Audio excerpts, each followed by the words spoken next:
DSS.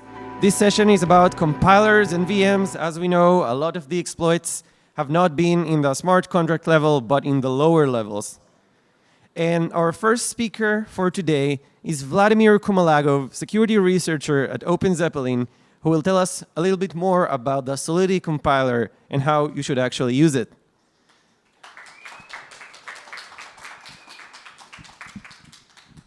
Hello, everyone.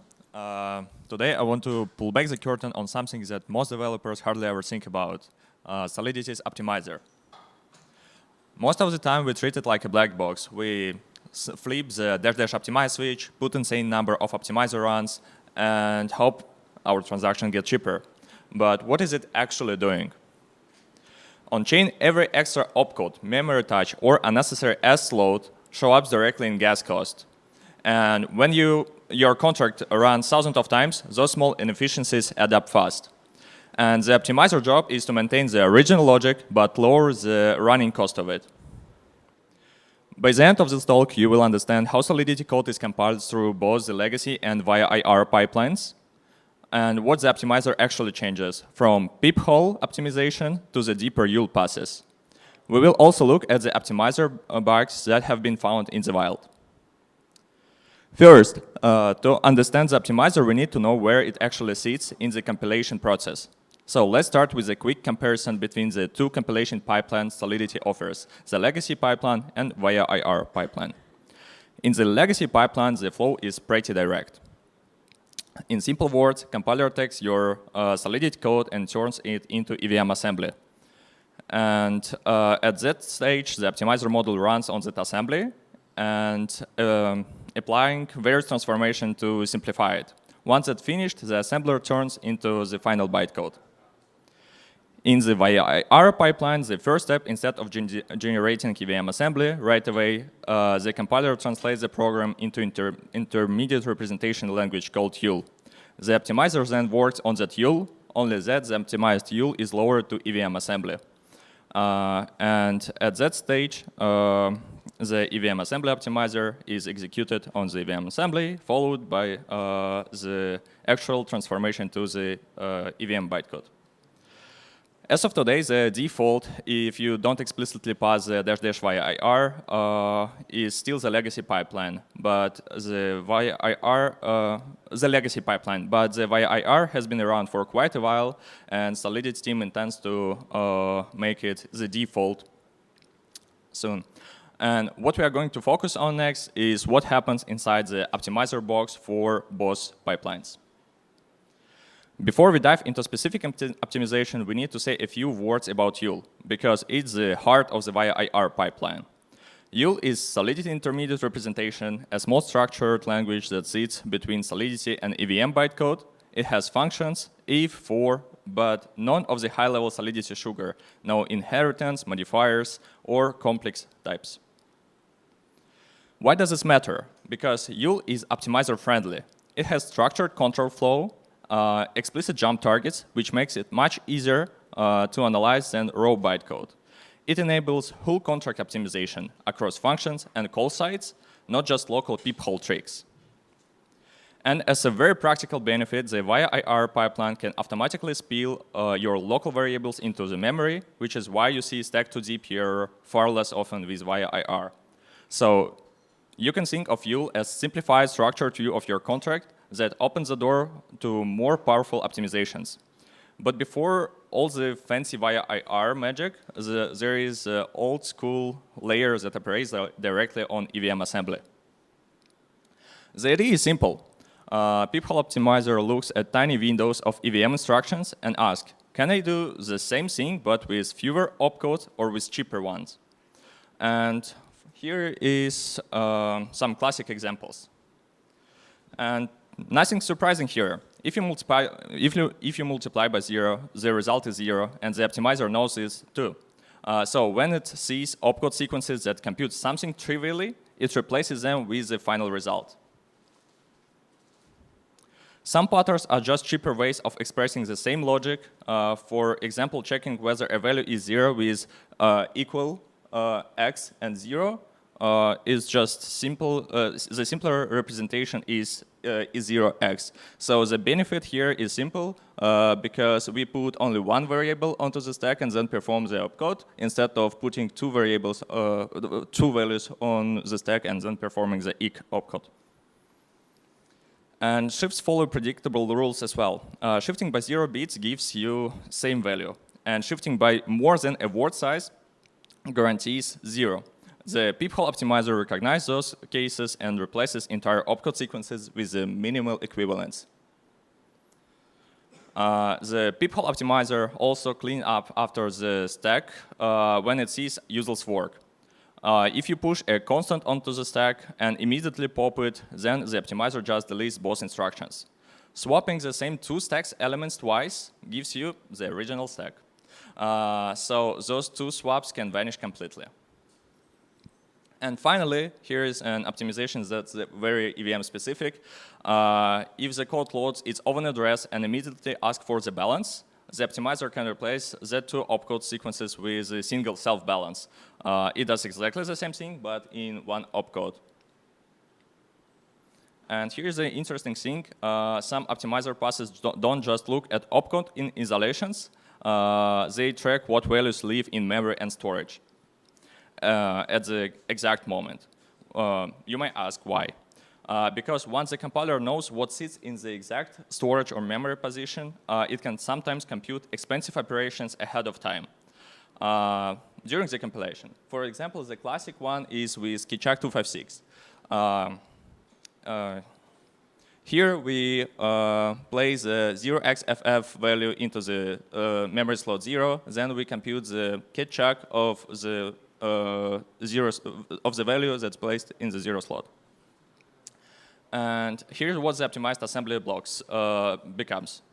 So what happened? The optimizer mentally keeps a little notebook and recognize that, okay, memory at address 0 now contains the value 0xFF. And nobody overrides this region before the hash. Since everything is now at compile time, the optimizer simply computes the Kitchak itself and replaces the runtime hashing by the push32 with the final digest. Now let's zoom out and talk about the YUL optimizer, which kick in when you compile with via IR enabled and the optimize flag. Compared to the opcode level optimizer, this one much more powerful because it works on the intermediate representation instead of looking at 2-3 instructions at a time. And potentially it can apply big changes and optimizations.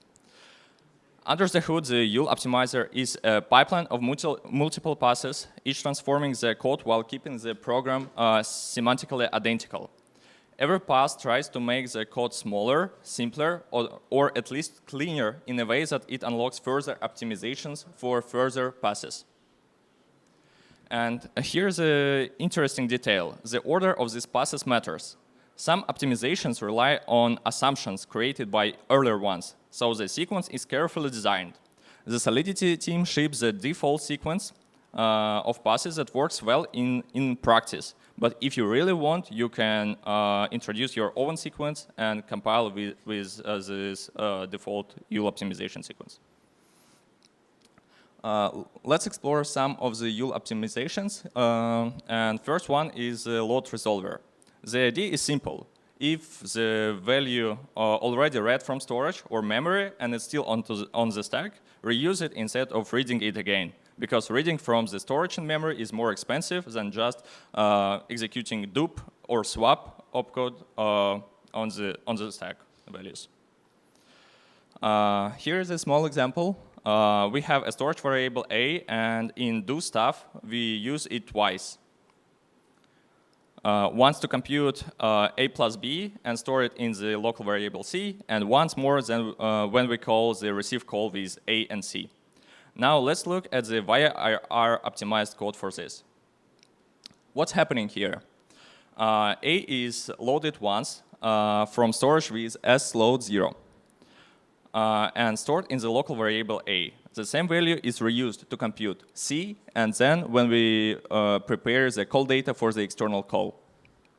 So instead of doing the two separate S loads, we only pay for one. Load resolver notices that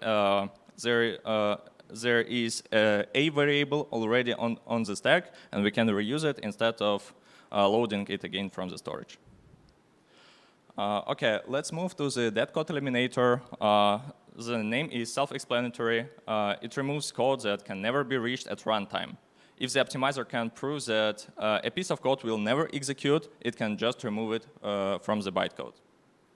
Here is a small example, similar to our earlier constructs. And here we place return before the external call. Because we return before the external call is unreachable, and the optimizer is free to remove it from the bytecode. Here's the via IR optimized version. So far so good. We have the external. We don't have the external call here. The function now returns immediately. But you might ask, why is a plus b still there if the result is never used? The answer, the compiler must still generate the overflow check for the addition, because this is part of the solidity safety guarantees. Even if the function returns earlier, removing the overflow check would change the contract behavior, and external call would suddenly be able to trigger an overflow silently, and that would be incorrect.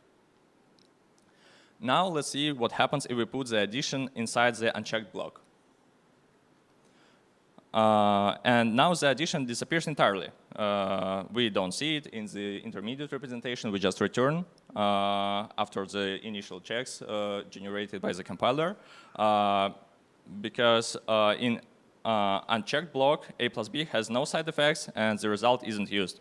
So it becomes pure dead code, and it was removed.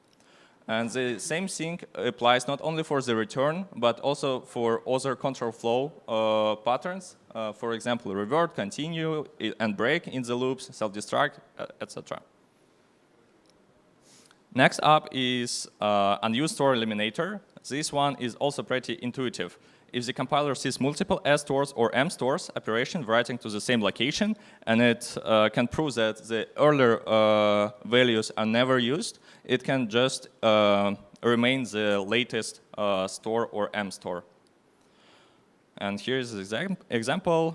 In do stuff, we assign twice to the variable A. First, it's a B, and then C. And the same works for the memory slot 0. We put the value of B to the 0 slot, and then C. But in both cases, the earlier writes are never used. And the via IR optimized version looks like this. What happened? Only one store remains, storing C into A, and only one M store remains, also storing C into slot 0. All the earlier writes got optimized away because they were just never used. But now let's add an interesting twist. What happens if we place the external call between two S stores? Now we see two stores again. Why? Because the compiler must assume that external call to foo might read A of the same contract. So the first write is no longer unused. The callee could depend on it, and therefore it cannot be removed. And the last thing that we will explore today from the UL optimizations is function specializer. One of the more surprising sometimes optimization, because it can expand your bytecode in a big way. The idea is this. If you call a function with a literal argument, and the optimizer is allowed to create a specialized version of that function, a new function where those literal values are hard-coded directly in the function body, and therefore the specialized function takes less arguments. And let's look at a more complex example. Here we have a function foo that takes 3 arguments and hashes them together. And also we have do stuff that calls function foo twice, but with literal value of 10 as the last argument. And we have the do stuff function that just passes whatever the user provides. If we look at the via IR output, we can spot something interesting. Here we have a new function called funfoo that takes only 2 arguments instead of 3.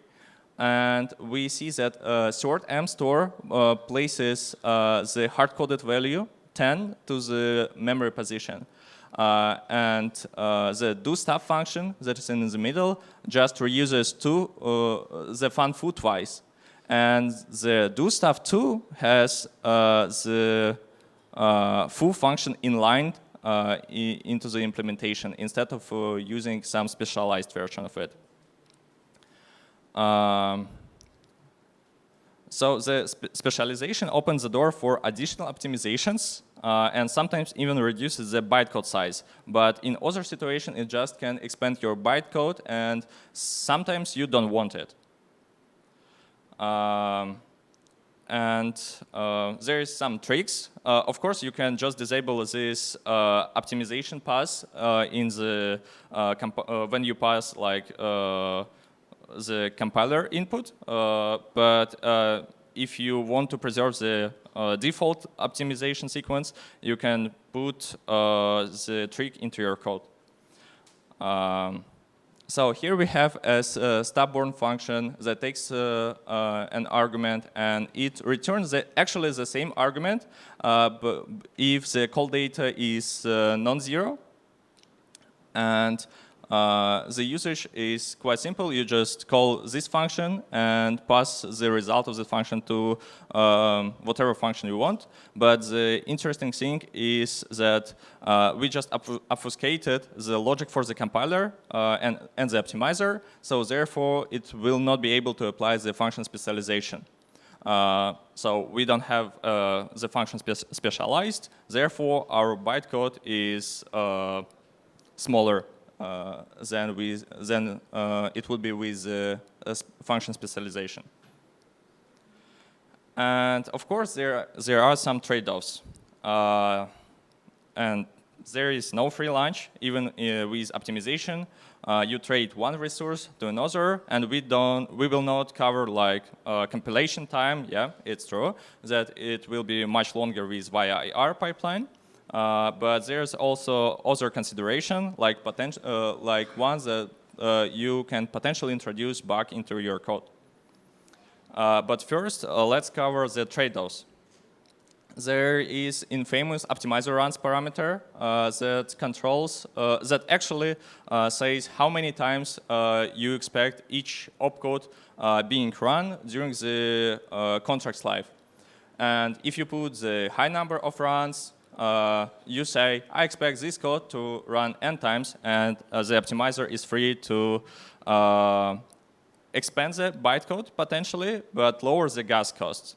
And the same thing works for the lower runs. If you place lower runs, the bytecode will be smaller, but the execution will be more expensive. Yeah, there is like a hard cap for the contract size, 24 kilobytes, and also we have 200 gas per 1 byte of deployed contract charge that we need to remember. And most of the time, if you deploy a big protocol that will be used like very frequently, it doesn't make sense for you to put the lower number of runs because your users will spend more. And it's much easier to pay 200 gas per byte of the deployed contract. And now on the security considerations, key rule for the optimizer that it should not change the logic of your contract. It should only remove or simplify things that are equivalent. However, historically, there were cases when the optimizer introduced some bugs into the user's code bases. So let's cover the first one. This issue was in the unused store eliminator that we covered today. And the bug was present in the special conditions. So first, you had to write to the storage variable, then you call some function you have another code block that might exit earlier from the call using inline assembly like return or stop. the return in the assembly block returns completely from the call, not just from the function. Then the same function also has a path that returns normally and then write to the same storage slot. So here we have assignment to X, then we call the function G that has the condition that we just covered. It has a return from the function in case of A equals to true, and there is an assembly return from the call from the call. And the optimizer looked at this and said like, okay, well, after that call, we eventually override the storage anyway. So the first write must be unused and we can remove it. But actually it was a bug because if you actually return from the call, there was no write to the storage and storage remained unchanged. And the second bug sounds simple. The optimizer incorrectly deletes memory writes inside an inline assembly block.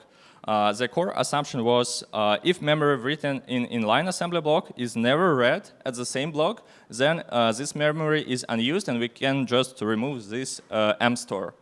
However, the problem arises when you have another assembly block that reads the exact memory location. So it's unusual pattern, but sometimes developers use hard-coded memory offsets to place some values instead of using, for example, local variables to preserve it across the function calls. Yeah, the problem was that optimizer just was removing the first mstore, and therefore the value in the second assembly block was uninitialized, or if you had like some logic, for example, if you had a cat check in this call before the assembly block, it could use the scratch space, so you would get the incorrect value instead of the 0x42. To wrap up, here is the big things to remember. The optimizer isn't magic, it's just a set of well-defined rules and transformations. Sometimes they are tiny, like removing redundant opcodes, sometimes huge. And it's important to understand how the optimizer works to write good code for the optimizer. And also, optimizer is extremely helpful, but it will not fix your bad algorithms. It can remove an extra S load, but it will not turn big O of n squared loop into constant magic, constant time magic. This part is on you. Yeah, thank you.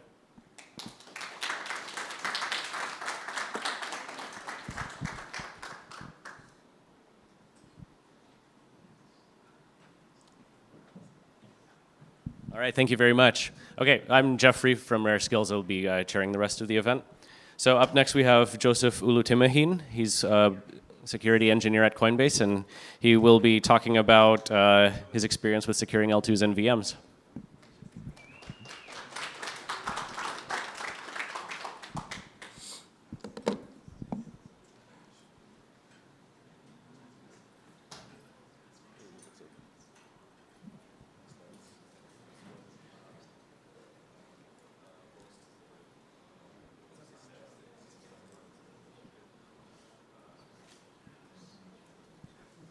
Hey everyone, can you hear me?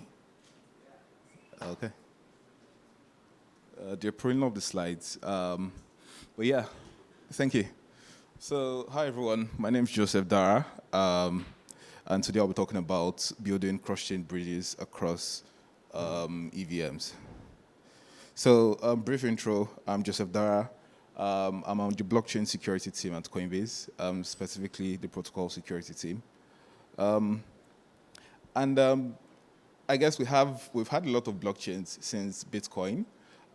So far, this data is something I pulled from CoinGecko, but it has 275 blockchains being tracked currently on CoinGecko. And of those, we have like 89 layer ones, and we have more incoming. We have Tempo, we have Monad, we have some that are probably still in stealth and all. And all these blockchains basically have like different ecosystem. They have like, isolated states, which is not kind of public to other blockchains, because the way blockchains are built, the states are being isolated by default. And this brings up like some issues generally. We have like fragmented liquidity. We have like bad UX, which is basically a feature of each blockchain being different. Wallets are not compatible across some blockchains, which is also a feature of how the blockchains are designed. And here we also have the issue of like the TVL. So here we can see Ethereum has about 62% TVL, Bitcoin and other things, but these are what's about 10 blockchains with the largest top 10 TVL. But at the end of the day, we have so many blockchains, and each of them are promising, something great, something superb. They are promising the future of Web3. But they all cannot work together. And what's the solution for that? The solution is bridges, basically. So today I'll be talking about bridges, and then a few details about like the EVM and SVM. So the EVM is the Ethereum virtual machine, the SVM is Solana virtual machine, and just a few bridge vulnerabilities, and also talk a bit about the base bridge, which is being built by Coinbase. So basically, what's a bridge? A bridge is a protocol that connects different blockchains together. I mentioned earlier that each blockchain is isolated, so it's more like an island. And this Venn diagram I have up here just shows how blockchains are intertwined. They're basically isolated. So bridges are how you can actually connect different blockchains together. And there are different bridge architectures. So here is like a, framework of how I can visualize bridges. So we have your source chain, your destination chain. We have a user on both ends, and we have like an off-chain component. So if a user wants to bridge using like a lock and mint bridge, the user initiates the transaction from the source chain, and if they're sending ETH, because we had like an ETH event, so here they lock their ETH on the source chain through the bridge contracts, which emits an event and makes the call to the off-chain component. The off-chain component, which is basically validators, they kind of like verify the transaction and lock the ETH, and then also make the call to the destination chain, which authorizes the mint of ETH or wrapped ETH on the destination chain, which sends to the next address. And this is basically how all lock and mint bridge work. And obviously, through the redeem flow, it's kind of the same thing, just in reverse. So you burn your wrapped ETH, which makes a call to the off-chain components, which makes a call to your source chain contract, and unlocks your ETH on your source chain. But this is just one of the architectures, and I know that there are multiple. Ethereum is like an open source, protocol, and basically everyone can build anything they want, and we have multiple bridge architectures also, and these are just few I picked. So we have like the lock and mint bridge, and burn and mint, and then lock and unlock. The main differences between these are what is native on where. So for lock and mint, you have your native assets on the source chain, and you just have like a wrapped assets on the destination chain. For the burn and mint bridge, you have like native assets on both chains. So if, for example, if you have USDC by Circle, USDC is native both on Ethereum and on Solana and on Base. But you wonder, okay, how do you say it's native? It's because it's being deployed by the same entity, so they have the same contract, not just like a wrapped version on each of the individual chains. And then the lock and unlock bridge, it's basically a bridge that functions due to like liquidity providers on both chains, where you like lock your liquidity in a pool on one chain, it unlocks liquidity on the other chain. And we have examples for all of them here as well. So yeah, a little bit of blockchain VMs, and I won't be going too technical into like blockchain VMs. But basically, blockchain VMs or virtual machines are the execution environment for transactions which interact with smart contracts. So anytime you send a transaction and that has to interact with a smart contract, it's been executed by the blockchain VM. And basically, we have, I just have like a simple example here of sending USDC. So I know a bunch of security folks are here, and they're ready to jump on like how many opcodes we have in just a simple transfer transaction, but this is dominate down into like just a simple flow. So a user is sending Alice and Bob, Alice sending USDC to Bob. So Alice initiates the transaction, and the transaction basically has a bunch of things involved, which is like a read compute. You have the compute of the actual deduction and addition of balances, and then the write, the opcode as well. So that's kind of like an S load, the computer, and the S store. But of course, in like the native ERC20 transaction flow, we have like multiple S loads, M loads, and add and subtract opcodes in between. And then the state is being updated here.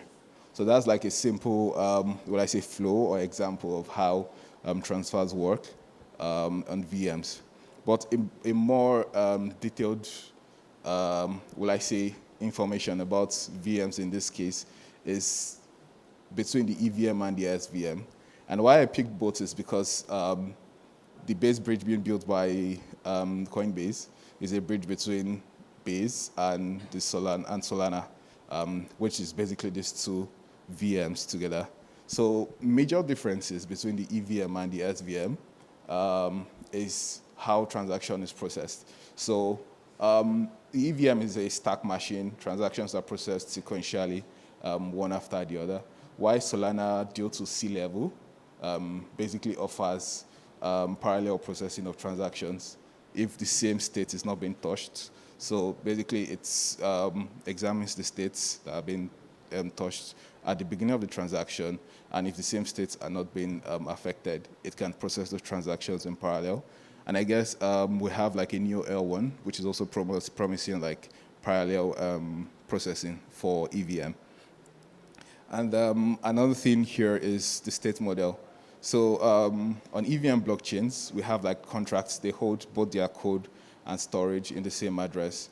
While for Solana, which was much to my dismay when I started reviewing Solana contracts, we have things that are completely different. So you have to assign a specific account for storage and handle those in a specific way that adds another security layer over those.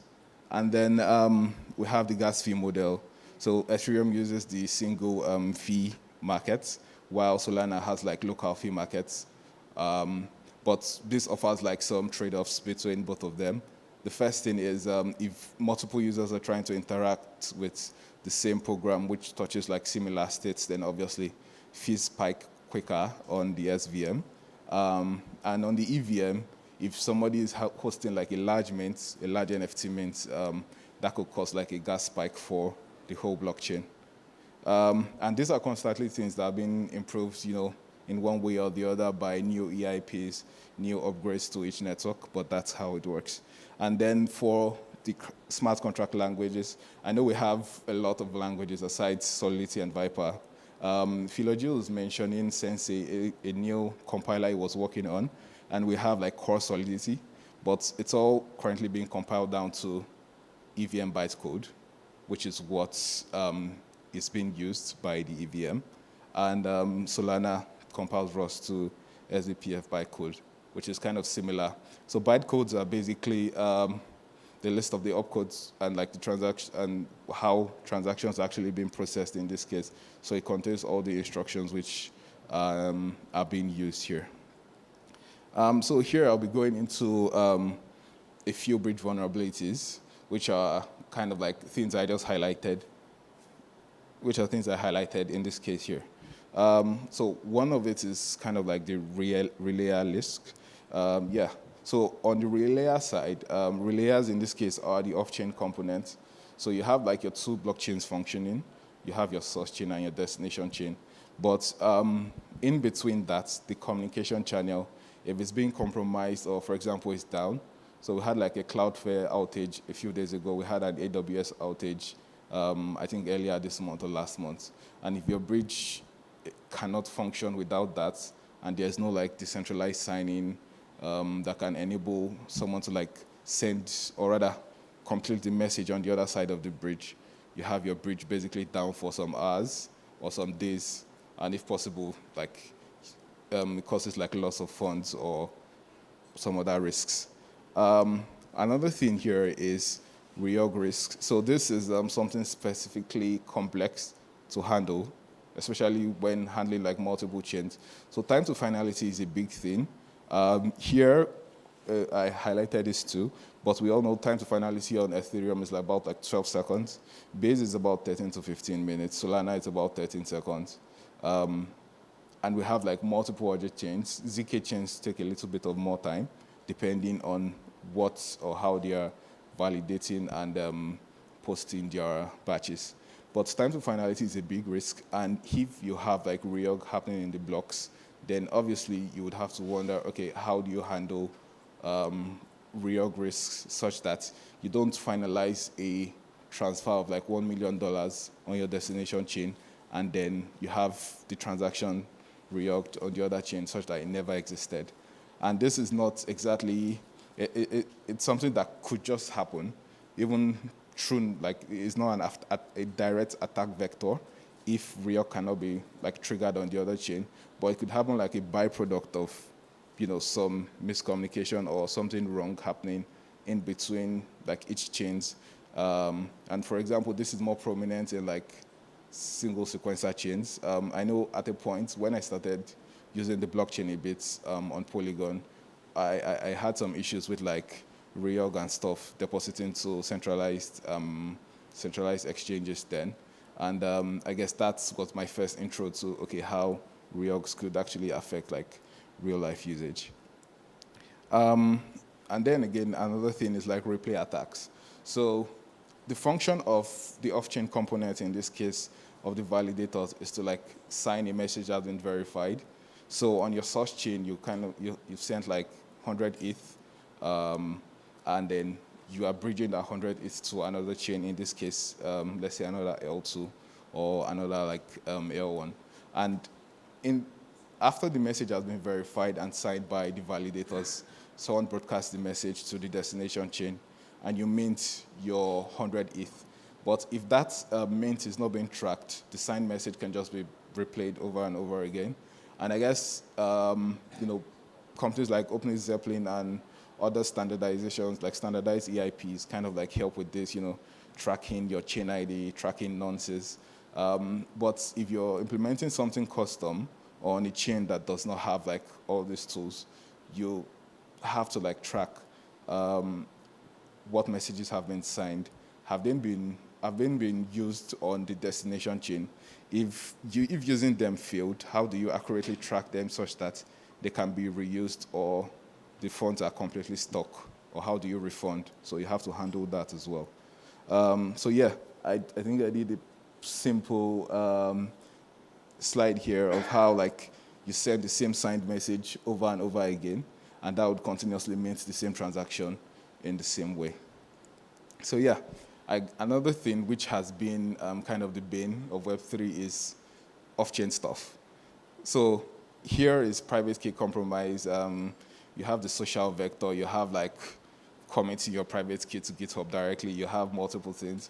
But basically anything that can compromise your private key is a big attack vector, and which is why key security is kind of a big thing. You have to handle, or you have to make sure your keys are not just, you don't have like a single signer for your bridge, for example. So if you have like some, like some multi-sig where multiple people have to approve in different locations, so you don't have like a physical vector to your decentralized bridge. So I guess like there have been some examples. The running bridge was pretty bad, and then we've had other examples as well over the years. But yeah, that's for private keys issues. Now, some bridge vulnerabilities on the smart contract level. I won't be going too deep into this, but we have basic stuff like reentrancy.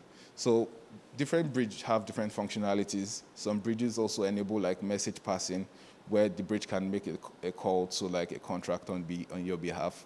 But if that enables like a callback, then you obviously have like a reentrancy attack vector here. You have like upgradable tokens. So for tokens, we have like multiple tokens such that like even the ERC20 token standard is not being followed to the letter. And when you have like upgradable tokens, how do you handle the token balances of your bridges such that it doesn't just go to zero? Or like what exactly is your well, I say backup plan, or how do you remove liability, the liability risk here for like upgradable tokens for your protocol. And then we also have like malicious message calls whereby you could craft a message that transfers the entire balance of the bridge to another address. So some people handle this by whitelisting message calls or blacklisting some function selectors. So you do not allow like special function selectors to be called through your bridge. And then we have decimal inconsistencies. So I'll just give a brief intro on this before I go. We have the base Solana bridge, which kind of like connects base and Solana together, where we enable different things, token transfers, arbitrary message passing. So you could make a call to a contract directly from Solana to base. So you could basically call a deposit transaction on a base contract from Solana. And we have like different security, let's say features, which kind of like enable security. We have like validation of messages. We have a contract which kind of acts like the implementer or your msg.sender in this case, which does the execution calls for messages being passed from Solana to base. And that is going to be mapped to every Solana address as its seed. And then we can enable like multi-token deployment. Yeah. So on the base to Solana side, we also have like validator verifying deposits. We have you have to wait for finalization of messages to prevent like the reorg attack vector, which isn't really a thing for Solana to base since we have like a shorter time. And also we can have multiple Solana tokens for one base token. This is because of the decimal inconsistency. So if we have Rust security researchers here, they know that on the Solana side, the way decimals is being handled and your max UN's value is kind of different. We have the max of UN 64 in this case. So UN 64 to UN 256 is kind of like a big jump. So here we kind of like enable like multiple token deployments with different decimal values while ensuring that the tokens can always be redeemed on the other chain that it came from. So yeah, that's basically the talk. But generally, you would want to secure a bridge to like multiple audits. Most of us here know what security is, I would assume. But yeah, if you become a builder, don't just assume that your bridge is secure because you've audited other contracts and stuff. And then end-to-end tests. Funny enough, I've audited multiple protocols where they don't have a full test of the full flow from transaction from like a first flow to the last flow. Even if it has to spam through like multiple transactions, you have to test that to see if there's no leakages. And this also involves like fuzzing and all. I've spoke to many amazing teams that have like different fuzzers, different state mutation testing and all. And yeah, another thing is monitoring. So there have been a lot of talk about monitoring over the years, but monitoring is kind of a big thing. If you have any protocol, including a bridge, monitor your funds, monitor your transaction flow, monitor anything you can monitor. The faster you catch it, the quicker you can react. And yeah, thank you.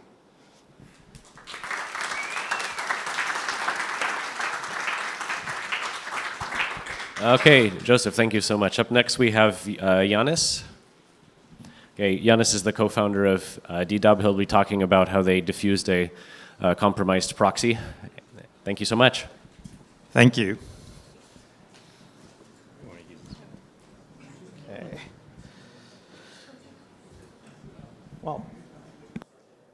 Well, that's not my slide.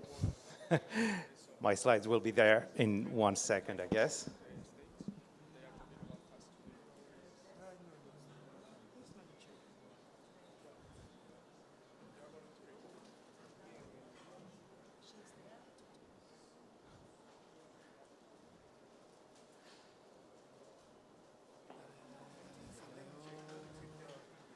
Okay, hi. I'm waiting for my slides to load. I'm Yannis, co-founder of DDub. I'm going to talk about an investigation that we did last summer in July. It's a joint investigation with a bunch of other people. I think this is one of the cool vulnerabilities of the year. So this is very concrete. This is a specific vulnerability. I see someone is still looking for my slides. You want me to connect my laptop? Okay.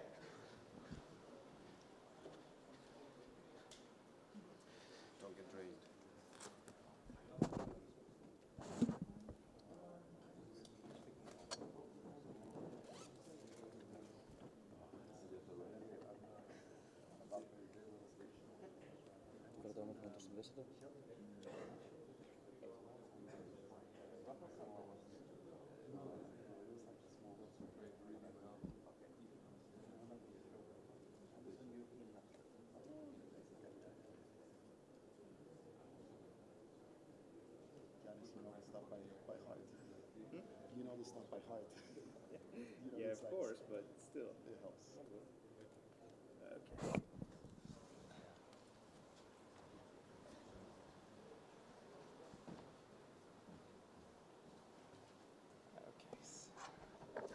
Do you need the adapter? I'm sorry? Do you need the adapter, or do you have Yes. an HDMI?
That won't work. That won't work. I'll just use, yes, I'll use my laptop. Okay, not my fault. I sent my slides 24 hours ago.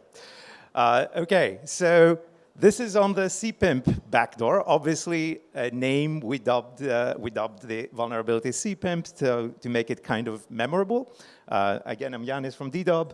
This is an investigation that's joined with a bunch of people. The main people are there, David Bensimol, SEAL 911 leader, PC Aversatio, and Neville from DDoB, and I'll give specific credits a little bit later. So what was this? Yeah, sometime in the summer, David had pinged us before a couple of times in the past about various vulnerabilities, but on July 8th, he actually says, well, guys, let's look into this. I might have found something even bigger than before. And you know, he was investigating something that was flagged by one of his colleagues, Ruslan Kasaparov, who didn't take part in the investigation afterwards. But David had pushed forward and found a bunch of proxies that had been taken over by an attacker. So this looked a little weird. Now, we all know proxy patterns, right? They're not even a thing from the blockchain. They existed even before smart contract. Like traditional object-oriented programming, you have an object, it has an implementation reference in it, and it delegates to an implementation. Clearly, in smart contracts, we do it in a little more sophisticated way. We use delegate call, so the storage is for the proxy, but the implementation can act on that storage. I'm going fast because I think you've all seen this, but just as a quick refresher, when the proxy is initialized, it gets the implementation reference. Later, we can upgrade to a different implementation. That's the great thing about proxy patterns of various kinds. Now, with all proxy patterns, you have the proxy, it has an implementation slot, it gets updated. The big thing is that if you have not initialized the implementation, anyone can go in and initialize it to any implementation they want. So that's kind of a standard thing, right? And in most cases, that wouldn't be a big deal. That's no big deal. I mean, someone took over my proxy because they initialized it before I did. I'll just deploy another proxy. I didn't do anything. I hadn't even initialized it. So I'll deploy another proxy. So all you need to do typically is be careful to check that the initialization, when you tried to initialize it, it succeeded, And then afterwards, the implementation is your implementation, what you intended. Well, yeah, so it would seem it's no big deal. We found some proxies that were taken over, so what? Well, it was a little more complex than that. Now, let me ask you, would you have been fooled if there was an attacker that before you tried to initialize your proxy, it was never initialized, it's just untouched. The moment you send your initialization transaction fully succeeds and emits an upgraded event that has your implementation in. So if you're watching events, you think everything went fine. After initialization, if you ask the proxy what's your implementation, it returns the legitimate implementation, what you thought you initialized the implementation to. And you go to Etherscan, you go to read-write contract on Etherscan, and you say, give me the implementation, or it prompts actually the implementation right on its own, and it gives you your implementation. I think most of us would have been perfectly fooled by something like this.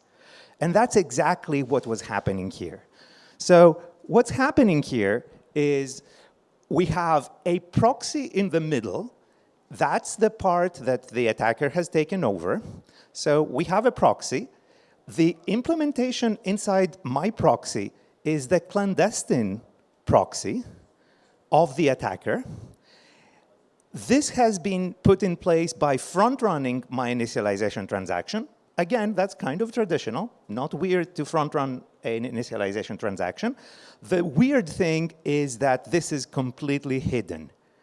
By most detection mechanisms, you will not be able to see this.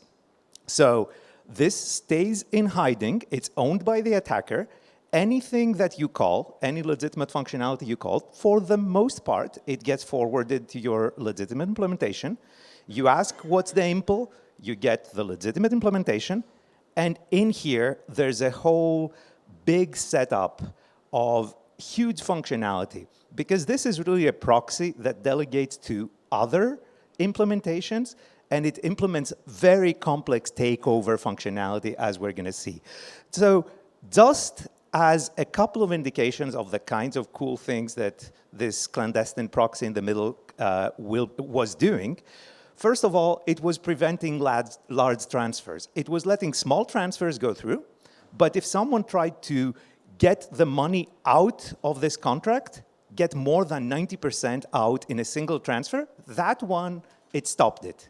So it had like logic that prevented some actions, but it allowed other actions. If anyone tried to upgrade to a different implementation, we will see the code, it actually checked and reinstalled itself. So this was something that had been going on for months. It was staying in hiding at many, many services, and we'll discuss that pretty soon. But the general structure is this one. We have a hidden proxy in the middle. So that's what we called the CPIMP, the clandestine proxy in the middle of a proxy pattern. Okay, so what were the signs that this was there, that something had been taken over? First of all, the initialization transaction was front-run. It actually emitted two upgraded events. It first upgraded into the implementation, and then in order to fool you, it emitted an upgrade event on the proper implementation. Secondly, the most telltale sign is that any transaction on that infected proxy, the proxy that now has been infected with the attacker's proxy, has two delegate calls. So you call buy bond, maybe it lets you buy the bond. It was silent for the most time. The CPIMP did not try to intervene in most transactions, but it had to do two delegate calls in the middle. First to the hidden, the clandestine proxy, and then to the final implementation. So those were the signs that would tell us that there's something in the middle. Okay, so we got the warning by David. We had machinery to investigate the impact. Clearly, in just a couple of hours, it was clear that the impact is severe, that many protocols on many chains were affected. So we called a war room. Who's better to run a war room than SEAL 911? Nobody. So this was a war room by SEAL 911, and we had two tasks right away. First, to determine the impact. So we had two tasks: to find everyone who's affected and then to find the severity. And find affected for some chains was much easier because we have a database of everything that happened on those chains, so we could just write a query. For other chains, we had to watch events and write a scanner for blocks, and it was not so easy. And to find affected, just to give you an idea, the first query that we did was on the initialization transaction front running, so we just checked for 2 upgraded events. So that was not the greatest query, so it gave some noise. The final query was a bit like what I'm showing on the slide. It both checks transactions that have delegate calls, and at the same time, it looks inside the decompiled code of the proxy, and we found a signature that was a telltale sign that the proxy was there. So we combined a bit of decompilation with a bit of dynamic information. In the end, in a few hours, for the chains that we could support natively in our database, we had very good estimates of the coverage. What are the protocols that are affected? Okay, so I know you were looking forward to this. Many protocols were affected, and some were very, very close to being exploited. Some large ones dodged the bullet by very little. So I'm putting some of the very large ones like Pendle and Origin at the bottom because they were, like Origin was marginally affected. They had a contract on a secondary chain that was not used yet. Pendle, they actually had found out that something was wrong before our warning, and they had managed to upgrade, but they did not know exactly what was wrong with their proxies, but they dodged the bullet for sure, even before our warning, like a couple of days before our warning. So lots of protocols were infected on many chains, and some of those we didn't have native support for, so this was a serious investigation to find out what was going on there.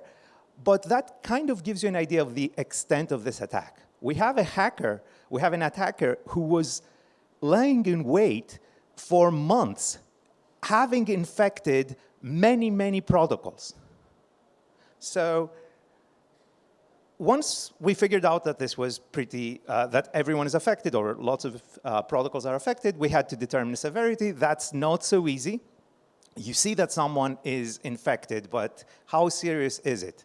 Well, maybe you cannot even tell if you analyze the code on one chain. So in one case, for instance, we saw that there was an infected contract that seemed to have privileges to send a cross-chain message through layer 0.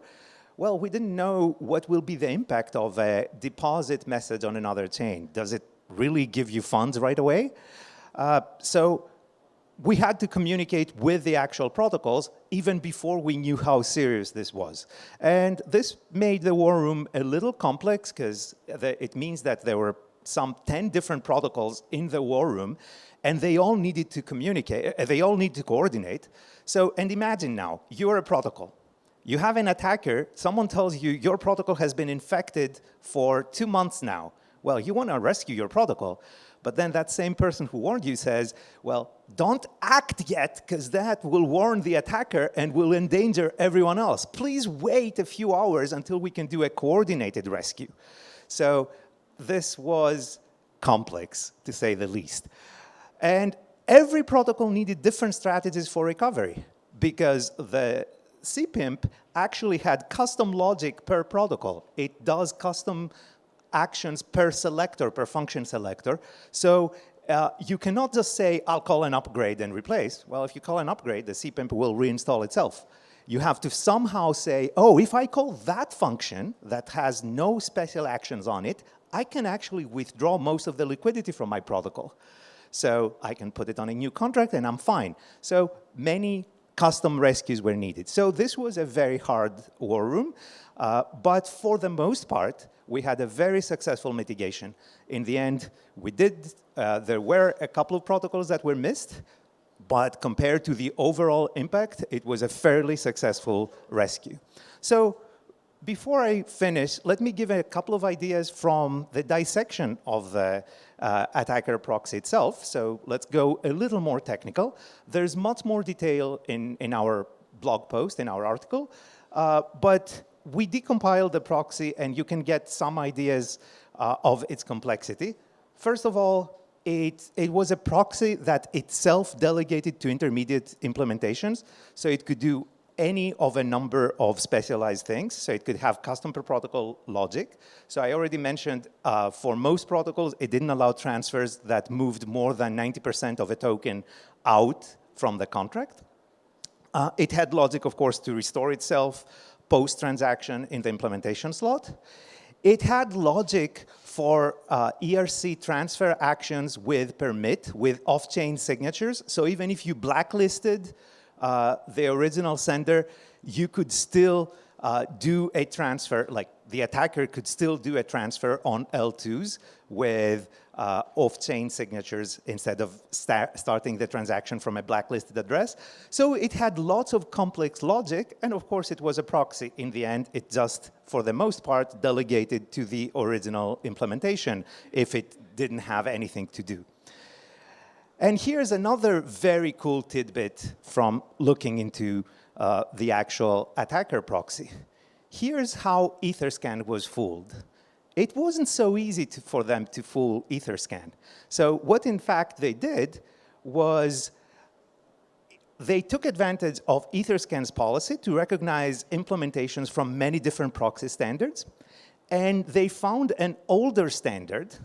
And I'm sure none of you has seen this, at least I hadn't seen it, the Org Zeppelino's proxy implementation. So that's an old proxy standard by OpenZeppelin.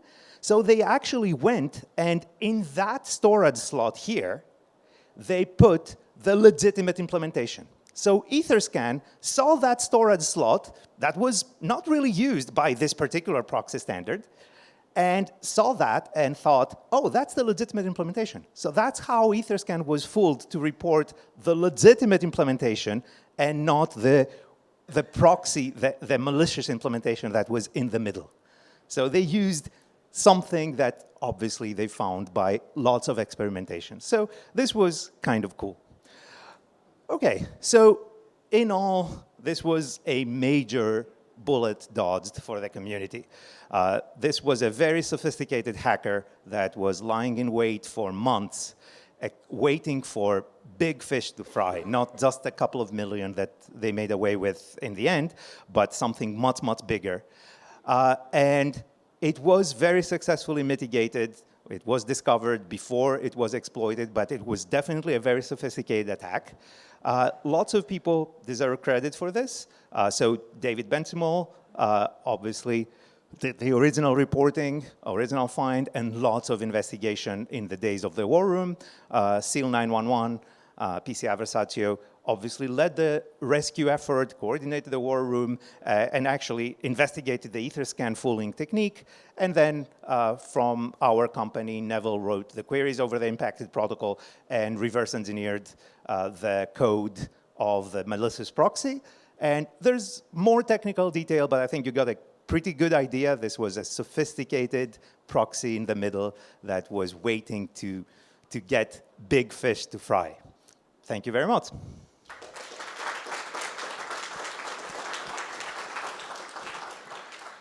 I left room for questions, right?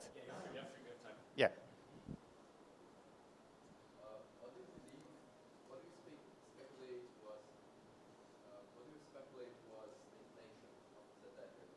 The nation? The intention?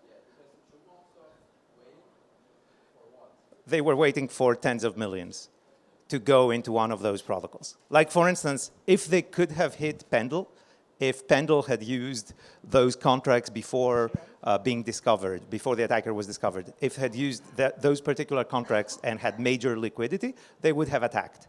It's one of those, like how we saw with the Bybit hack, right? They took over something extremely major. They took over the safe UI, but they got one big fish in the end. So they were waiting for something like that, a lot of liquidity in one of the protocols. Peter, yes. Yannis, were any of the users with approvals targeted at all or drained? So sorry. Were any of the users who approved to the protocol, like Infinite Spend, drained at all as part of this attack? No, I don't think so. I don't think we had lots of approval vulnerabilities in this attack. I don't think it was approval based. Were there methods that could do like arbitrary calls to do the drain on users in the backdoor? If you could do arbitrary calls with those. I mean, I'm not sure that there were any approvals at all to those proxy contracts. So I think, obviously, if there were approvals, you have everything in the middle. You can do anything you want there. So I think there were no approvals, or no major approvals anyway, let's say. So that's something that they may have waited for. For instance, one of those contracts using actually transfer from in the implementation and getting approvals, and then they can do anything. I'm curious, how do you find it? Because it was a pretty high attack. How? I mean, if someone is watching transactions, it's not so hard to find, because if you're actually dissecting a transaction, at the very least you can tell there are 2 delegate calls. Or if you watch your initialization transaction very carefully, you see sometimes, you clearly see that it's much more complex than you expect. Like, it does initialization 2 times here, pretty much.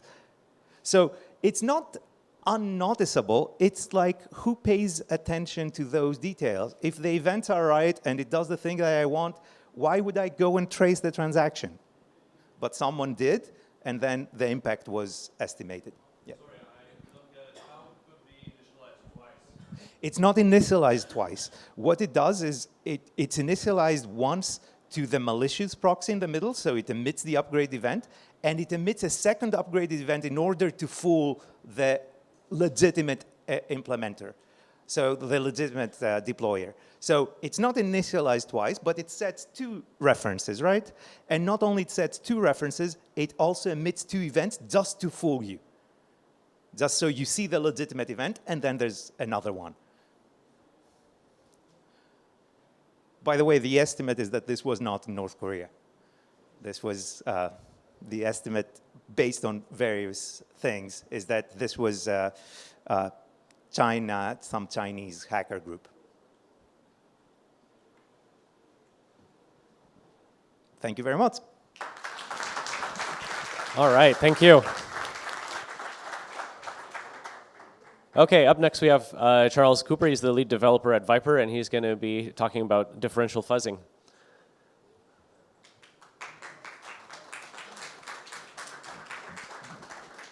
Hello.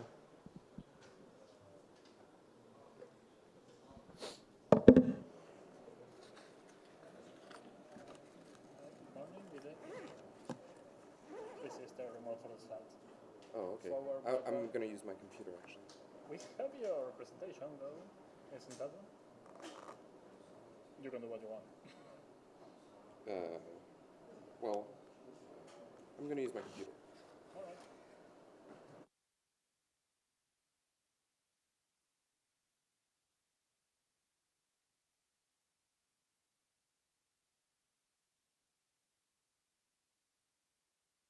Do you have an HDMI port? I have an HDMI port.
Hello.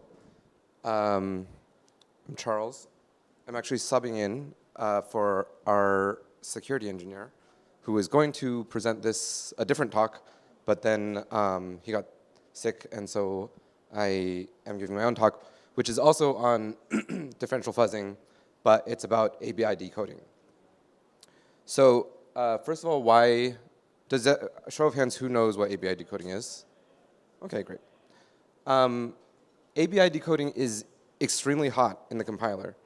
You probably don't think about it much, but whenever contracts call each other on the EVM, they follow a standard called ABI encoding and decoding. It's a serialization format, along with some other things, metadata and stuff. But anyways, excuse me. ABI decoding is the part where you decode data that's been encoded by another contract or in call data or maybe in code or data somewhere, and you want to basically deserialize it into your own local memory structures. And there's something that's very interesting about how ABI decoding works. So the ABI spec defines two kinds of data. One is static data, so that's stuff whose length is known statically. So for example, a uint 256. Everybody knows it's always going to be 32 bytes. And then there's dynamic data. For example, a bytes type, which has dynamic length. It's variable at runtime, basically. So the way that the ABI defines the data layout is it puts all the static data in one section, and then where there's dynamic data, it includes pointers to what's called the dynamic section. So for example, if we have some bytes, this is a tuple of bytes, by the way. So because it's a tuple, the ABI defines one static field, which is the location of the bytes data in the dynamic section. And then it has the dynamic section, which is kind of a reasonable encoding of bytes, which is the length word and then the data. A more complicated example is a tuple of bytes. It's recursively defined here. And because I'm able to use the formatting with the bullets, you can see the recursive structure, actually. So you have the static section of the outer tuple. It points to this dynamic section. So the inner tuple of bytes is defined as a dynamic data structure. And then you have this thing, which is the static section of the inner tuple. And then that points, again, into the dynamic section of the bytes. The dynamic section of the inner tuple, which is the bytes. And then you have the bytes data. So why is ABI decoding hard? So this is from the ABI spec, the Solidity docs. And this is how it defines how to write a decoder. And you'll notice that it doesn't really say how to write it. It says you could have a strict decoder, which basically expects the data to be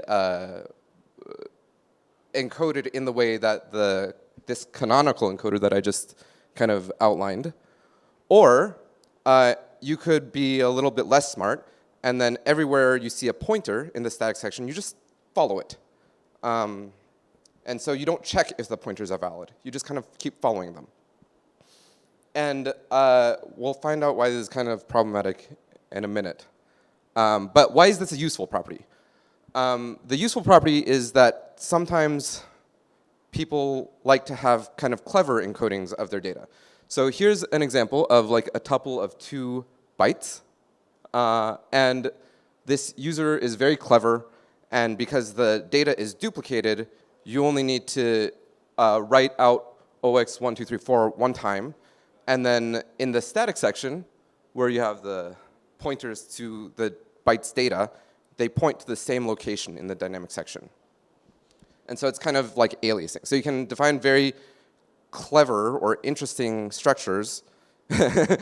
I'm getting looks from the audience. Where you don't really encode it in like the obvious recursive way, which is like encode this, then encode this, then encode this. You can have like weird pointers in, out, up, around in the payload.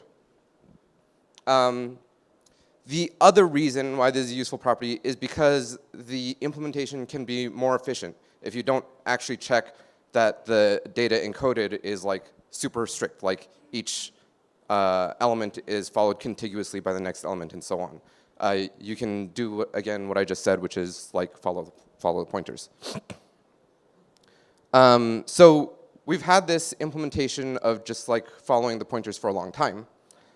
And this was reported as a bug by Alex Wade a long time ago, which is that when you decode stuff from call data, or when Viper decodes stuff from call data, we don't check that the pointers are valid.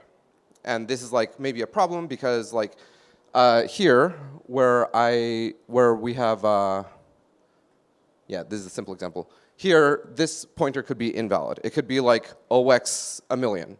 And then when you jump to that pointer or to the data where that points, you just like get a bunch of zeros in the call data. So at the time we analyzed this and closed it because call data is always user controlled. So like even if you can force the compiler to like read like some pointer where it doesn't exactly expect, you can't really do anything because it's just pointing to data that you also provided. So it's not really an issue. So when this starts to become a problem is when we implemented the ABI decode built-in. So ABI decode is a user facing function that ABI decodes a buffer of data. And the difference between this ABI decode and the built-in call data decoder is that this operates on memory. So this is a very interesting bug because, oh, you can't actually see the, I wonder if I can open this actually. You can't see the Y, which breaks this. Oh, yes, excellent. So this is the call data which breaks it. And basically, you convince it to read data from OX60, which is outside of the payload, outside of the Y buffer. So the way that these are laid out, basically, you can force it to read data from outside of Y, which in this case, we mutate it in between the invocations to ABI decode. So that's a kind of weird thing, right? That's pretty uncommon. Oops, how do we open this again? Control F5, is it? Oops. Whoa. Okay. Okay, so that's kind of weird. And this is what's called a talk to, apparently. So basically, if you can convince the user to like, it's time of check versus time of use. So if you can convince like some poor developer to write some code that ABI decodes the same data, in between there's another memory write, then there's like this weird bug. Okay, so this is like just the start of the journey. So then we like started to fix this bug. And these are some commit messages involving some fixes. And the whole thing is very tricky. And I don't want to get into it too much because of time, and also it's a little bit inside baseball. But basically, you run into a few problems. So for example, this is one of these is an optimization. So like when you notice that the length is 0, you think that you can like actually check some of the recursion in the ABI decoder, but you actually can't because you need to check that some of the pointers are valid. And then there's other weird things where you're doing pointer arithmetic. So the user, if they provide some attacker or payload, can force some like arithmetic overflow actually during decoding. So there's all these kind of like weird pointer things which can happen.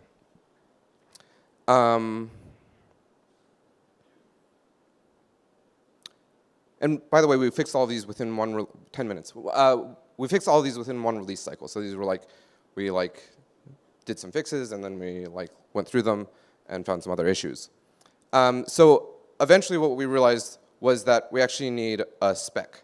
So we want to allow stuff like this, which users think is important or interesting, but we also want to basically avoid bad pointer behavior. And the way we defined it is, so here, this is not even a recursive thing, but this is recursive, right? So basically, the pointers are currently allowed to point anywhere. And as I mentioned with the call data, that's okay because the user controls all the data. So what we ended up deciding is that we allow these arbitrary weird pointers that aren't like necessarily pointing to contiguous things, but they have to be within the user provided payload.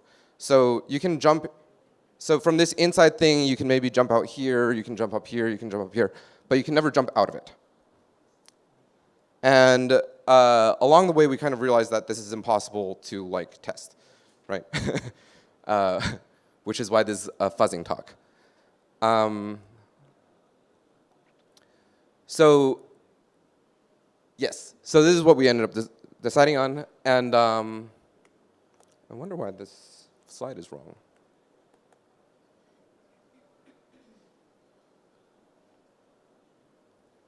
Is the slide wrong? No, it's not. Okay, so eventually we decided that in order to test this, we needed to write a simple implementation in Python. And this Python implementation is basically the spec. And the reason is that the compiler code for the ABI decoder is full of stuff like this. It's long, it's probably hundreds of lines, it's one of the most complicated parts of the compiler, and it does all kinds of weird optimizations for different cases. Because the code is so hot, it really does need to be fairly optimized. So what we did was we wrote a spec implementation, which is this, and it's here, and basically it's supposed to be as simple as possible. Maybe I'll pull it up if I have time at the end.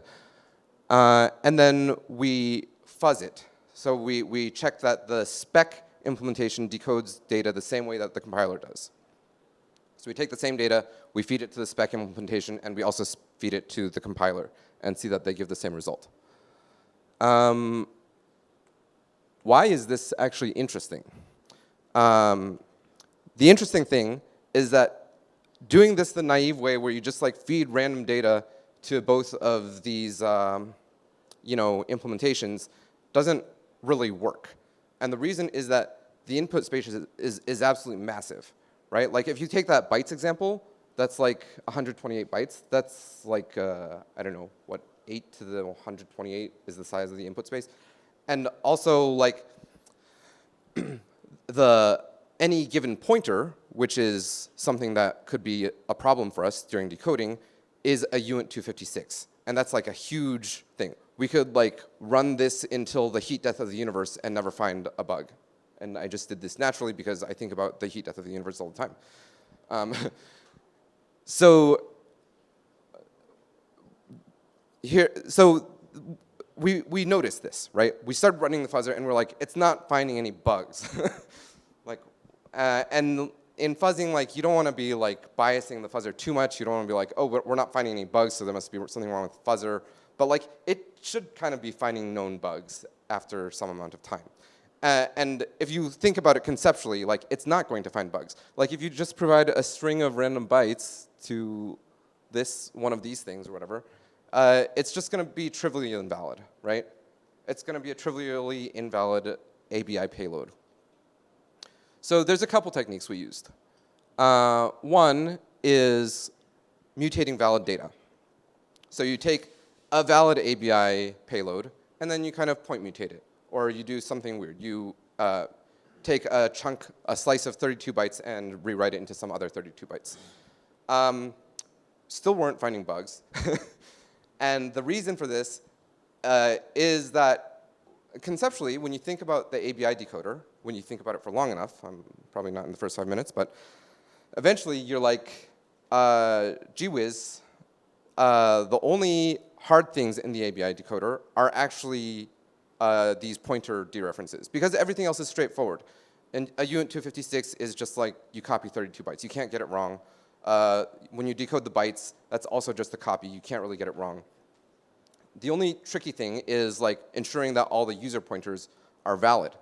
So we started doing something which I consider a little bit clever, which is kind of making the ABI payload as full of fucked up pointers as possible, like poison pointers. So we like bias the fuzzer heavily, or not that heavily, but a little bit. And this is actually the part of the fuzzer which does it. To when you do the point mutations, to kind of draw from things that could be valid pointers, or they're like maybe just outside of the range of the valid space. And this is interesting because it introduces the concept of like high value data. So I think the kind of, yeah, so this is very interesting, right? So here's the important part. We take the, for the data that we're going to point mutate with, or like the word, you take it and it's kind of bounded by the length of the payload, and like anything in the range of like minus length of payload to length of payload times 2 or something is probably like a reasonably good thing, especially with like integer overflow. So this checks like all kinds of things. It checks out of bounds, overflow, off by ones.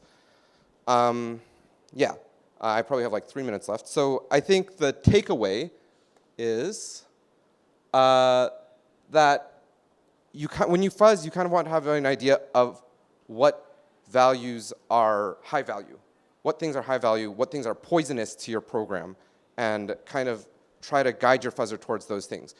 You don't want to do it too much because kind of the point of fuzzing is also to find bugs that you don't know about. But if you have some idea of what is poisonous to your program, then, which is funny because we're talking about snakes, Viper, then you want to kind of bias your fuzzer a little bit with those. And here's our, in the interest of time, have to stop. Here's our GitHub, Telegram group. Any questions?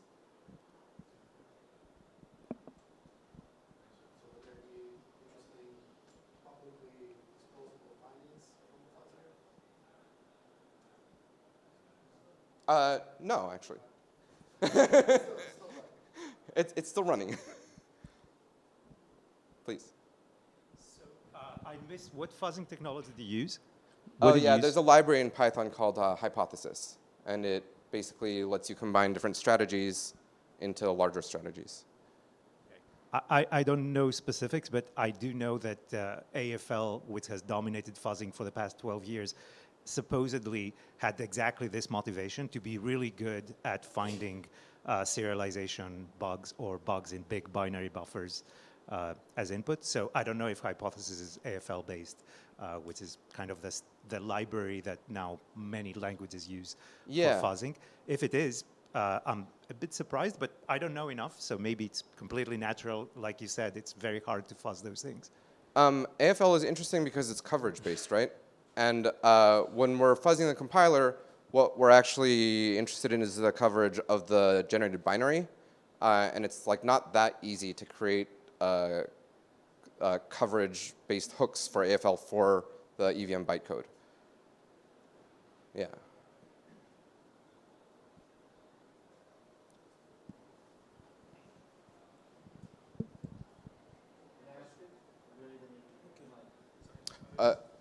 Okay. Sorry, my bad. I just wanted to ask you if you have some thoughts on how you would improve the developer experience of generating custom mutators for fuzzing from your own experience. Oh, that is a really interesting question because, so if you see here, the mutation routine is kind of weird.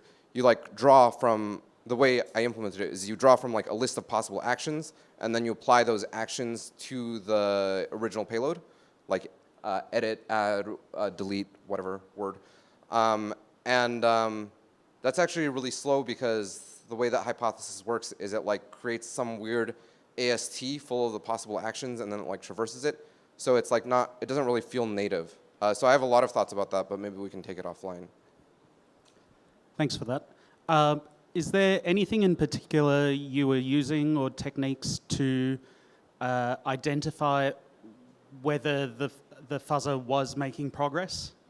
And Yeah, that's a good question. Basically we would run it against like various commits and see if it found bugs, and it actually was pretty effective at that.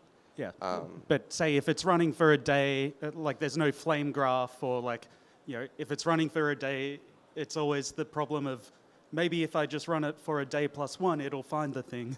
Yeah, that's one of the things that's really hard to reason about with fuzzers, right? Is like, what kinds of inputs have you already done? It's really unintuitive. What kinds of inputs have you already tried? What kinds of inputs are you going to explore next? Like, what is the input space and how do you traverse it?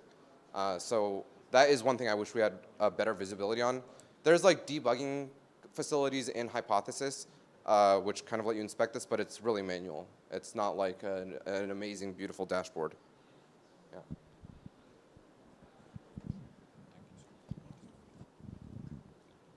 Okay, I think we're at time. Thanks.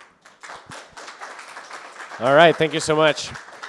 So that wraps up this session. We'll be going into a break, and we'll be following the rest of the schedule. No?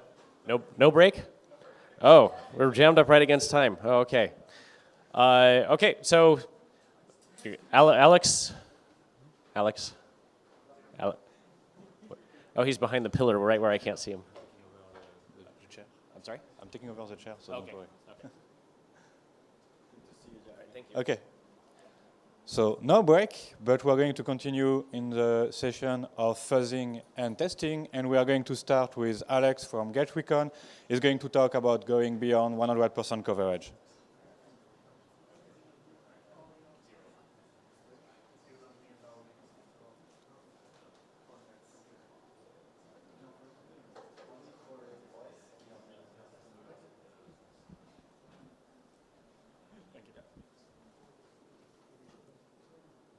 Yep, 1 second, please. And there we go. You're mirroring. Be careful with what to show. No, this is all on purpose. Thank All you. right. There you go. Awesome. All right, thank you for having me. I'm Alex. This talk is called Going Beyond 100% Coverage.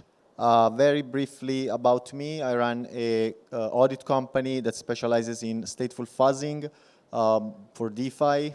We are EVM only. I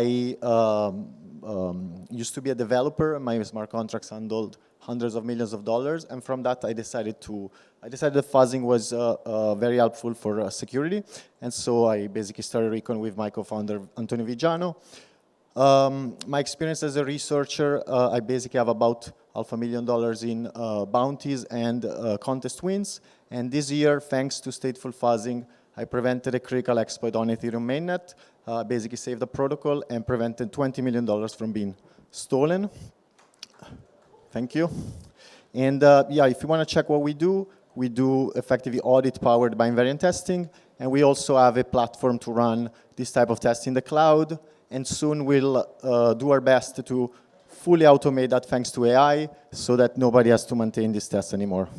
So this talk is about coverage. So I'm going to take you past 100% coverage, but before we can get to that, we need to get to 100%. So obviously, there's many definitions to coverage. It could be line coverage, branch coverage, modified decision and condition coverage. But for the sake of argument, I'm going to use some new terminology that hopefully shows you the idea visually. I'm going to also show you one of our internal tools related to that. And so even though coverage is not the holy grail in the sense that you will find all bugs, it is still the best metric we have to measure our progress, and we would evaluate both formal as well as concrete tools based on their ability to test various combinations. Therefore, it's not the full picture, but it's a very good guiding function for progress.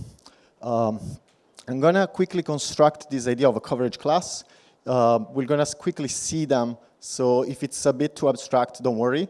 I'm going to dig deeper. But fundamentally, given a function, we're going to take all the storage values that can influence it. We're going to take all the inputs, and we're going to create some sort of a mathematical group where we have the storage combinations and the union with all the possible inputs, and we then specify all the possible coverages that derive off of that. Therefore, we can have 3 types of coverage classes. We can have a non-reverting coverage class, which is what we would use to explore state and explore combinations. We would have a reverting class, which for the purpose of fuzzing is not particularly useful, but it could still be useful to identify denial of service attacks. And lastly, we would have an assertion breaking coverage class, meaning a set of inputs and states that will lead us to break an assertion. This is the type of targets that we want to hit for invariant testing. And if these ideas sound roughly similar, it's because I didn't know that other people already wrote about them. You can likely find them in the literature as extended EPAs, extended enabled preserving abstraction, or as the idea of modified condition and decision coverage, which is how NASA tests its own software. But the key idea is really we analyze its function, we look at the preconditions, the various states, as well as the inputs that will reach the specific coverage, and we group them together because symbolically and mathematically they belong to the same group. And so when we want to visualize them, I'm going to show this internal tool called the inliner, and basically I have a simple function here from Liquidy's governance. And you can see that we have various paths. This is very similar to how a symbolic tool will think. We basically have a case in which we have 0 votes, so we have an early return. We have a case in which we have non-zero votes, and the payout per vote is non-zero, so we will cover the entire function. And then we have a scenario in which there are non-zero votes, but we also have 0 total votes, and I think we get a revert or something like that. And obviously, this becomes insanely overwhelming. You can see a very small function from Liquidy's governance again, and this will probably drive anybody insane. But I'm not advocating for you actually doing this, but I'm advocating that as you formalize your auditing process, this is how you formalize it. This will guarantee that you have effectively went through all the combinations. And so even though this is superhuman, I wouldn't define this as impossible nor useless. So as I said, I would suggest, this is how I would say that an auditor could quantify that they're done, and yet we will still miss bugs. So the takeaway from thinking about coverage classes is that formal tools as well as fuzzers could visualize their progress through these UX stuff, and they will basically show us the progress that they're making. Obviously, the real holy grail of coverage will be path coverage, meaning you try all the combinations symbolically for all possible inputs. But fundamentally, even just having the ability to know that we explored certain of these combinations is a massive step towards in terms of improving the developer experience, as well as the ability of guiding the fuzzer, or at least getting some feedback from the formal tool, which at this point would just tell you that it timed out, giving you no particular actionable insight. You can read more about the, my notes. This is a GitHub repo I open sourced, and it will likely continue to change as I read the literature and think about this more. So this is kind of the, let's say, the more academic part of this, whereas now we're going to go into the more pragmatic aspect. So the key question is really, why can we hit 100% coverage? Why can I give any tool, a fuzzer, formal tool, etc., the ability to explore all the states, and I can still miss bugs?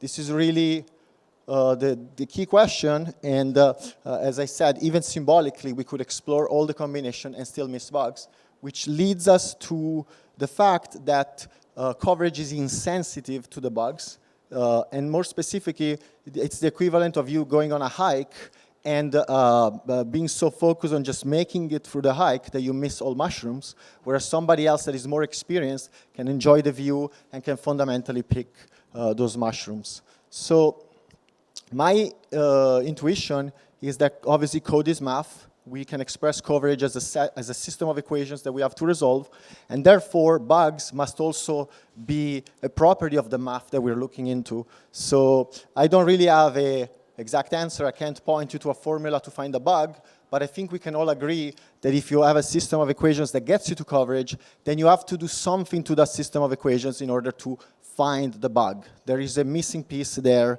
and over time, I think we're going to zoom in into a few types of bugs, although obviously we may never be able to find all of them. So as I said, symbolically, you have a formula, so likely there is a more complicated formula that is basically exploring less state space. And so if coverage, if whatever gets me to cover this is an elegant formula, then there's likely an uglier formula, which is likely the intersection between the formula that gets me to coverage and some other property that will lead me to a smaller state space and basically will lead me to the interesting state space and bugs, which is kind of what we do as auditors. And as such, I think there's a big parallel between this idea symbolically and then this idea pragmatically. So yeah, my key insight or my key thesis here for this talk is that for the purpose of making you think and giving you something actionable, we're going to effectively extend the definition of coverage by adding more to that metric, meaning that we're still going to use coverage, which, as I said, is blind to bugs. So it's still fundamentally a faulty approach. It's we're likely to still miss bugs. However, as we introduce more, effectively more lines, more aspects of the code as part of the way in which we evaluate coverage, that gives us a chance to miss less bugs that effectively match with this framework. So this is the key idea. Fundamentally, this is from academia. Having a high coverage doesn't strongly correlate with finding bugs. However, having a big test suite that effectively chunks the code into various components does correlate with finding more bugs, meaning that if you normalize for test size, meaning you just take the minimal set of tests that will lead you to coverage, you are actually, coverage is not particularly effective. However, in practice, just effectively throwing a bunch of stuff into your test is actually fairly effective. And so the key idea is really we're going to extend coverage by adding new lines, and I'm going to talk about exactly these lines. So this is where this becomes a bit of a esoteric talk, a bit sci-fi. Bear with me. Hopefully, the journey is worth it. So the first level of new coverage or extension of coverage will be implied lines, which is the idea that some lines of solidity imply other lines that either the compiler is adding and we're not seeing, or that are executed through the node. A pretty good example would be message.value or a token that doesn't return Boolean, such as USDT. These lines of code are implied by the code that you're writing. So when you write a for loop with message.value being sent in a loop, meaning you introduce a fairly simple bug, the lines that you're supposed to be covering, the lines that you're supposed to be testing for are in the EVM node. As such, the coverage, the way we measure it, which is just line coverage or branch coverage on the contract, is completely insensitive to that because it's not accounting for the fact that that code is covering those parts of code. And as such, if we add a way to incorporate that, we will find bugs. Another great example will be an overflow, where an overflow is effectively the operation, or it happens because we introduce a value, and then the compiler automatically inserts a mask to alter that value. As such, if we had an explicit check for every overflow that no truncation is happening or no alteration is happening, we will be able to catch all overflows at all times, whether they're useful or not, because some overflows may be done on purpose. But what I'm really saying is that the compiler, right, like uint 88 of a uint 256, is implying a truncation, and we, as the human, we are blind to it, but the code is actually there. We're just not measuring it. So I feel like this is the most realistic example of an implied line. We're going to get more esoteric as we go down the list, but hopefully this, again, makes you think about how we could measure this better. So as I said, message.value, obviously the line is only here. It's just this line, but what's really happening is account dot balance minus equals, etc. in the node, and we're also getting the balance, etc. And so those lines exist. We can all agree that they exist. Is that our methodology is blind to it. So this is actually solvable by simply writing better tools. Same for ERC20. The reason why I put the ERC20 is because I want to do a quick detour on star. The idea of star is the idea that a call could be done arbitrarily to any address. And this is something that auditors will hate you for, because fundamentally a star means that I have to audit for anything, and even formal tools just over-approximate whenever that happens. But this shows you the danger of star, because a star, meaning an arbitrary call to an arbitrary address, implies that you have to cover the universe for the line. It literally means the amount of lines that I would have to add to my coverage is infinite. So it's the definition of something that can be addressed. We call it constraining behavior. And it's simply the idea that if I'm doing an audit, I want you to provide me with the list of integrations, and then I want you to hard code them, ideally, just hard code them, make the system immutable, or provide me with a system that will ensure that those are the only integration you will interact with.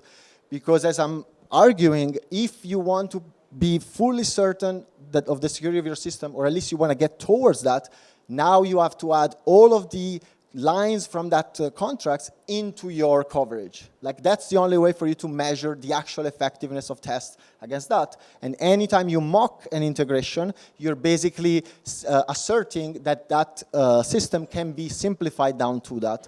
And most of the time, that requires more work. So constraining is a key aspect, and is a very common reason why we get bugs, an example will be the precompile bypass. There was a signature scheme that didn't account for the fact that a precompile will effectively return true. And that's an example of having a star, where now as the auditor, I have to think of every possible combination, every possible precompile, and that can be just too much. So you're much better off hard coding those options, so that way your coverage can reach that hypothetical 100%, and you can own that code as well. So now we're going to enter the esoteric zone. So this is science fiction. All the terminologies is made up by me. So if there's any reference in academia, please share, because I'm eager to learn. But fundamentally, the next level is what I would call implied state, which is something that happens, for example, in reentrancy. Reentrancy implies that a smart contract can be in a different state. There is no storage value. There is nothing that describes that state.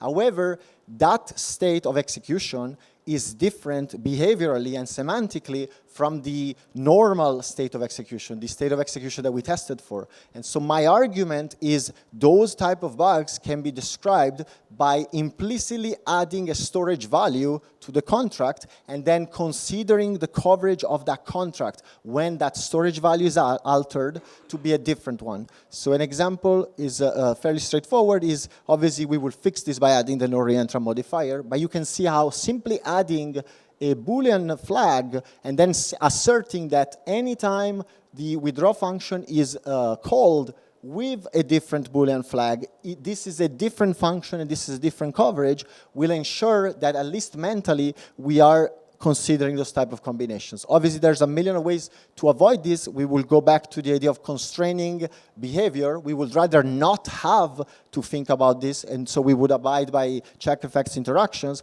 However, sometimes your system can't do that, and for that reason, this is the type of logic you want to apply. You want to think about these implied lines that effectively would better describe the inaction state of the system. And so if we could just magically go into bytecode and instrument it and put various Boolean flags, this is how we will go about analyzing contracts mid-execution with these new types of states.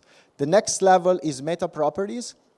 And this is effectively properties that we use for invariant testing, whether it's formal or concrete. But the key idea is that we take the system under test, we poke at its state, which could be the actual state or the aggregation of various states. And so what tends to happen with meta properties, which is particularly interesting based on the discussion we just had, is that the meta properties is basically cutting reality or cutting the equations in a different way, and is giving you the sensitivity that we're missing when we only think about coverage. And that's because a good example would be if you have two variables, say you have a sum of two variables where one variable and the other variable can be of the same magnitude, or one variable and the other variable can be of massively different magnitudes. If you have a meta property that describes that state, now you can now see when your system goes through a state in which one variable is leading or a state in which one variable is not leading. And so a classic example here will be perhaps describing the relation between shares and assets in a vault, or other form of mathematical operations, such as, for example, the relation between a fee and the principal. And so you can see how a meta property will make it so that not only you have a line, I don't know if I have code for this, but I basically spoke about this yesterday. I did a live event where I was fuzzing an oracle, and I showed that because from coverage alone, fuzzing the oracle would lead us to finding 0 bugs and 0 issues. And then by adding stateful fuzzing and then looking at manipulating the price, that property was basically cutting reality, was creating this intersection between the formula of coverage and the formula of the price. And in that way, we were able to see a 50 million X price manipulation. And so sometimes it's literally a matter of distinguishing between the magnitude of two variables, and it can make all the difference in the world. And so this is the code. You can check again the talk I did yesterday. It's on DSS YouTube channel. And so the last one that I have for you is world splits, something that I don't fully understand. But fundamentally, because Z is a group, it's not a group, Z is a ring, and we basically deal with integers, then we have to account for the discrepancy between our the perceived behavior of math, which will be mostly linear, mostly well-behaved, and what I drawn here in 2 seconds to basically show what we would call a stepwise alteration. And so this type of alterations are how we find most bugs. This is my favorite bug of this year. It's in my audit report for Liquidity V2, but basically that truncation right there led me to investigate the ratio between batch debt and batch shares, and it led me to find a way to borrow for free on Liquidity. And so fundamentally, all I did, though, if you think about it, besides obviously a lot of effort, was really finding that step. And so in conclusion, the takeaways are we can improve fuzzers. We should use these ideas to better show our work. And I just want to give a massive shout out to my team, Nicanor and Not, for helping me build the stuff that I showed you. Thank you for your attention.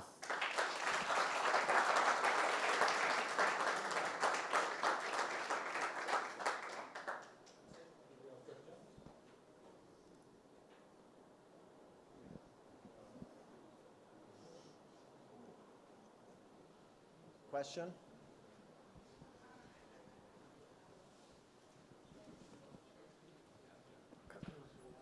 Thank you. When you're fuzzing in EVM land, are you ever considering like a system of contracts, or is it always single contracts in isolation? You can watch me practice what I preach in the talk that I gave yesterday, but we always deploy one target contract that then deploys the system under test, as well as all the target functions we use to explore state. So it's a very complex issue, but fundamentally it's one target, and then we manipulate the target to explore the state of the system under test.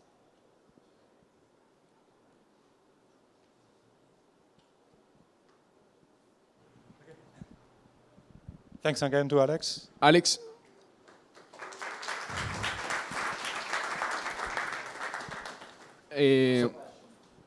Yeah, for the system under test, how do you define the types? Like, do you put on the system of equations? Well, the system of equation is something you want to reason about, and formal tools already do this, but they do it at a lower level. What I showed with my internal tool is we create a system of equation on the Solidity directly, so we heavily simplify the system. But the key takeaway from the talk is that you should be exploring that more so than telling you exactly how. So find a way for you to generate those equations, and you will find more bugs. Okay. Thank you. Okay, thanks again to Alex.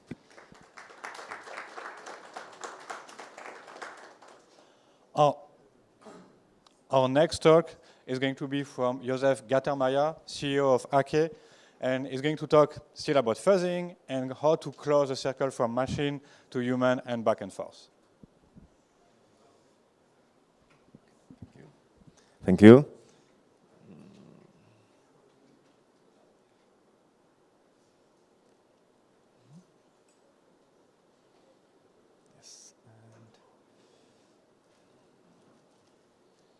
Okay, so hello everyone. I'm happy to share here our view on fuzzing. I tried to do a little bit like a summary of what happened in the last year, and I tried to balance it like to be very neutral, but show some of our alpha, how we do it. So first of all, like why we are here. Why is fuzzing a problem? Of course, when we are fuzzing smart contracts, the main issue is, at least from our point of view, the number of integrations, which makes the state space very huge. If the state space was smaller, it would be easy to just fuzz it by brute force. Or if any one of you had a quantum computer, we would not need to be solving all these fuzzing techniques. But we are not there yet, so the statement is just that the state space is very big, and the question actually is like how to find the bugs in the state space. And I completely agree with the previous talk that the coverage, the percent of the coverage is not the thing that helps to find the bugs. That's not the metric. So we just need to focus on the techniques that help us to find the bugs where they are, and not to be fuzzing that state space that basically gives no value for the fuzzer. And the first, let's say, set of tools, I call that like machine-driven fuzzing. In this category fits the black box, gray box. It's basically something that you set up and let it run, and the machine does everything. So of course, into this category fits like Echidna, Medusa, and this kind of stack, where they are based on the two main techniques, which is coverage-guided feedback loop, and then some heuristics that is trying to cut also some part of the state space. So I guess you're familiar with the concept, but basically like coverage-guided feedback loop works on the principle that you put some random transaction, you see then where it got in the state space, and then you are favoring the path that explored the new code paths, and you are iterating over that over and over. The heuristics, it's something that basically is trying to give some more information for the fuzzer, so it can make better decisions, which can be, for example, coming from the static analysis, such as Slitter, and it can give some concrete addresses, or it can give some very edge values that also help the fuzzer to explore the states that are probably containing the bugs. So the advantage of this approach is that you set it up, you let it run. It's very effective in finding some bugs that the auditor would not think about. But the disadvantage why basically like we were not going by this approach is that sometimes the auditors, they have some idea. They have idea where the bug could be. And what we wanted to achieve is to be able to test this idea by the fuzzer easily, not wait if the heuristics or the state space exploration drive the fuzzer the direction that we want it to be. So that's the reason, so exactly like this limitation of this, how we call it, machine approach, is that the real bug can be hidden in some kind of like chain of events, for example, like 10 events that have to follow each other, and it's very hard for the heuristics to get there. That's why we tried to do it a little bit differently. And the second part is like human guided fuzzing, which we create a methodology, we call it manually guided fuzzing, and it kind of like explains what it is. So basically, we wanted to give the power of guiding the fuzzer back to the hands of the auditor and not rely on heuristics or coverage-guided fuzzing. And basically how it works, some of the principles are the same, so they are invariants, but what we introduce kind of like the new thing is called flow. And you can understand the flow basically like an integration test, which is telling, which is defined by the auditor and is telling the execution path where the fuzzer should go, which is exactly, can be the complicated 10 steps that have to be done in the protocol in order to test the happy path scenario. So this is the key part of the methodology.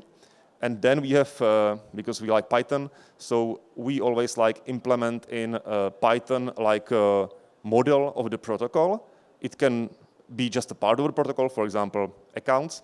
And then what we do is that we compare outputs from the fuzzer and outputs from the contracts from the outputs of the Python state, and of course it should be even. How does it look? Here's a very simple code snippet of some simple bridge. So basically, we can see here that we create a Python state as the first 2 lines. This is the local state that we are tracking, so the model can be as simple as this. And then continues the function, flow, deposit, and bridge. And this is basically the core of the flow. There is a flow decorator, which basically tells this is the function that we will be randomizing, for example, 1,000 times. And in this function, we have some built-in, for example, features like random account. So we select the random accounts, we select the randomness, then we execute the transaction. And the first check is that we just have the stateless check to see if the event was emitted successfully. So this is nothing sophisticated. It just shows that the implementation is correct. But the fun part begins when we here manually update the Python state. So basically here we updated how we think the protocol should behave. And then we define the invariant, and invariant is executed after each flow. And in the invariant, basically, here we just compare that the state of our implementation equals to the state that's returned from the contract. So this is kind of like the easiest example of the manually guided fuzzing as we have it implemented in Wake framework. And by this, basically, we are giving the power to the auditor, which means the auditor has to have the idea how to create this kind of like happy path scenario or how to create some attack vector scenario. And the fuzzer just helps to test it on all accounts with all possible inputs and this kind of randomization stuff. Which means in the huge state space, we are not trying to cover the whole state space, but we are just like very selectively selecting the paths where we think the bugs are. And of course, the advantage is that we are leveraging the domain knowledge from the auditors. So basically, the auditor has the idea that the fuzzer helps to execute. But also, we observed one quite interesting thing, and it's that during the implementation of the fuzz test, because we have to implement the model, sometimes the auditors find the bugs that the fuzzer, for example, would not discover, but by forcing the auditors to think about the protocol and implement some of the logic of the protocol in Python, basically it opens the mind map in the head of the auditor, and this process helps to find the bugs. So also, like one part is the bugs from the fuzzer, but one important part is the bugs that help to, the fuzzing process helps to discover.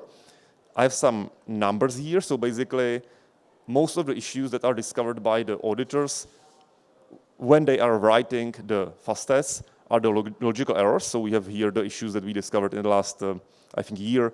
It's only highs and criticals. So almost half of that are the logical issues. So this is the stuff that is explored when writing the tests.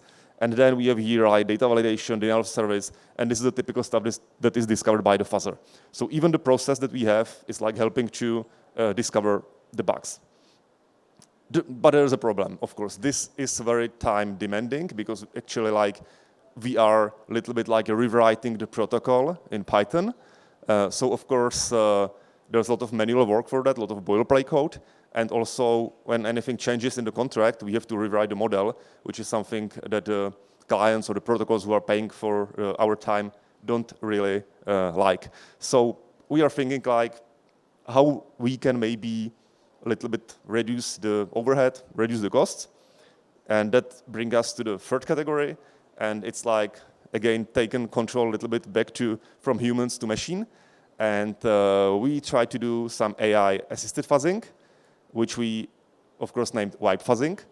And here we are trying to combine basically the two words together, because the manually guided fuzzing works really well, but there's a lot of mechanical work. So the question is like if we can kind of change it to focus only on the security logic and not on the boilerplate code.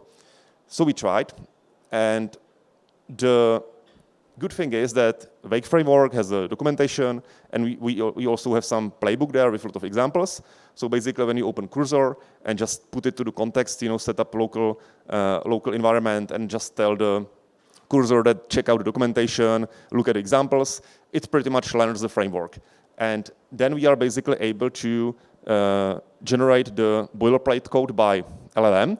So all the loops, event handling, and stuff like that is generated. But of course, it's hallucinating. So the important stuff needs to be checked by the auditors, which in this case is mainly like the asserts, so what we are asserting, because sometimes the LLMs tend to be checking things that don't make any sense.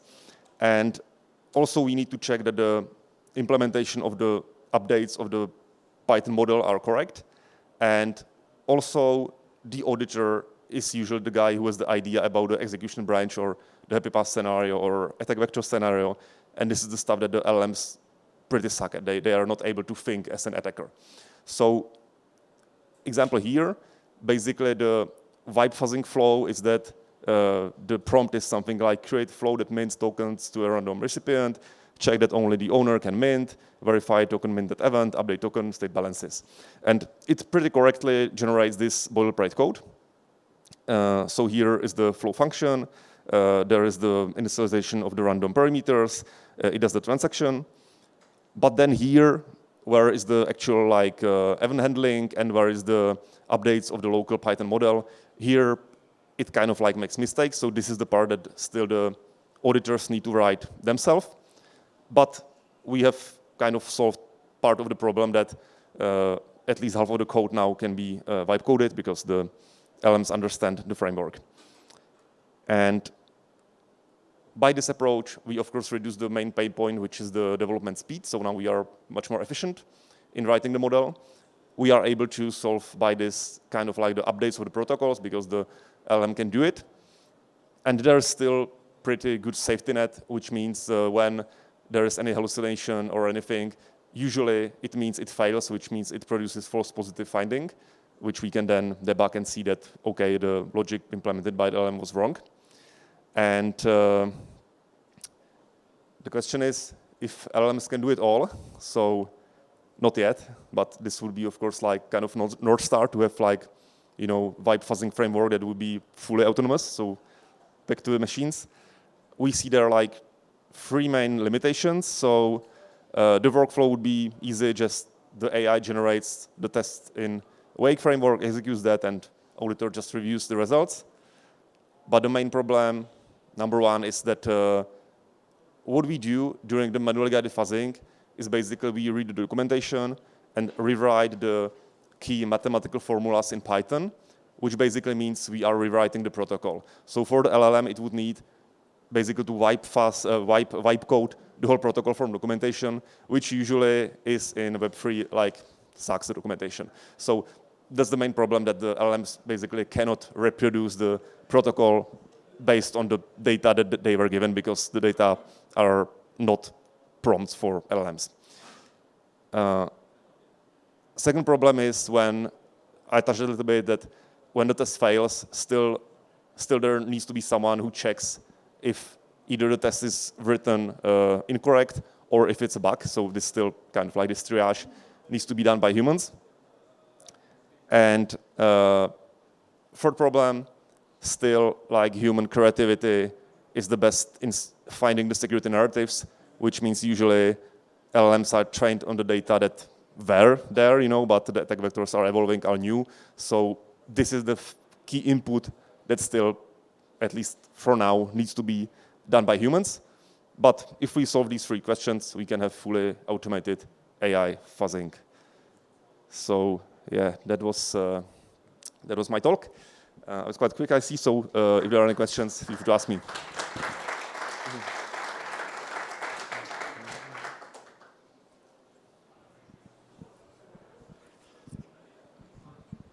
On one of your slides just now, you said there's a potential for so if AI makes the model, then usually those bad tests are filtered out as false positives. What about when they're not? Like it makes two mistakes that cancel each other out or something? Or like you said with the balances, it reproduces the over-underflow issue. Like the main problem is that the AI doesn't create a model, because for that we don't have the data such as the documentation and stuff like that.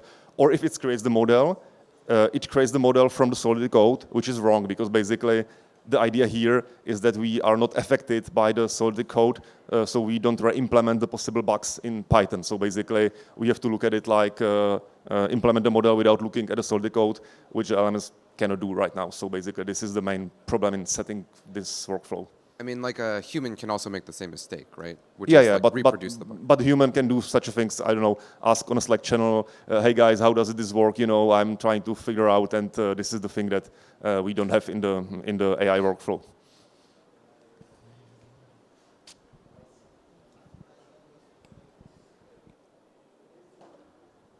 Okay, so thank you very much, and see you soon. Thanks again. Is Andy? Okay, perfect. Sorry.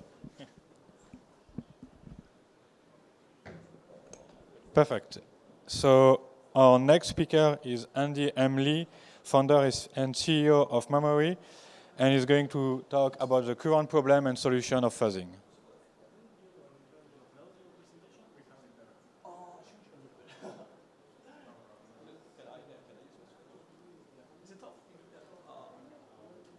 Okay, thank you. Yeah, thank you. Yep. I don't know. Yeah. Okay. Yeah. Cheers. Yep. So basically, it's really bad title. I know. It sounds like quite boring. So the first part, basically, I'm going to talk about the problem of fuzzing. We talk about a lot of problem of fuzzing. Then I would use a lot of real world example. For instance, the balancer hack strategy, and that to dive in why we cannot cover those kind of exploit. And then later on, I would also using quite a lot of code snippet to actually show what my proposed solution. Yeah, to give a quick intro. So back in time, I was teaching and researching in economics actually, and then I was doing microeconomics optimization base, and then later on I moved to machine learning research back in 2019, something around that, and then doing those kind of random forest and optimization again. And then I worked for DSS for a short while. I'm thinking about what kind of things stopping us to actually come into crypto. And then it's actually here, why we are here. Security is the major roadblock for the crypto mass adoption. So I just start the company and then to actually trying to contribute the security space. And then so this is basically what I built Memory to actually for value extraction. So first of all, we need to understand what is value extraction. My field on the nature of exploits. So in the end, it's actually two things, the main two things. One is two-step of optimization. The first step is actually when we put in a smart contract, what kind of state-changing function we should actually test, and then we can actually form a sequence. For instance, we have add collateral, liquidate, and remove collateral, and then given this sequence, what kind of parameter of input? So that's the second step of the continuous optimization. Then in the end, actually combining these two functions and parameter, then that will be calling value extraction. So MUV board is the same thing. Intent solving is also the same thing. Economic exploits is actually something, the critical one that we should really solve it. So the two things that I'll later on talk about the jargon and those kind of things as well. Yep, and then we basically, like all this function, in the end, we are actually changing the state. I don't care about like we run 100 functions together as a sequence, or we run 100 functions one by one, change the state, and then we add a function after to actually trigger the exploits. So in the end, it's actually changing the state and changing value. So I'll start giving like some motivation example that why it's actually feasible to actually using fuzzing to find exploits. First of all, like actually back to last month, like we have the mean spell exploits and then 1.7 million exploits, and then the core root cause is actually when you run a weird action ID. So it's like one of the functions that you call is called. I think it's called Cook. Yep, this is like I think like really a lot of people should visit the DeFi Head Labs like reproduction, and then this is the code snippet from that. And then when you form the Cook and the Cook function in a actions, the action is a uint array. Then if you put it the first action as the borrow, and then the second action is at sort of like empty 0, so it's like a sort of invalid opcook, then we can actually bypass the insolvent track. So this is like the core critical root cause, but you can see the reproduction. That's actually like the actual exploits. They have like generate the root cause, and then they also like swap the function back, swap the token back, and then return the fetch long. Those kind of things in fuzzing is actually something I call like dimensional reduction. We can actually reduce those kind of things. So we talk about like approval, and then like profit recognition swap, and then the loop-based exploits is also like something that we can actually reduce. So for the next phase is like I give another example for I also found another exploit like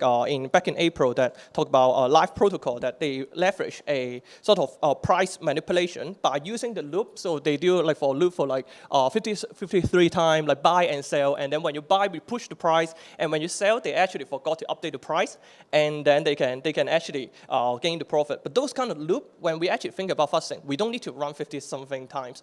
We can actually run or maybe 5 times or even 1 or 2 times. We push the price, we get like $0.01. Then actually we can sort of detect the exploits. So this is like making more feasible to actually think about the fuzzing. The next thing is actually like the major news about like the balancing exploits. The first part I was talking about the sequence that is reducible. The second part is actually we need to understand more about like the input parameter mutation, the second part of the optimization. So what happened in the balancer is that like the core details is actually like they have like a upscale function that actually causing the rounding error. The entry function is actually the best swap, and then the best swap they go in several internal core, and then like the internal core the core things is actually like from the best swap, one of the folk contract they have the internal function call, and then one of the internal function call that will be talk about the external function call dot on swap, and then the dot on swap they go for several internal function call in the pool contract, and then they will trigger the upscale and then to trigger the rounding error. So later on, like when I talk about my framework, where my solution is actually proposing a solution that how do we, even we know upscale is the problem, how do we get into this branch? Yeah. And then I was talking about, why balance a best swap is really difficult. So I'm talking about the difficulty. So first of all, like we actually understand a bit like about the input parameter. So a lot of time we think about like the input parameter is actually continuous, but a lot of complex type, for instance, like dynamic tuple and then dynamic array, those kind of byte type, and then we also need to know what kind of input parameter we in this best swap function is used for the external call later. So it's like, for instance, like I screenshot here, like the swap.pool ID, that particular byte 32 type is actually used on swap later.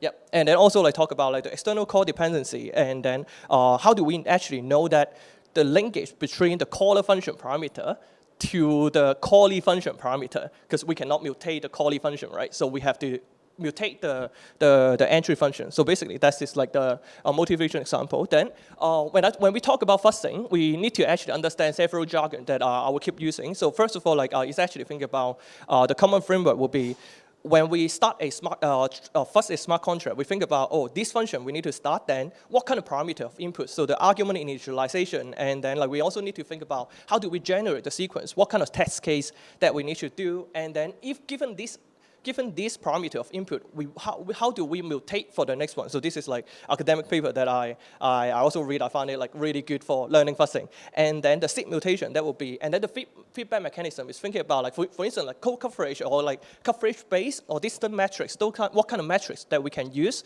to guide for the next mutation. So this time I deposit $10. Next time, do I deposit $9 or $11? Which direction I should go? So this is like basically the seed mutation and the feedback mechanism. And then of course, like we talk about the bug oracle. A lot of people confuse about like the price oracle in the space, but it's called like the bug oracle. It's like what kind of things we classify as the bug, and then the scheduling, those kind of things. Today I will basically focus on the sequence generation and the seed mutation part. So basically the two-step optimization I'll talk about. Yep, so I was talking about like what kind of problem, so we're still in the first part, and then so those kind of common problems that people would expect, and then we think about like a state explosion. So it's like we have so many, like for a smart contract, we have so many different multiple functions, and we can actually combine this, and then we combine this together to actually concern on the state explosion as well, and then that could be like also looping between like between the functions as well. So this is like the state explosion, and then we also having like within protocol multi-contract dependency. So you can think of like each smart contract address is a system. Then the major problem of the traditional software testing is actually we're targeting one single system, for instance, the gaming. But like in smart contract, we actually have like multiple address for one single protocol. Then how do we actually cover the external core and multi-system? And then also like the proxy contract that we have the storage stored in the proxy contract. The logic is in the implementation. Those kind of things is actually also like quite increase the difficulty. Then of course like the dynamic external core, that those kind of price oracle manipulation. Then how do we know that this protocol is actually integrated with other, for instance, like the UniV4 actually having the hook, you can actually link to so many different protocols. Then this is another like difficulty. Then current approach for actually solving this sequence generation, how do we actually form a sequence? The first one will be thinking about the read and write relationship. Then you can think of like read and write is like deposit like and withdraw.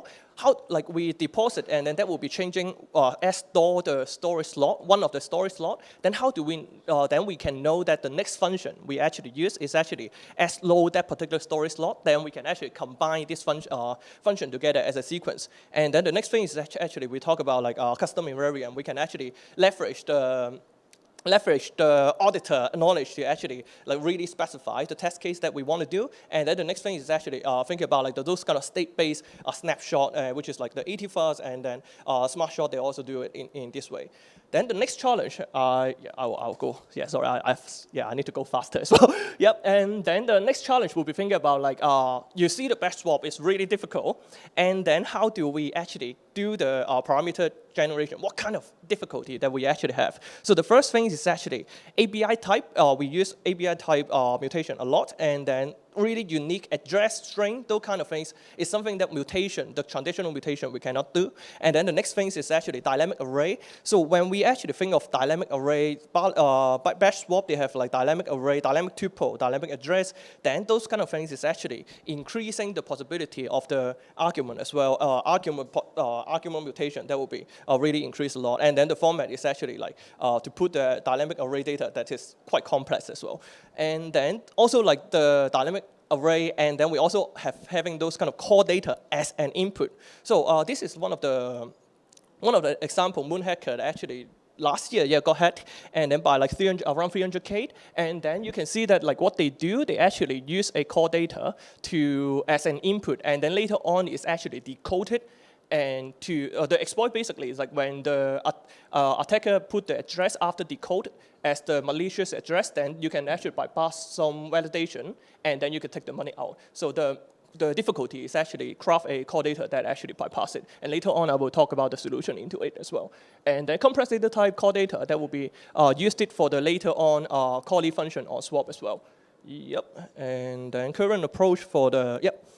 So we can actually think about like what kind of current approach, and the classic one is something called like Harvard mutator with the libAFL library. A lot of like fuzzers actually using it, and then they have like so many different mutator, bit flip, those kind of like flip 0 to 1 and then 1 to 0, and then those kind of things by ABI. And then the next thing would be thinking about distant metrics. You can think of like I require the balance greater than 10, and then now my balance is 1, then I know that I need to increase my balance to like a 10 in order to bypass a branch. And then later on, that also like leveraging some automation algorithm to actually mutate for the input parameter. Yep, I think I'm going to the second part. Yep. So my proposed solution, that would be like thinking about a 3-layer approach. The first approach is actually leveraging some LLM into guiding the fuzzer, and then that would be having 4 parts of it. And then later on, I will talk about like the state-based fuzzer that I'm building, and then like the EVM execution, actually, we can actually parallelly execute on the GPU. So the first part for the LLM, we actually have 4 parts: the taint analysis, external core trace, and then compressed data generation, and then dynamic runtime information, those kind of mechanism. The first thing is actually, you can think of, a lot of people are actually doing it as you can think of static analyzer version of the LLM. So we place a sliver, you can think it this way. And how do we actually we can actually have different technique to do it. And then the core things to actually link the static analyzer to the fuzzing is actually what I think about. If the LM identified line 177 is the vulnerability, we need to get into the upscale. Then how do we know that is actually, how do we actually get into the upscale? And then one of the mini trick I try is actually that we can, on the source code, we can actually add the assembly code or something like OX7777. And then we know that on the control flow graph, here is the particular basic block we need to get in. So we can actually identify what basic block we actually get in to trigger the potential vulnerability. So the next thing is actually think about for the LLM to guide for the fuzzing is actually, I was talking about the best swap, and how do we know that what kind of best swap parameter I can mutate on the later on inner on swap function. So on swap function, they are having requests, but how do we know that? We cannot change requests. How do we know that which parameter I should change in the upper function to change the request? So this is like the LLM understand the source code can actually identify which one is it. So the approach we do is actually, you can think of like, given a smart contract, we find all the caller function having external call. The second stage is that we know that the caller function, so for instance, like this is a Uniswap pool manager contract, we have the swap function in the pool manager contract. What kind of external call function they are having, the callee function of the swap function, and then we have like before swap, and then the third part is that like what kind of parameter of input that we can actually trigger the address for the before swap. So that's the third part, and then the fourth part will be thinking about given the before swap parameter of input, then what is the suspected valid input for the callee function, and then we can actually ask the LLM to generate it, and then the next step is actually map the callee and caller argument together to generate a valid input. So this is something that I think we can do. And then the next part is actually thinking about complex data generation. Is thinking about I was talking about the Moon hacker having like our core data as an argument. The approach that I do is actually think about, you can think of this core data is decoded into 3 things. We can actually think about another logic of, that means I can use these 3 things to encode it to a core data and put it in the function. So this is like one of the things that we can actually generate. Ask the LLM to generate a script for a function that having, for instance, like operation M token, and then the amount to supply or to redeem to generate a core data. To actually like start this kind of compressed data type. The last thing is actually like if you think about the revert message, like human read it, when we test it, we know there's like some reverse message. For instance, like this case is like we have like require some verify. This is like one of the exploit that I was checking, and then like it's not eligible. Then how do we?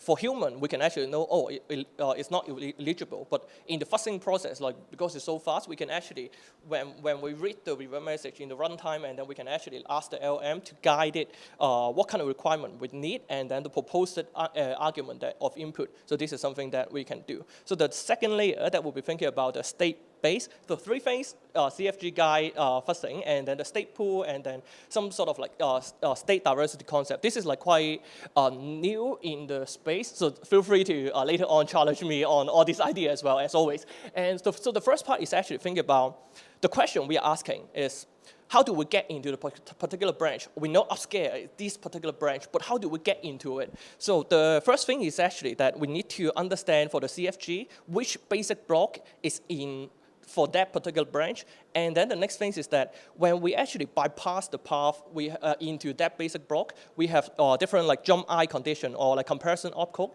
And in the comparison opcode, you can see that they are taking storage, what kind of storage they are taking. Then we know that by this comparison opcode and then jump I, we know that we need to mutate the storage or argument. And then in this case, this is the storage we need to mutate. And then, when we observe the argument or storage, we can actually see the distance metrics that I talk about. Then the major challenge of this problem is that a lot of things like for the CFG generation, like any CFG expert also like feel free to discuss with me as well. And then so that will be like infinite loop problem when we generate CFG. One function access together, then they keep accessing together. That will be causing CFG problem. And then a for loop that will be like a while loop. How do we know that like CFG generation keep generating? And then the external call that will be difficult because like in the external call we see there will be some in here there will be a call opcode.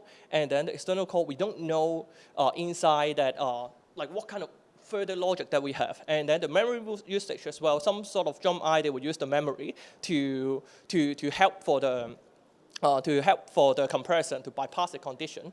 But we can actually do memory tracing to actually find out like what kind of argument or storage that we do. And then dynamic or storage operation, those kind of things are using KitKat as the memory to find this use the KitKat for a memory to find the storage location and use the storage to find the storage value. So those kind of things is something difficulty that we encounter.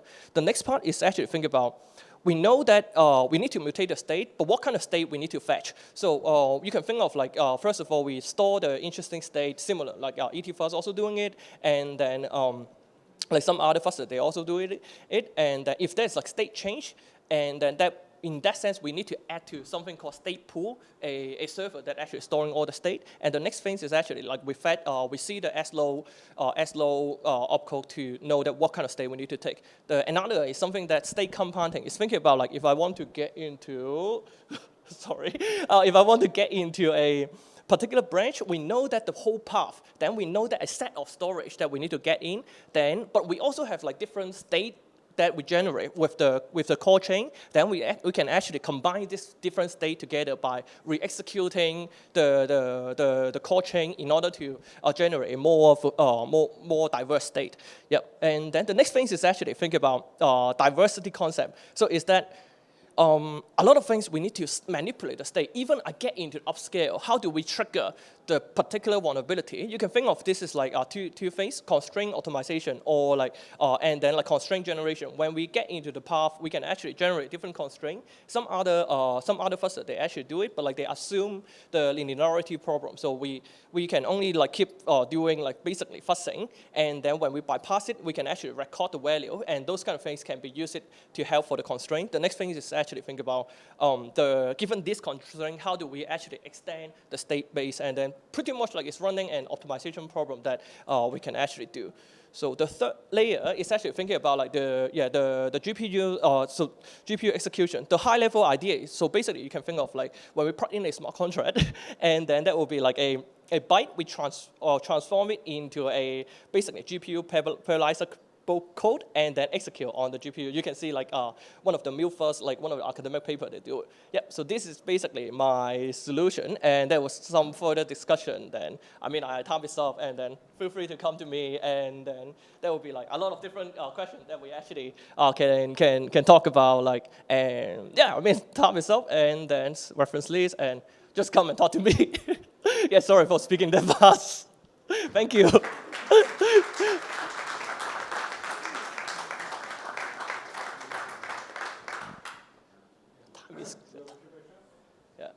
The time is good. Yeah. Yeah.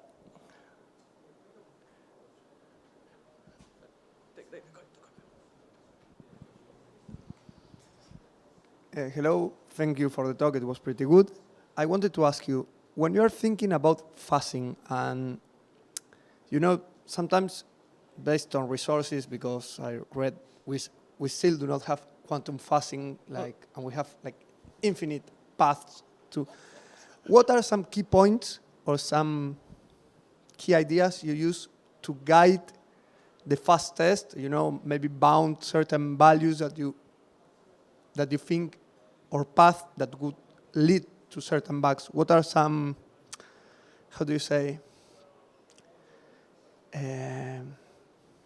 key techniques, you know, that you think about, like, okay, I think like if I take the 0 value, like it's probably you have set to 0, set to the upper limit, or, you know, try to get it to the edges probably. Yep, What yep. are some techniques or I some? think the core technique, I was talking about the distance metrics. When we look at the compression opcode, so the opcode, they will have like greater than, less than, or storage greater than something. And in the source code, we write it balance greater than something. Then we know that compression opcode guiding us that even if we start from 1 million, then the compression opcode is actually telling us we just greater than 1. And then we know that the distance is actually from million to 1. Then we know we can actually either increase or decrease. We decrease it and see the distance, whether it's closer. Then if is it closer, then we keep going this direction. So this is like some core technique that I think that guiding the fuzzer to do it. Yeah, it's like, sorry if I keep talking, it's like something used in finance that is like the less amount of tries, like that you see, okay, I have 3 tries to determine something, like, and you go like, I don't know, in a 100 store floor that you would test the 9, the 29, and something like that. It's, yeah, I get the idea. Yeah. Sorry, then I will ask you. No worries. Yeah. I think that's good. Any other question? Feel free. Yep. Thank you very much. I mean, feel free to actually talk to me. And yeah, I mean, like the whole presentation is really for facilitating discussion. And that's the purpose of why we actually hold DSS maybe. Yeah, thank you. Thanks again. And now we have a lunch break. So if you want to talk to the speaker, it's a perfect time. Okay. Hello, 1, 2, 3. Everyone can hear me okay. Everyone has had lunch and we're good. Okay, that's very good to hear. Well, welcome to the afternoon session. My name is Santiago Paladino. I work at Aztec. I'll be the host for this session on math and zero knowledge. And we're getting started with Jeffrey Schultz. Did I pronounce it correctly? I'm sorry? Did I pronounce your name correctly? Yes, that's right. Okay, awesome. On understanding math-heavy code, the idea of the talk will be basically to stop being afraid on math code and have the understandings needed in order to actually be able to review and audit and follow that code. And in particular, Jeffrey is going to pick on a piece of code from Uniswap v3 for that. Jeffrey? All right, thank you so much. Sure. Okay, so today we're going to be reading this code. All right, cool. Based on a few reactions, it sounds like we're going to have fun. Okay, now, let me just say that obviously every math library is different. The whole point of this talk is just to talk about how can we turn a big scary problem like this into something that's manageable, because every big problem can be solved by making it smaller. So the whole point of this talk is just to talk about strategies for how to look at a big math routine and see how can I figure this out bit by bit versus just reading the code and feeling overwhelmed. So first, where do these math-heavy functions come from?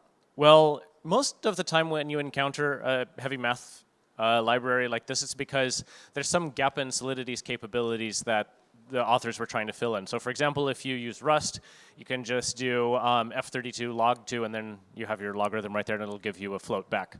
But you don't get that in Solidity, or if you try to raise a number to a fractional power, you can't do that. So that is where these things tend to come from. Okay. So first of all, I'm going to give 2 seemingly obvious pieces of advice, but as I've helped people walk through these things, it actually doesn't seem that obvious, and then I'll get into the more intricate strategies.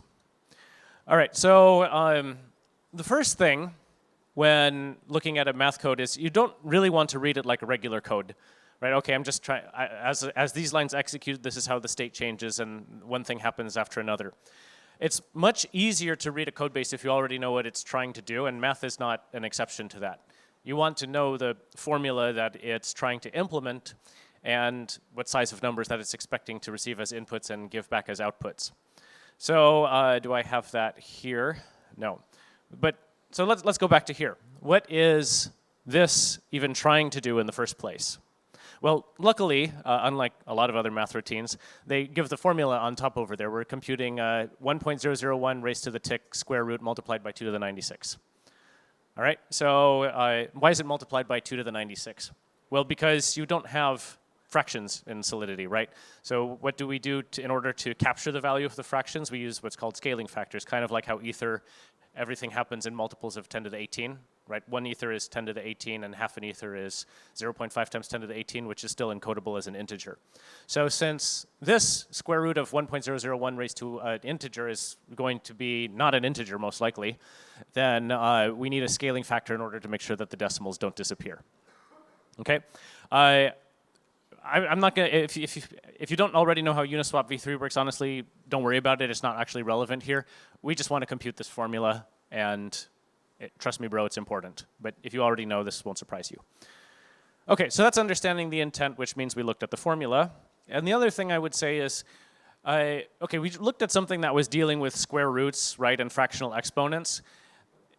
Chances are you haven't worked with algebra in a long time unless this is something you deal with on a daily basis. So it's good to bring back to the top of your mind, hey, what are the rules of dealing with exponents? We're actually going to see that today.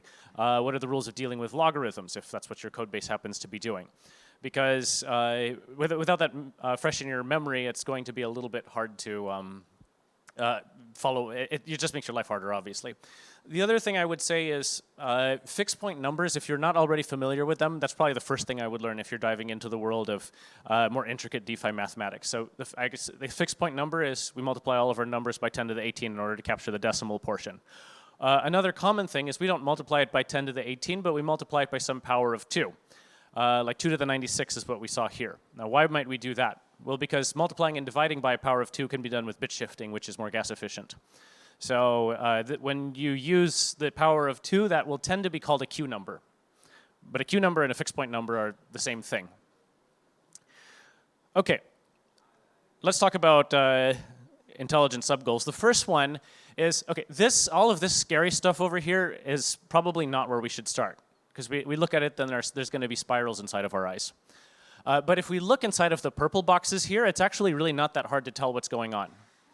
Right? So they even have a nice variable that's saying this is an absolute value. And honestly, if you look at that, it's not hard to tell that that is in fact an absolute value. Right? If it's negative multiplied by -1, otherwise return the original one. And then obviously this is some security check to make sure that's in range, no problem there. This one might be a little bit interesting. But note that when we have the ratio, we're taking the reciprocal of it. We had the ratio, and then now it's in the denominator, so we're taking some kind of an inverse. Okay. Now, why are we not doing 1 over ratio? Well, we cannot do 1 over ratio because ratio is going to be bigger than 1, and if you do 1 over something bigger than 1 in Solidity, you get 0 back because it rounds down, right? So this is accounting for the scaling factor, but over here we can say if the tick is bigger than 0, then we're going to compute 1 over the tick. Okay, so that might mean we have to be conscientious that there's a reciprocal going on somewhere. And over here, the comments are actually telling us what this code does, but remember how I talked about it, you can bit shift by 32, which is more gas efficient? Well, that's what they're doing. And they say, we go from a 128 to a 96. Well, that just means we went from fixed point numbers that have a scaling factor of 2 to the 128 to a scaling factor of 2 to the 96. And you can tell that because it's right shifting, so it's reducing the size of it. What does that tell us? Okay, well now we know that if this is transforming a Q128 to a 96, these must all be fixed point numbers with a scaling factor of 128, which kind of makes sense. There's these 128s floating around there. Okay, so that gives us an important clue. At least we know the scale of the numbers that we're dealing with. The other thing that we can look for, I didn't actually call this a strategy here, is that it's probably very hard to detect the pattern in these big numbers over here, but it's a little bit more obvious what's going on inside of these purple boxes. Anyone recognize what's going on there? Yeah, so they're powers of 2, right, in hexadecimal. So that's interesting. All right, so we're going to trigger something based on a power of 2 condition. All right. Now, how does this relate to square roots and 1.001 raised to the 96 and all this stuff? Okay, well, we don't know. But the nice thing is we're making tangible progress. We figured out bits and pieces of the code, and hopefully we get a connection as time goes by. Okay, because this, if ABS tick and 0x2 or ABS tick and 0x1, okay, that keeps repeating. It's probably worth figuring out what that does.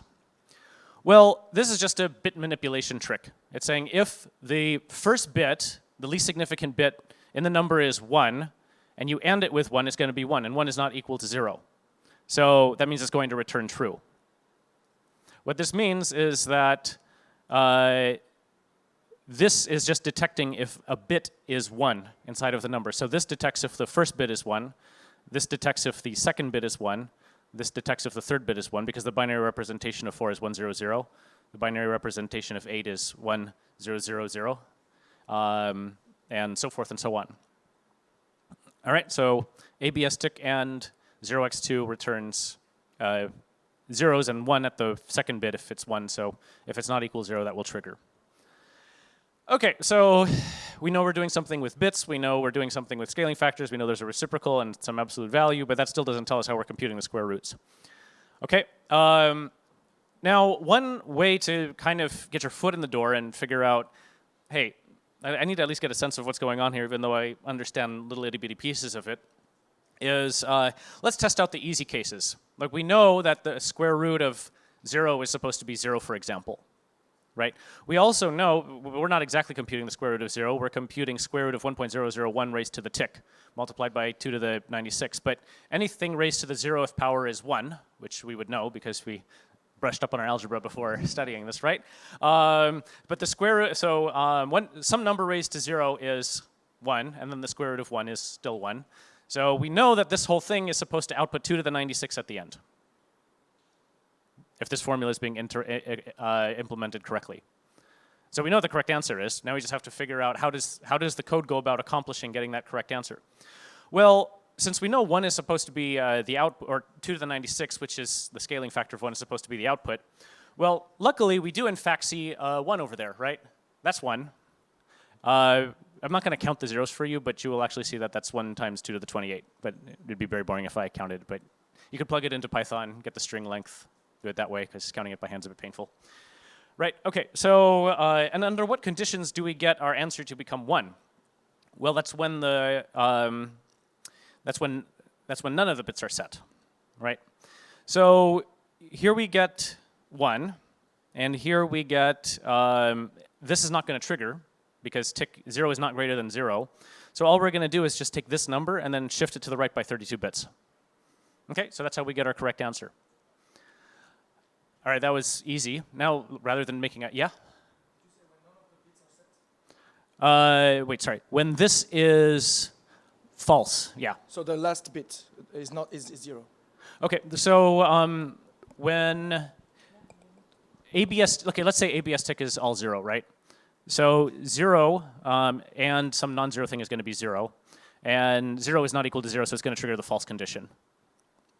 So that's when the tick is 0.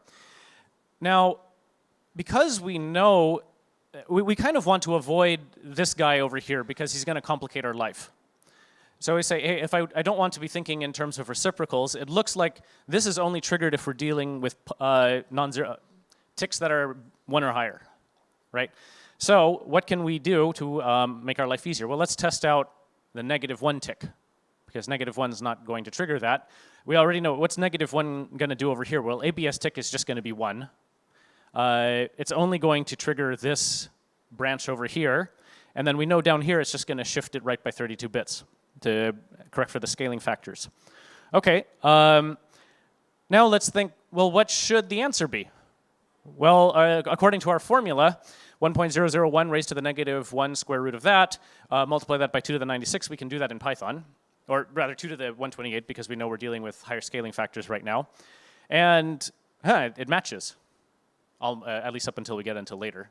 So the thing is, Python has limited precision unless you force it to be higher. So you can use the decimal library in Python if you wanted to force it to be accurate.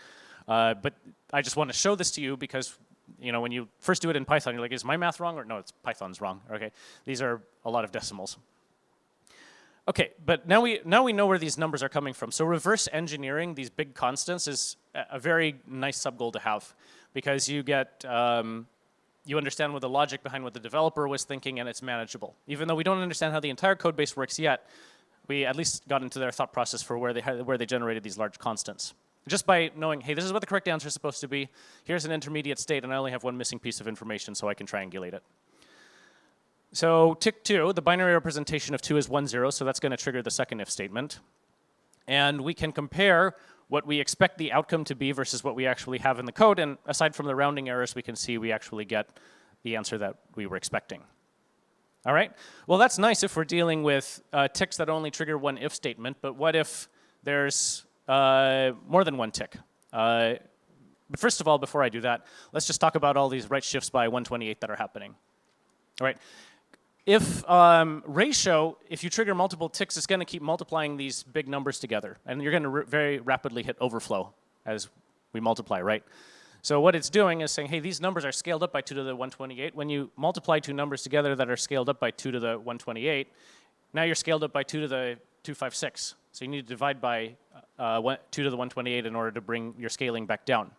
And that's what right shifting by 128 does. So it's the same as dividing by 2 to the 128.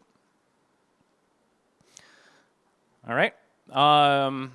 Okay, so let's figure out how does computing the tick for -3 work. Well, first of all, what's the binary representation of 3?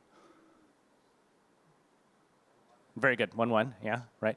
So we know both of these if statements are going to trigger, right? Both the one that checks if the first bit is set and the one that checks if the second bit is set. Which means ratio is going to be set to this big constant over here, and then ratio is going to be multiplied again by this big constant over here, and then scaled back down. All right, so this, now what's the logic behind multiplying these constants together? Well, it's probably not obvious at this point in time, but we know what it should output, right? Because we're supposed to get 1.001 raised to the -3, square root of that multiplied by 2 to the 96.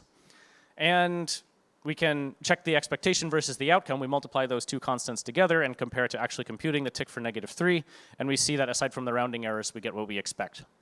So we know that this code, if it's dealing with a number that's not a power of 2, it's somehow able to take other powers of 2 and multiply them together to produce the answer that we're looking for.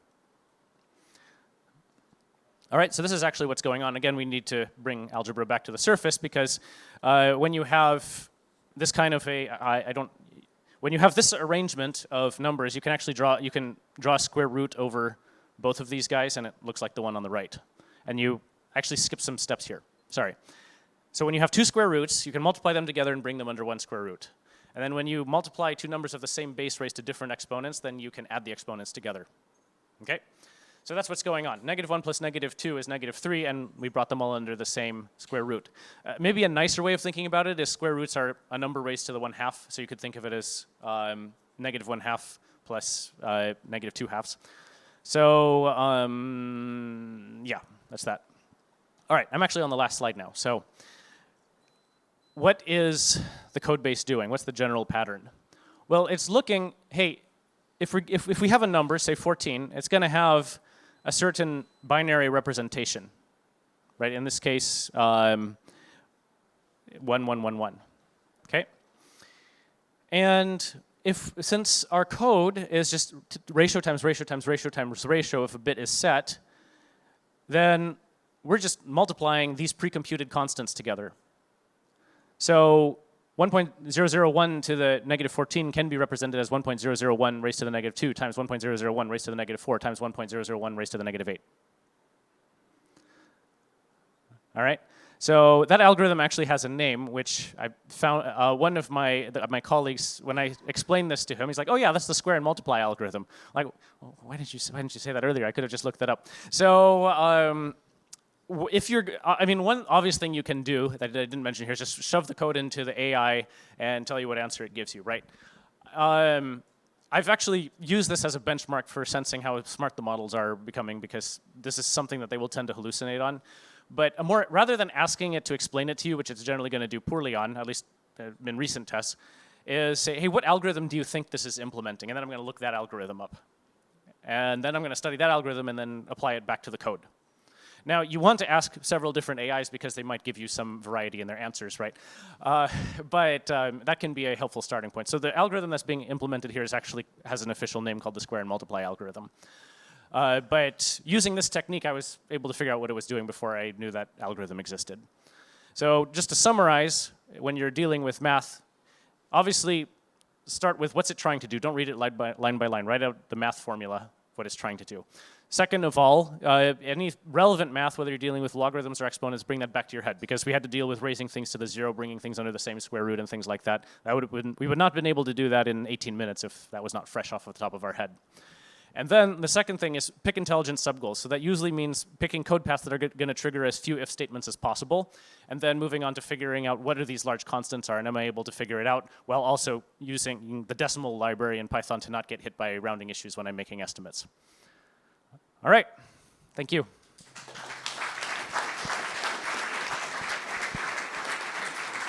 Thank you, Jeffrey. We're almost on time. Maybe we can have time for one question. If there's one question from the audience. Anyone? Okay. Anyway, if you want to follow up, I encourage you to check. Jeffrey is the founder of Rare Skills, which is a Web3 technical education platform where they deal with precisely this kind of stuff, both math and zero knowledge heavy content. So I encourage you to check it out to learn more.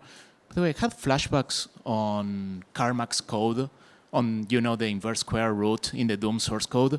I had like the exact same feeling when you were describing this, like reverse engineering, how they're using like something very, very platform specific in order to derive something that's very, very math heavy. I love the talk. Thank you very much, Jeffrey. Thank you. Okay, awesome. Please, round of applause. Okay, next up we have Yanis Deboucher. I'm pretty sure I pronounced that wrong. I'm very, very sorry. Yanis is a security engineer from Chain Security who works on smart contract audits. And well, we have just seen how to model different math constructs using EVM primitives. And now Yanis is going to walk us through how to bound the errors that come from those constructs, from that translation. And in particular, Yanis is going to focus on ERC 4626 volts. So Yanis, whenever you're ready, guys, please settle, sit down, and please silence. Okay. All good on your end? Okay, now it's okay. Good. All yours. Okay, so I'm going to speak about rounding errors, and especially I'm going to speak about how to find the bounds, like how bad can we round down or up. So yes. So oh yeah, first of all, my name is Yanis. I'm a security engineer at Chain Security. I audited a few projects. But anyway, today we're going to discuss, so first, to discuss rounding errors, we're first going to discuss some common patterns, like what's happening, what's going to be the limit, where is it going. Then we're going to discuss the volt share pattern that we can see in 4626 volts. And then I'm going to show how to prove that we cannot be more far off than expected. And to do this, we're going to use Z3, which we're also going to see what this is. So first, why do we actually care about rounding errors?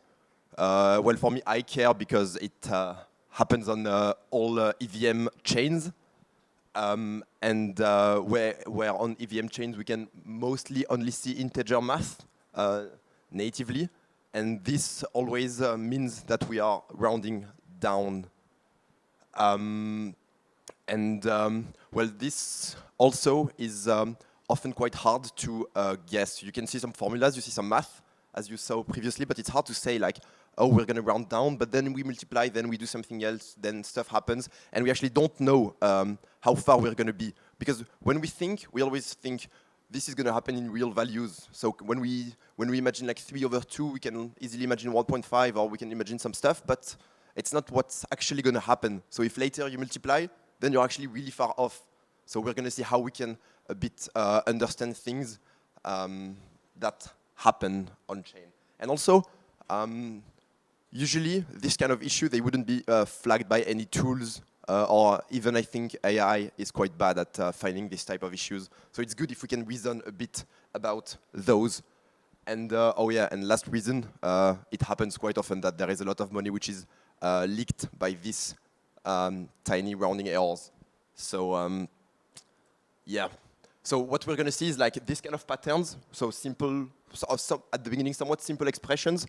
And the goal is going to be trying to figure out how far can we be from the real value. So we're going to like see this value in Solidity, where when we divide, like for example, if we do like A is 10, and then we divide by 3, well, we should get 3.333 something, but instead we get just 3, and then we multiply. So then we're again like way further away, depending on how big C is. So this is what we're going to try to assess, the difference between those two. And the first one we're going to be looking at is the most basic one we are going to see today, and we're going to ramp up the complexity.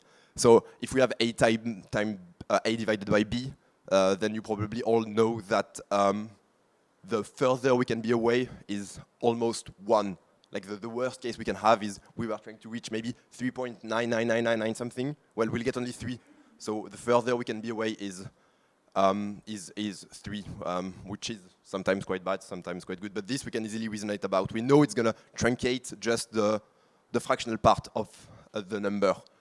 Now when we have like the expression we saw before, this one, maybe you also know how it works.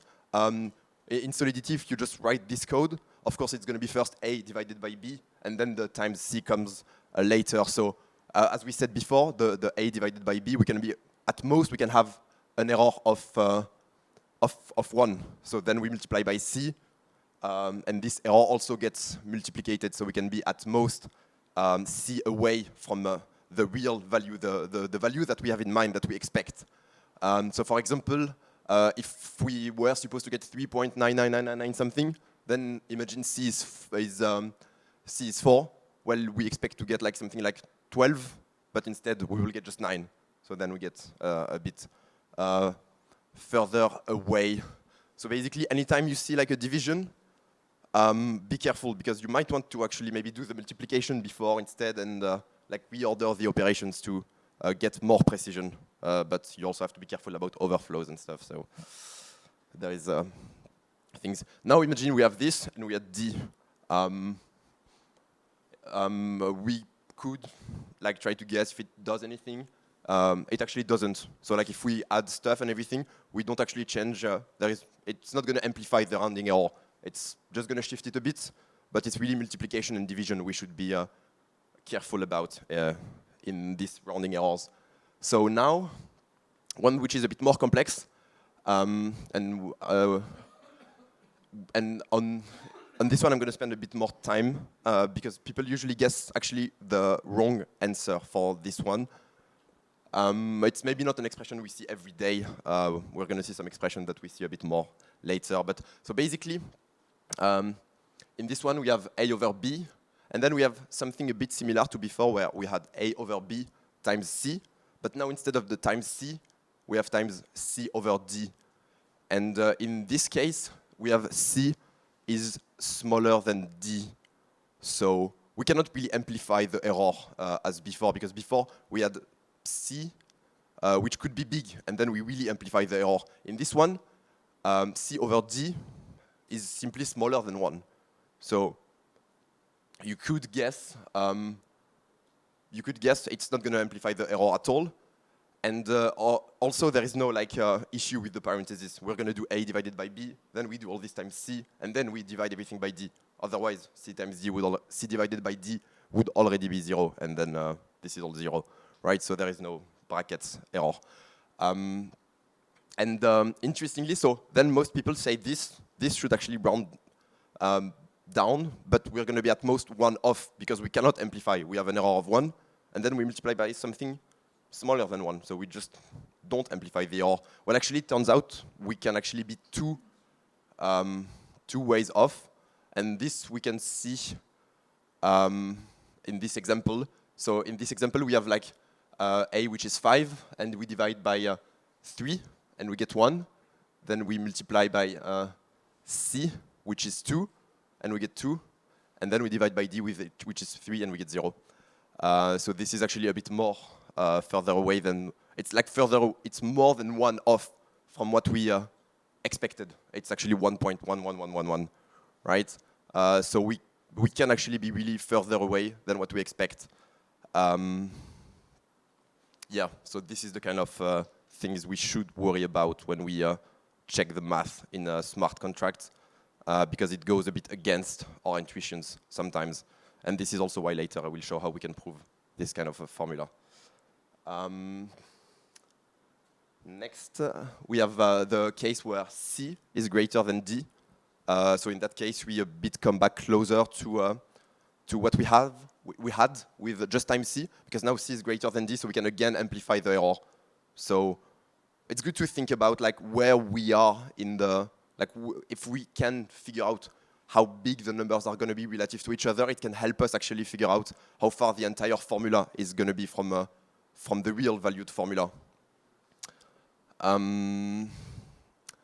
Yes, and then it turns out that the maximum error that you can get is sealing the C over D plus 1, which you can somewhat maybe, it's a bit similar to what we had before, right, times C, so this is the sealing of C over D, and then the plus 1 also comes from the fact that we could have 2 ways of error in the previous formula. Yes, so now what I want to talk about quickly is, because for now we've been talking only about absolute error, so we're 1 way off, 2 ways off, C ways off, so we can be like a certain number of units off, but what's actually interesting also is how far we can be in terms of percentage. So like for example, if we have a correct result, like the real value is 8, but we have a computed result of 6, then the absolute error is 2, right? The difference between the two. But if we have like if we speak in terms of relative error, we have like maybe 8 and 6, and then like the difference is like we're off by 25% compared to where we should be. So sometimes we do actually care about 1 way. We cannot be 1 way off, or we want to do something if we are 1 way off. And sometimes we don't care if we are less than 1% off. Maybe 1% off is fine. Maybe not. And now I want to talk about this formula that we often see. And this is the formula which comes from the 4626 vault from OpenZeppelin. So we have like this formula to convert from share to asset. And basically it boils down back to this formula. And this formula we're actually going to compare this time, because if we were to compare it to the real valued formula, right, we're back to the position A times B divided by C. And this is not really interesting. So we're actually going to compare this formula with the plus 1 to the A times B divided by C without the plus 1. So what does rounding do for us when we don't have the plus 1? So the goal is going to be to compare the real value target of A times B divided by C compared to the OpenZeppelin formula with integer. So what we would have on-chain against what we would have if we just think of a 4626 vault. We usually have in mind this simple formula of A times B divided by C. We have a share of the vault. That's what we own, and that's it. But that's not actually what's happening on-chain. And it's actually quite important to understand this kind of formula and how far can we be off from what we expect. And so the first question I want to ask is, like, what is the maximum possible value of the difference, so the absolute error compared to those two formula? And of course, it's going to be quite big in absolute. Like if you have 256 bits of integer, the difference can be quite big. So I'm going to present like a small difference. This is actually the biggest that you can get with A, B, and C being smaller than 1,000. So it's like we have numbers smaller than 1,000, and we already have an absolute error of 512. So for example, if you take A being 512, B 3, C 1, this might not be numbers that you see every day in a vault, but this is what you can have. Then the real value is going to be 1,536, and the OpenZeppelin formula gives us 1,024. So that's a difference of 512. So if you just think, I have a vault, I have A times B divided by C, you might be far off. So it's actually quite important. And if you think about relative error bounds, it's even worse because you can actually be 100% off if you take small numbers, of course, because if you have A being 1, B being 1, and C being 4, the real value is 1/4, right? We just have 1 times 1 divided by 4, it's 1/4. The open Zeppelin formula is going to give you 0 because you do 1 times 4, and then you divide 1 times 1, and then you divide it by 4. Then you get 0, it's going to round down, right? So you can be 100% off for small number, and you can be really far for big numbers. Another question is, those two, we actually round down, right? Because we divide, so we round down. This is what you initially think. And the question is, are we correct? Like the real value was 1,500, and we go to just 1,000. This one was supposed to be 1/4. We go to 0, so we round down. But is it always the case? Can we go higher? We have a division where we round down, but we do have some +1s. So can we go higher than the real value? And the answer is actually yes, you can go higher. So this is a bit unexpected when you think about we just round down. But no, actually we have +1s. So if, for example, you take A being, the numbers are a bit less nice. So, but yeah, you can verify the math, right? If you take A being 189, B1, C20, the real value you should get is 9.45, and the Open Zeppelin version gives you 18. So this is actually nearly twice as high. It's really far from what you would expect. What I want to show is quickly how we can prove those simple formula, like prove that we cannot reach a difference of 3, or we cannot reach a difference of D. We cannot be that far from the real value. And to do this, we're going to use Z3, which is an SMT solver. So this is basically a tool which allows us either to find a counter example if there is one, or to say there is no counter example which exists. So we will say SAT for satisfiable or unsat. Yes, this is basically like fuzzing, where you would try to find a counter example, but in this case, we know if we cannot find one, we know that there is no counter example, so we know this cannot be satisfied. So what it's going to look like is like a small piece of code like this. Actually, this is all the code you need to prove A divided by B times C, and to prove that we cannot be further away than C from the real value. And I'm going to walk you through the code quickly. And basically, the way it works, like you just import Z3, right? Then you have A, B, C. You define your integers, the ones we have, and you can make some bounds. So in my case, I just want them to be bigger than 1. That's enough. And then I just put the two things the two formulas I want to compare. So the computed one on chain, where I don't do anything, it's going to do integer math by default, and the real one, where I convert from like 2 real values to get the actual real value result. And then I can compute the error and the absolute error, and then I can add a new condition. So basically, what I do is I have this solver, which is the solver from Z3, and we're going to solve for all these inequalities or conditions.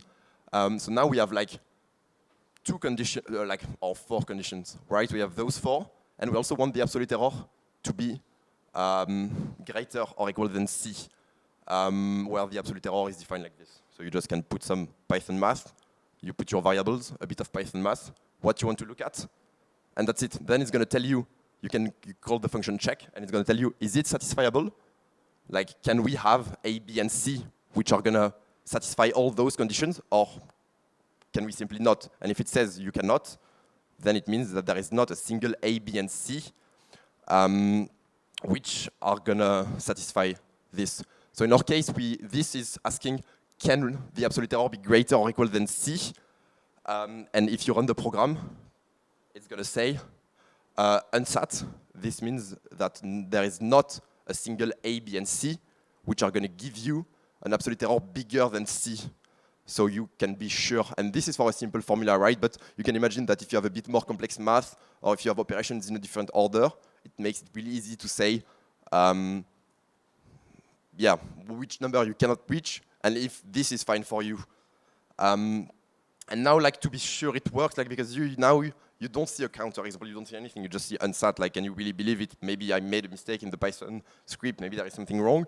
Well, maybe your intuition is like, you can be maybe like at 0.999 of C. So you just do the same thing, but you replace C by 0.999 of C. And now, instead of saying unsat, it's actually going to say sat, and it's going to give you a counterexample. So you can be at 0.999 of C with this ABC. So makes it quite easy to check your formulas.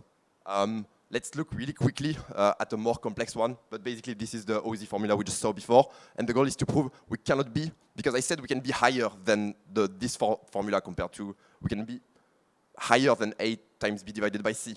And so we have the same setup, right? We have the same computed wheel where I put this, and now I want to show that we cannot be 100% off, so we cannot be twice the real value. This is going to show, again, unsat. We cannot find A, B, A, and C such that we are twice as high as what we should be, but we can find A, B, and C such that we are times 1.99999 the real value. So we can be nearly as twice. So twice is like the bound, how far we can be off in terms of rounding errors. Yes, and this is actually all I wanted to say today.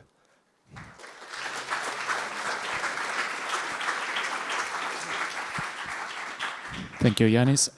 Do we have one question for Yanis? Yeah.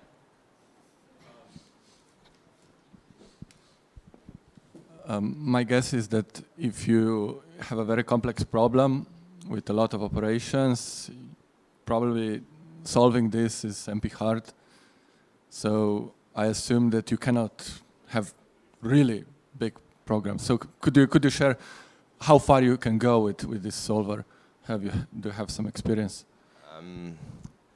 No, this is actually quite a hard question. How far can we solve, right? It depends of the power that you have. It depends of, like for this, when we're not asking to maximize, like we don't ask to maximize, you can also ask Z3 to maximize, so to find these two for you. This is a really hard problem. It's going to take a lot of time.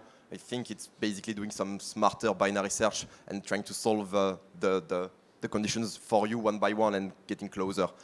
This is really hard to find those for most formula that like go into one line and you just want to know the rounding errors. This should usually work, but if you start to model some really complex liquidation system, then first of all, it's going to be really long to model, and second of all, it might not be able to tell you, or it's going to take too much time. Yeah. Okay. Please, round of applause for Yanis. Okay. Yeah, I think it's a pretty relevant topic. Like the last balancer hack for over $100 million was powered by a rounding error. So keeping these kind of things in mind are particularly important nowadays. Okay, next up we have Doris Benda. Doris is a PhD with over 7 years of experience on blockchain systems, which if you consider that Ethereum is 10 years old, 7 years is quite a long time. She works at Concordium, and today she's going to present about extending bulletproof zero-knowledge protocol with set, non-set membership proofs. And she's going to go particularly into implementation, security pitfalls, and especially around how to make the thing non-interactive without shooting ourselves in the foot. Okay, as soon as people settle, I think that we can get started. Okay, thank you, Doris. Hello? Okay, can you hear me?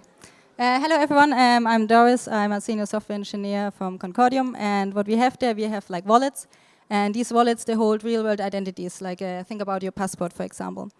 And the wallets can generate CK proofs about these things, and we have verifiers for that, and I want to show you something that we have implemented to generate these proofs. So in particular, we use bullet proofs for doing set and non-member, like set membership and non-membership proofs.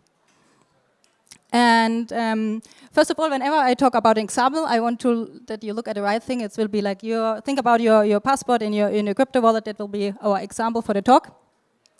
And to go back to the topic, there were like two things. So I want to like break it down. We have like bullet proofs. I will talk a little bit of background about that, and set membership and non-membership proofs, what that means.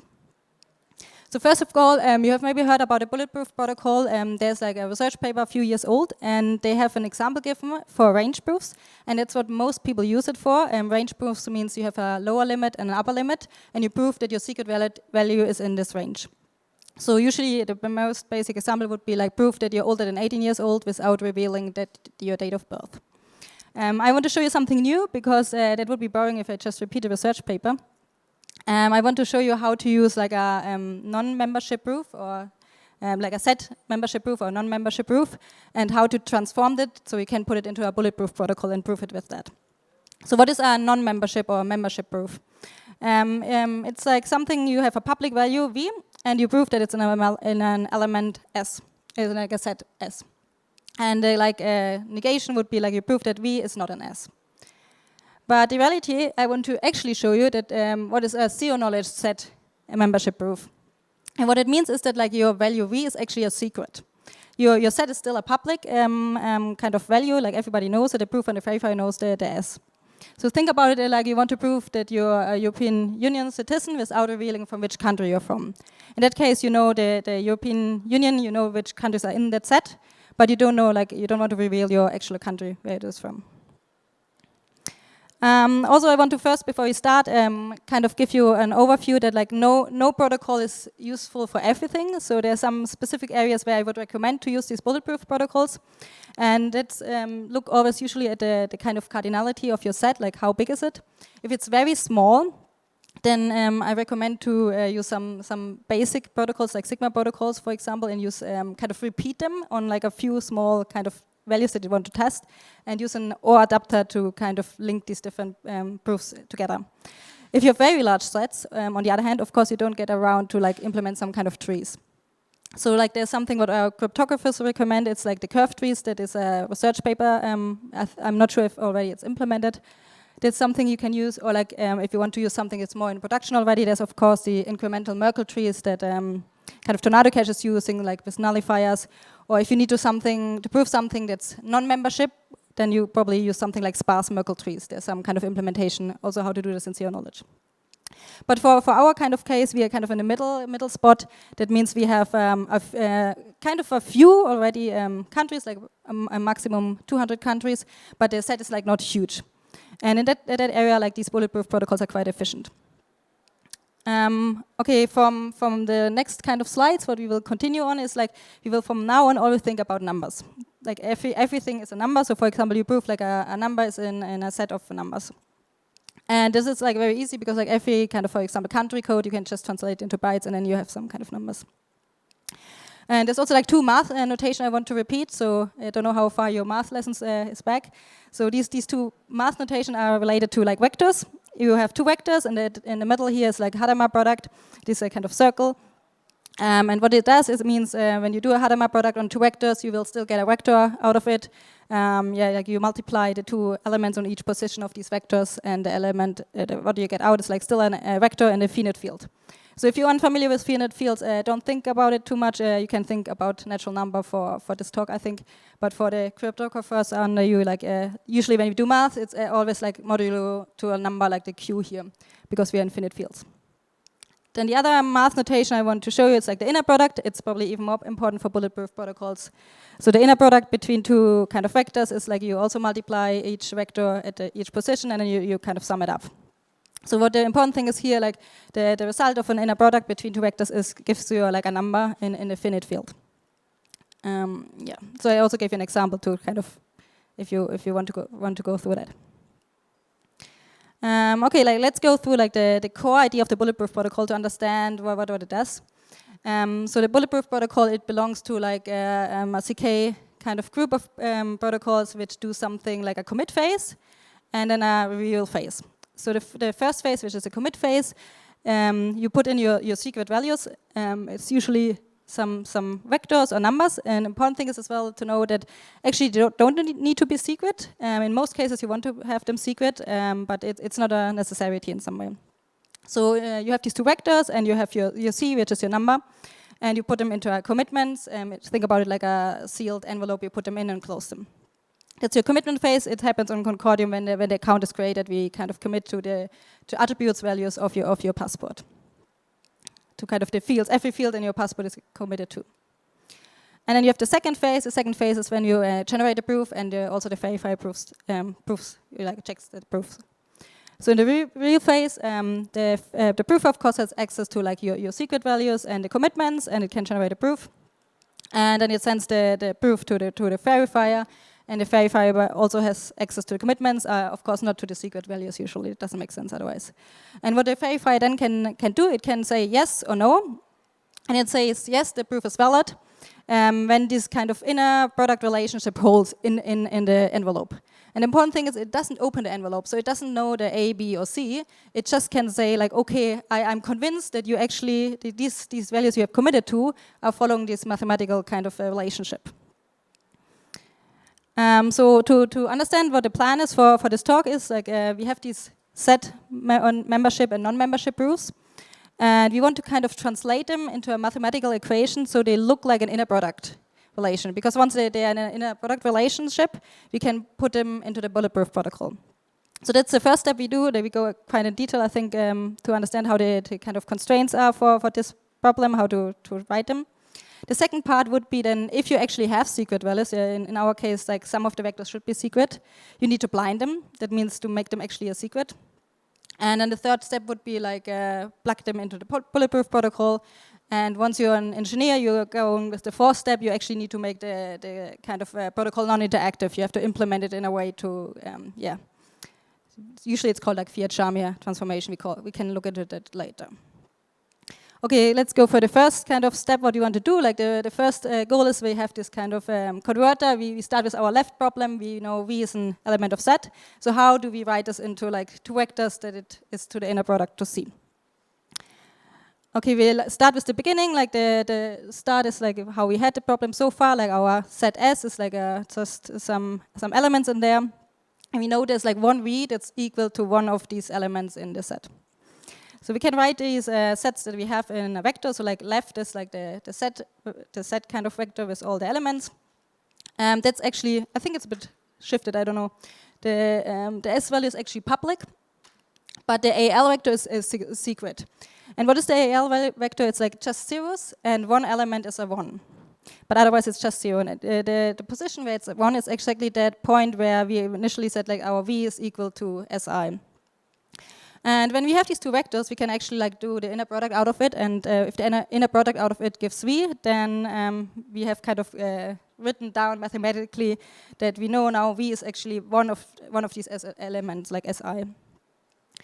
And yeah, so like we could like think we have finished now, but there's still a lot more we have to do. Because whenever you have a special vector like this, like a vector which consists only out of zeros or ones, you actually need to constrain them further to make sure it's in this format and not like people to put in other numbers. So the next slide is really just how do we constrain this AL vector that it is exactly in that format.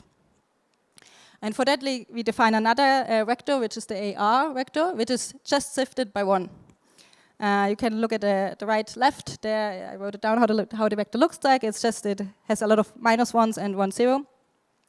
And then we have a few more equations to ensure that these kind of the AL vector is actually from that form. So the first equation is like just our definition from above to write it down that it actually holds. Then the second kind of constraint is that we make a Hadamard product, which is that like each of these values, AL or AR, one of the elements at each position has to be 0. And it constrains the AL vector to just have zeros or just have 1s. And then the last equation is there to make sure that we actually have 1 in the AL vector, not more. And with this kind of equation, we actually have now the whole kind of problem written down in a constraint system, and we could plug them into the bulletproof protocol. There are a few more steps because in reality you would make a really big inner product out of it. At the moment it's like kind of 4 equations, but I kind of skipped through that. So if you're more interested in it, you can read a blue paper how to do like several constraints into like one big constraints to make it one inner product. Now we get to the second problem, which was like this non-membership problem. You would maybe think it's the same way, but actually this problem is quite different. We need to do it in a different way because this time it's very hard to say like we cannot make V equal to any of the elements in SI. So we write the problem into a little bit different way. We say, okay, we don't know any AI that V is equal to SI. And when we shift the SI to the other side of the equation, then we know that the difference between these two values can never be 0. And then we do a little bit of a trick, because when we know that something is not 0, there must be a multiplicative inverse element that the proofer can find. And when it multiplies it, it will give like 1. And 1 is like the identity element in a multiplicative group. So you can also think about kind of natural numbers. If you have a natural number, you will always find like another number that you can multiply with to give 1, except you have, of course, the 0 kind of element to begin with. So if the proofer finds this AI value and kind of gives us it, or like in the constraint system is able to plug it in, then we know we have kind of fulfilled our non-membership problem and have proven it. So if you write this into kind of vector form as well, because we want to usually get these inner product forms, then on the left side we have like our public set again that the proofer and verifier knows. They have previously agreed on the order of the elements, so you cannot shift the orders around of the elements. And then we have the AL vector and the AR vector, and especially the AR vector is the secret one. The AL value vector is like, it's usually also secret. The AL vector we don't need to constrain further, so like the proofer is allowed to kind of choose any element as long as it's like, the multiplicative inverse to the other side, to the difference, I would say. And yeah. The 2 constraints we need is like the AR constraint to make sure it's actually like a vector consisting just out of these V's, the secret values. And then we have like 1 constraint which connects the AL vector with the AR vector. And in that way we can like describe a non-membership problem into like a constraint system and then convert it in a long way into like a bulletproof protocol. Okay, like I'll give you some tips because you probably a lot of you are like auditors, how to like review these kind of things, or like what often goes wrong when you implement these things, because we also have to learn some stuff the hard way. I feel like when we implement it the first way, like of course over the years you get better. I think one thing you always can look at is like if you have any kind of special vectors, like in our cases of course these AL vectors consist of 0s and 1s. Always make sure they're like constrained enough. You usually need a lot of extra constraints to make sure they're in this form. Especially in the bulletproof protocol, if you go to the second point, as I said, like the vectors don't have to be secrets. So if you have to read the kind of conditions of your requirements, if they are secrets, make sure they're actually blinded, and people have done this kind of last step to make them secrets. Then the next point is actually what, from an engineering point of view, we're actually struggling the most by now, is that like at the moment we are like at protocol version 4 or CK proof version 4. That means over the time of implementing this stuff, you kind of add new stuff and get new kind of proofing systems to it. And if you don't version the stuff enough, it is very hard to kind of reasoning about it that an old kind of proof cannot be used in a new flow. So I really recommend to you, like if you audit this stuff, even if it's like not initially a security vulnerability, if you review it for the first time, really tell the people like version your commitments, version your proofs, version your context, whatever you have, probably it's a good idea to kind of version it, especially if it could change over time. And it really avoids that like people use older proofs that have been generated in the past on kind of newer flows in your protocol. Another thing is like, of course, whenever you kind of have some sort of randomness, blinding, make sure they are done correctly. Like you need to have fresh randomness, they need to be uniformly kind of distributed usually. There's something we call the Merlin transcript, so I really recommend you to read about it because they were quite good in writing down how to do this well. Never reuse any kind of blinding factors or any randomness you generate, like generate it once, use it once in your commitments and never again. And then there's this next step, or like next transformation, which would be like the 4th step I would tell you, what would say, is it's called Fiat-Charmy transformation, and people use often these Merlin transcripts. And there's a lot of things happening here that can go wrong, so I will go a little bit more into detail in the next slides what this Fiat-Charmy transformation is actually about. And in general, there's things you should make sure that you actually have implemented all and put everything that's public into this transcript, like generators, keys, that everything that has been transmitted between the proofer and verifier, make sure it's in the transcript. And there's also like stuff like make sure variable length data is prepended by the lengths, and everything is domain separate as much as you can. So maybe to give an bit understanding what is the fiat Shamir transformation and why is it actually complicated to implement it. The thing is that like most of these academic papers that we have as a kind of blueprint to get started with, they're written in an interactive way. So they're written in a different way than what you actually have to implement it. So they're written, and then something is that just a sentence which says like, okay, now apply fiat Shamir as an engineer and implement it. And yeah, I think if that wouldn't be the case that we have these like different things that we implement to what is actually written in a blue paper or like in your academic paper, it would be much easier. And to understand what's a fiat Shamir, like on the left side we have the interactive version. That means like the proofer and the verifier are there and they're sending messages between each other. So first you send the commitments, then later the verifier will send the challenge back. I think that's always a bit shifted. It should be a little bit up. I don't know why. And then the proofer, or like the proofer will send a proof, and then later the verifier will send back if the proof is valid or not valid. So this is the interactive version. What you actually implement as an engineer is the non-interactive version. That means you start a transcript. You give it some domain separation for the proof that you have. And then the middle part, it's the hard part. You should put as much as possible into these kind of transcripts. And it means, like, for example, everything that's, all the messages between the proofer and the verifier need to be put into this transcript, or all public values. It means, like, your curve points, for example, the generators, or if you have any kind of public keys, everything has to be put in there. And then when you actually need a challenge from the verifier, you would like hash your kind of transcript, which is just appended bytes from now on, and that's what you use as a challenge on the proofer side. And in that way, you can kind of avoid this forth and back communication between a proofer and a verifier, and you would only have like one communication channel, which means like the proofer will send one message to the verifier, that's the proof, and nothing more. And that's why we implement this non-interactive version, because like we don't want to have that much messaging between proofers and verifiers. So what couldn't go wrong, like when we implement this fiat Shamir? I mean, the most basic or most severe problem is probably that you forget to put anything in this transcript that should be there. That was at the beginning when the bulletproof papers came out. They actually forgot a little part to be input in this transcript, and there was a lot of bulletproof implementation that were actually vulnerable, and it was fixed after a while. They gave out like an updated paper, and it was fixed. But it was like the biggest, I think, problems in the beginning with these bulletproof protocols and general CK protocols, that you forget something in the fiat Shamir. Then I go into like another example, which might be not very obvious, is that whenever you add anything that's variable length to this transcript, make sure you add your kind of length of the items that you add.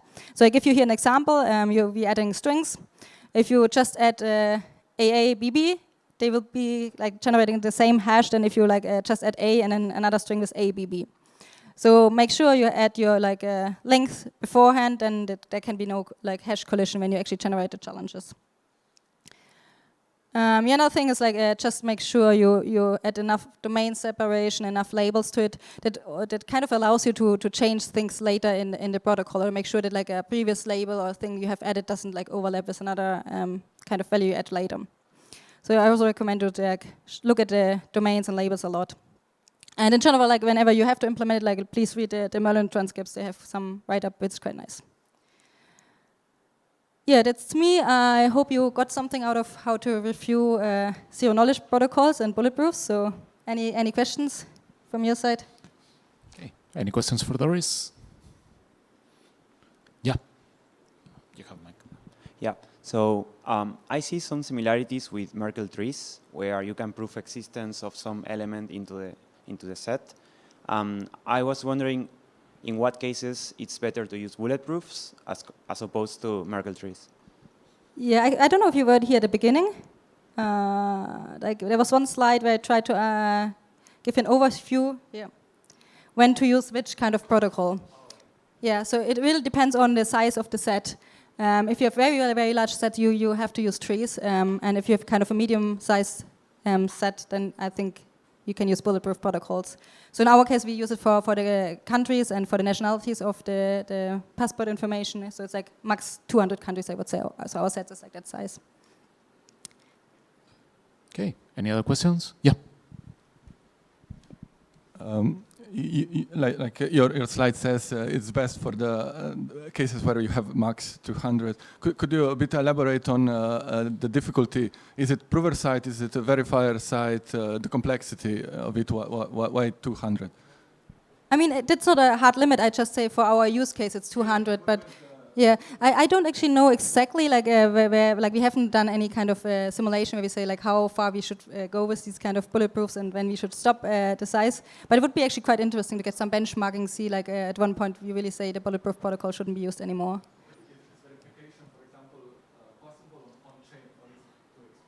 Yeah, the thing is like verification we do off-chain, so our verifiers are backends, but it's really because we work with kind of real-world identities, like passport information. And we could like build a verifier on-chain, but the thing is you kind of leak indirectly information. So for example, if I interact with a DApp that wants to prove that I'm older than 18 years old, and I interact with the same account address with another DApp that maybe proves that I'm from European Union, and then another DApp, at some point people kind of know where I'm from, you know? Yeah. For your case, but there are many other cases where this is maybe not a problem. So I wonder if verification is fast enough and cheap enough to... Yeah, I think it's super fast. Like, I mean, the verifiers are like Rust backends, and for generating the proof, it's like the wallet pops up and you just click approve, so it's the same flow than sending a transaction on chain. It's not that there's any delay in there. So the dev will say, generate the proof, and then you click approve as a user in the wallet, and the proof is generated and verified. So there's no delay. It's maybe 1 second late, maybe less, the proof generation verification. Yeah. Okay, I think we're on time. Thank you so much, Doris. I love the security overview at the very end. I think it applies to a lot of domains, not just zero knowledge. So awesome. Yeah, absolutely. Thanks. Okay, and last on this block we have Kirk Bird. Sorry, again, I suck at pronouncing names. Kirk is going to go through basically an overview of the Risk Zero VM, basically a security-oriented overview and how to avoid pitfalls on it. Kirk is director at Sigma Prime, also with 7 years trying to break blockchains. And so, okay, Kirk, I'll let you take it. Beautiful. Thanks, Pablo. This is the last talk of the session. Then we can all go out for a little sweet treat or some little snack in the break. So, first of all, you guys heard Jeffrey earlier on in the session. This quote is from him, but he was quoting someone else, and so I have absolutely no idea who originally said it. But if crypto goes to zero, at least it gave us zero-knowledge proofs. Zero-knowledge proofs are great. They're absolutely unreal technology, and Risk Zero is what brings us to everyday people without needing to do maths. If the last talk was too math heavy for you all, I'm sorry, it was great. It was the right amount of maths, but this talk won't have any maths at all, so you'll feel relieved. Now, what is Risk Zero? How does it work? That's what we're going to be looking into, but really going to focus on applications, as in people who have written code for Risk Zero, rather than diving really deeply into the Risk Zero VM. So the type of architecture and the theory that we're going to be looking at is what people need to review and write Risk Zero code. Second part will be a coded example, run you through how bad I am at a developer and how many bugs I can write. You can hopefully spot them all out pretty quickly, and then we'll go through them together. And then at the end, we're going to be running through all the security tips and tricks and everything else you need to know.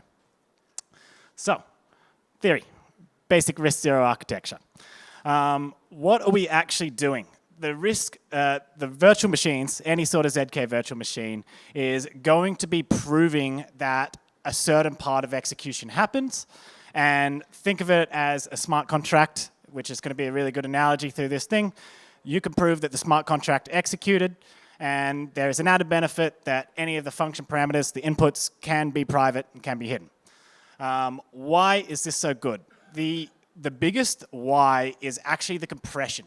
Because we can do an entire program, like huge, I'm talking about hundreds of thousands of lines, and we can output that into a single verify line, which is a little bit of maths, BLS, and a few other things under the hood, and can run very comfortably on a smart contract in about 100,000 gas.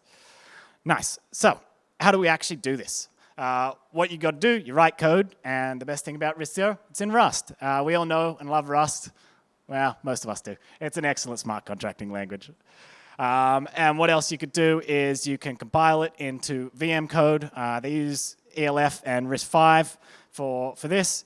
And with that code, you can send it over to a prover. The prover runs it and gives you output this little receipt. So I'm kind of going to break these into like two main types. We got those that are general purpose, which is RISC-0, written in Rust, happy days. You can write your code in Rust. Then we got the other ones like domain-specific languages. That's Kairos, VM, Aztec, Midden, and Allo. They all use domain-specific ZKVMs, which the trade-offs here are that you have to learn a specific language. For example, you need to learn Cairo to write on StarkNet. And circuit-based languages, they're challenging. They're actually really hard to write good code. You need to know a little bit more about the maths. You need to know about finite fields. And you really got to be strict on writing circuits and constraints, or else you're going to put some bugs in your system. That does not happen in RISC-0 or SP1. You write Rust, and some other really smart guy has gone and done all the circuits for you, so it's happy days. Now, let's get into the architecture of provers versus verifiers. So provers are the people who are generating proofs. Oh, wow, what a surprise. Well named, actually. Thank you. These run the programs. They need to have full access to all the inputs. That includes the private inputs. If you need private inputs, your prover will know what they are. And then they can be split. The prover gets split into two components, the guest code, which is actually what's proven, and then the host. And of course, they output a receipt, which is a proof, mathematical proof, small little thing. The verifier, on the other hand, all they do is check receipts. Yeah, I know, it's your accountant. All they're doing there is running through a receipt, making sure they work. They do not actually execute any of their code. The code is assumed to be correct if the proof is correct. Real important here, they should never trust the prover. If you're relying on the prover in any sort of thing from the verifier, then you're probably going to have a very centralized broken system. Cool. So let's look at this nice, pretty diagram. Host and guest, they're inside the prover in yellow, and then we got the verifier in blue that does the maths. The host is a normal program. It has access to the internet, it has access to your database, the real world, whatever you want it to do. It's just a regular old program, and it can call the guest. The main function of the host is to prepare all of the variables that need to be given to the guest, and then the guest is the code that actually gets proven, and this is taking inputs. Think about the EVM. It doesn't have any access to the outside world when you're in a smart contract. That's the same as the guest code. All it has access to is what the proof gives us. The host gives us. Nice. And then the guest outputs a little receipt. So some of the things that pop up a lot in this space, receipt, journal, and image ID. The receipt is the proof. I've already told you about 4 or 5 times. The journal is what we call the public outputs. So as I said, the guest can have some private inputs. It can also have some public outputs. So these are things that it really wants to share for the real world. And we'll find out very shortly why that's helpful. Next up is the image ID. The image ID is unique to every single RISC-0 program. Why do we need this? Because if you write a program, I write a program, and some hacker over there writes a program, we want to know if the receipt is verified for my program, or it's for your program, or it's for his program over there. So if you don't check the image ID, someone is going to make a fake program and wreck you real quick. Cool. So jump into it. A little bit of code. Fun. These are the main functions that you'll use in the RISC-0 crate. Now, this is literally all you really need to know to audit RISC-0 code. These 6 little pieces of information. Super easy. First one, entry point. That is just defining where you start your guest code. All right? Guest code starts at a main function. What a surprise. Nice spot. Next up, we have the read. This is what I talked about, private inputs only. EVM commit. This is putting to the journal. Anything you put in that commit is going to be public for the world to see it when they receive your receipt because it's written to the journal. Those top 3 are all for the guests. Next up, this builder executor environment. This is what we actually use to build our guest programs, and so that the prover, next up, can call prove over the environment. And then finally, the very last point is the verifier. All they really do is check this proof. Under the hood is going to be some nice maths. Woohoo! Made it to the coded example. This is where things actually get interesting. this is what we're trying to do. Prove an Ethereum address has more than 1 ETH. A little bit of criteria, fetch it via an RPC, check that it is my address, and the verifier has a trusted block. So let's start off with this. This is full of bugs. If you write this, I'm going to be really mad at you and give you about 4 or 5 critical bugs. But let's look what it does. The first piece of code that actually executes is going to be the host. Sequentially, the host is always first because they need to gather all of the input variables that we put into the guest. And as you can see here, first thing they do is they do this RPC call for some address, and they get the balance. Next up, they write that balance into the environment, hit the build, and then the prover can prove. That prover.prove step is when the guest code starts executing. So it will specifically happen after the host, which makes it a little bit hard for the host because the host needs to get all of the environment variables in order before they actually call the guest. And then finally, after the guest is finished executing, it's going to return a receipt, and that receipt can be verified by the verifier. So what is the first bug that we see here? The first bug is that the RPC call is done in the host, and that's where we check the address to the balance match. This is not done in the guest, and therefore the verifier cannot verify in any way which address this balance is for. This balance was meant to be for my address, but I could use Vitalik's because I know he's got the bags. So let's touch that up. Let's also write the address in here. As you can see, that second line, the host is now putting the right of the address. The guest now reads the address in the same order. The address came first and then the balance. And it can now commit the address to the journal. The verifier is able to extract the address out of the receipt. And now it can do 2 things. The verifier will now check the address, and it will also verify the receipt. So we're using the public journal here to do things that we cannot do in the guest. The guest couldn't check this address. That could only be done in the verifier, so they put it to the journal and said, all right, verify, this is your job. I don't know how to verify this thing. You verify it. However, there's still more bugs in here. Is anyone seeing some bugs in the guest code? In the guest code. The host has access to the internet. The host is just a regular Rust program that's allowed to see anything. So it's allowed to hit this RPC. Yeah, we don't have any checks between the balance and the address. The address just comes in and there's balance there. So next up, we need to do a proof inside the guest program that ties those 2 together. Bam. So to do that, we actually need to do a bunch more things. We need to get a balance and a proof from the RPC. Let's just assume that happens nicely.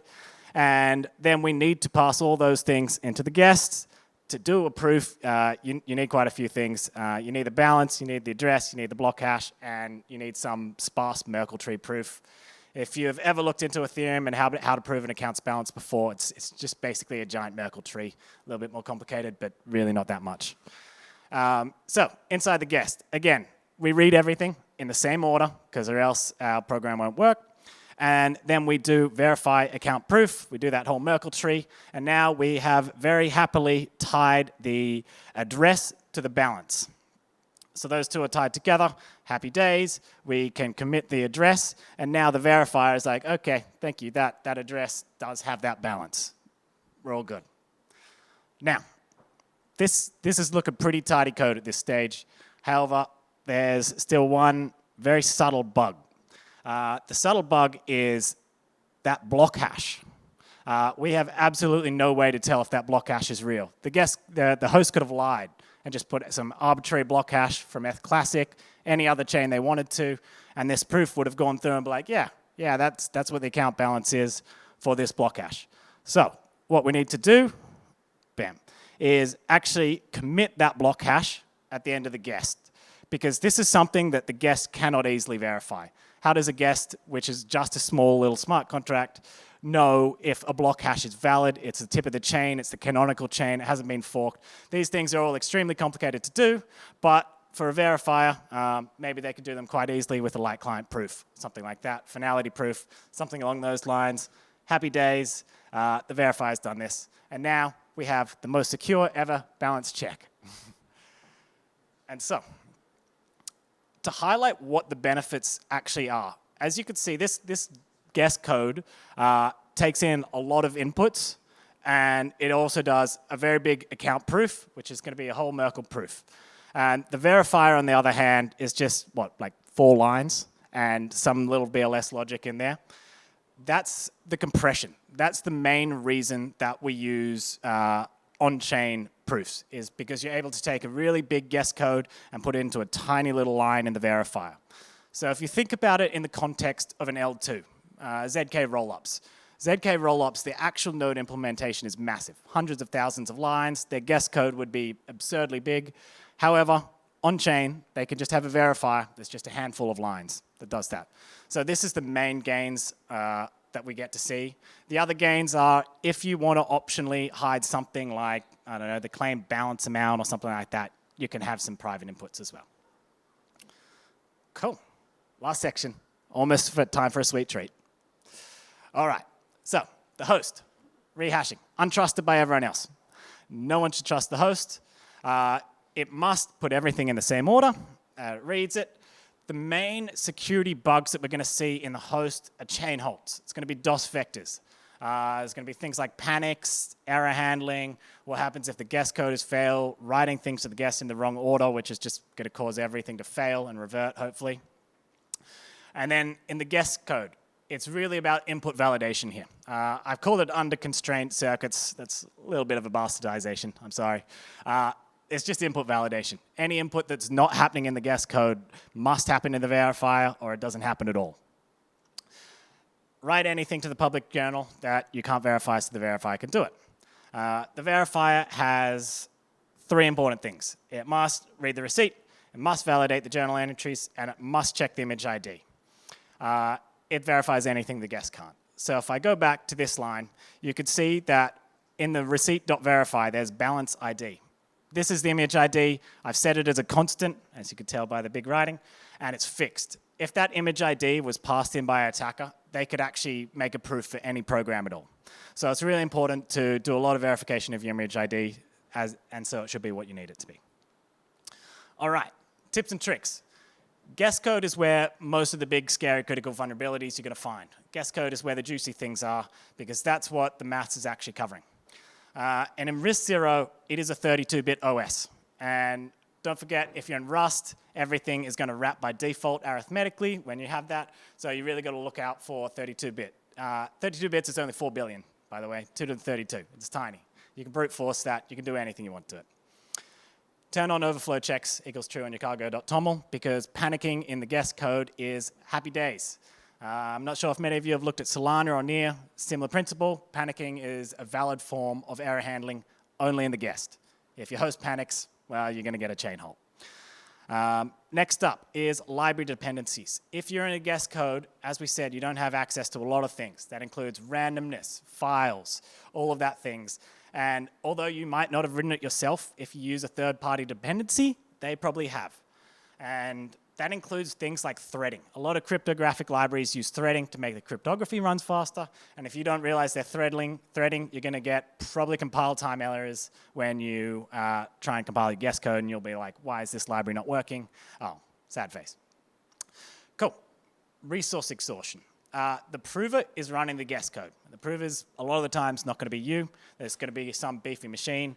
Proving is really expensive. You need big, beefy machines, and they need to do a lot of work. So if you have any sort of unbounded loops, really unrestricted string lengths, arbitrary data inputs that use a lot of resource exhaustion, a lot of resources, it's going to be super expensive for whoever's running the prover, which is probably not you.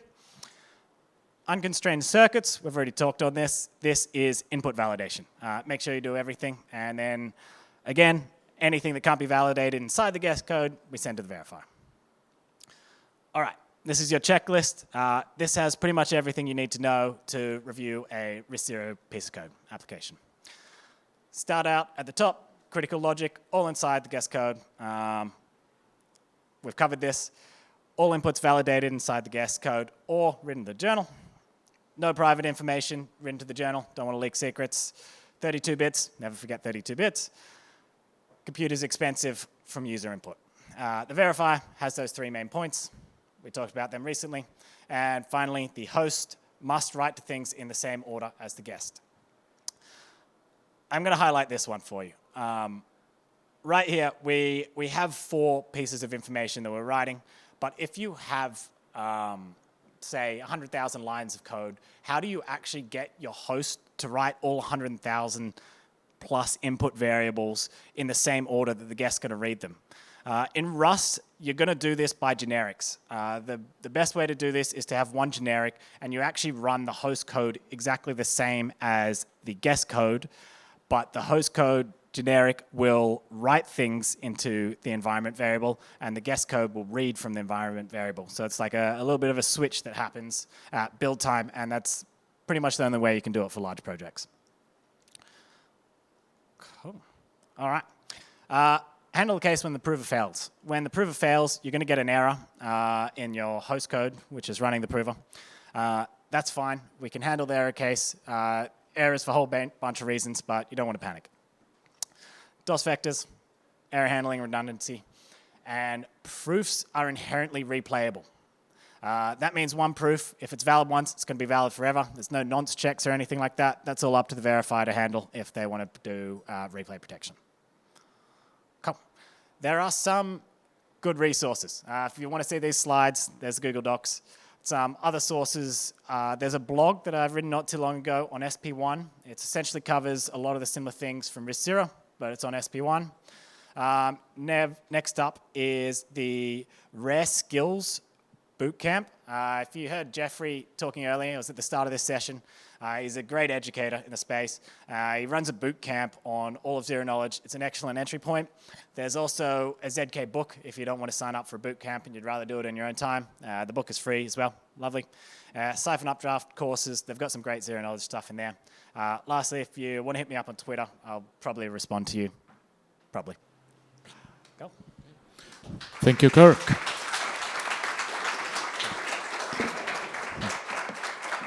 I have to say it was very bold of you to say that domain-specific languages for zero-knowledge proofs are hard to learn when you're opposite to Narcon, you know.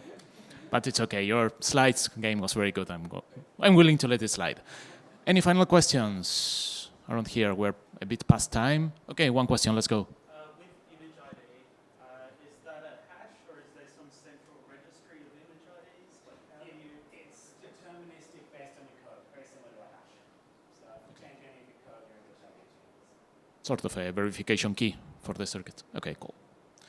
Okay, well, that concludes the block of sessions around math and zero knowledge. I think we'll have a very, very short break, and then we move into institutional security. Lily, I'm not sure if you want to say a few words. Okay, well, there you go. Oh, thank you.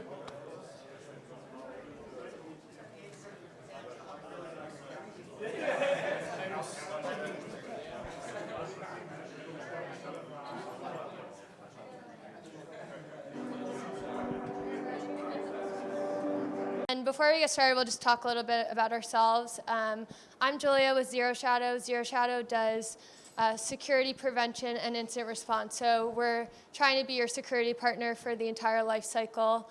If you're trying to make sure that you don't get exploited, and if you do, doing the tracing and the recovery of the funds. Yeah, and quickly about 1inch. For those who don't know what 1inch is used to be the biggest DEX aggregator, and at this DevCon is maybe will be a biggest liquidity layer in DeFi after it. And so we are the set of protocols that do different stuff. And so what we take also very seriously is security or risk management that we are going to also tell you about in a bit. Yeah, so what is the problem statement here? It's that your total value locked is entirely North Korea, and that's what's making up your protocol fees. We saw this very clearly with the Bybit hack. We at Zero Shadow were the ones who were tracing those funds. And if we're looking at this, this is an overall summary graph of how the funds were flowing. And you can see that these funds hit a lot of different decentralized applications along the way. So North Korea very famously always swaps all of their funds that they stole into ETH or some kind of more stable and non-freezable asset. Then they move the funds across chain. They use a lot of different bridges to do that, and they go across a lot of different chains in the process. We've also increasingly seen that they're using lending protocols as kind of like a storage spot to hold the funds for a little bit before they continue on with the laundering. And then ultimately, they're trying to exit via over-the-counter brokers, a lot of them that are Chinese-based.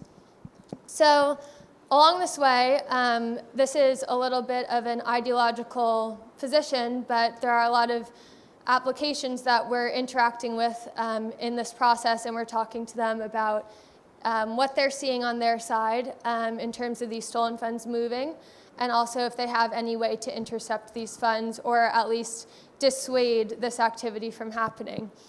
And you can see that when this kind of activity happens, it can be pretty drastic. So this is Thorchain movements in early October. There's suddenly a 4-time spike in the activity on October 2nd. That's because 4 different North Korea hacks were suddenly going through that bridge at the same time. So these are all fees that Thorchain, in this case, are gaining a lot of profit off of. And so maybe there's something that they want to do about it. I think there's 2 real reasons besides it's the right thing to do that you might want to try to intercept illicit activity. One is that the law enforcement is looking at these things, and it's not just US law enforcement. So at the end of April, we saw that EXCH was taken over. That was a centralized service, but that was Netherlands and German law enforcement that actually took note of how much activity was going through and decided to take action. The other is the impact of institutional trade that's coming. There's been a lot of talks this week about how much TradFi and these institutions are planning to integrate a lot more with decentralized applications, and they're just going to have caution if they see a lot of Twitter posts about how one protocol is especially being used by bad actors.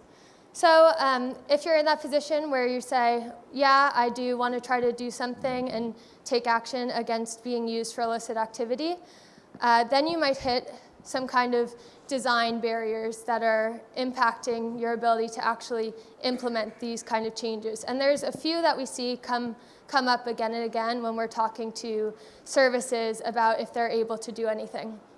The first is contract upgrade restrictions. So the way that the protocol was designed was pretty finite, and it doesn't have really good ability to add some upgrades to maybe have delays or freezing or whitelisting or blacklisting. These are all features that might be impactful, but there's this restriction in the current version of the system to actually be able to put that forward.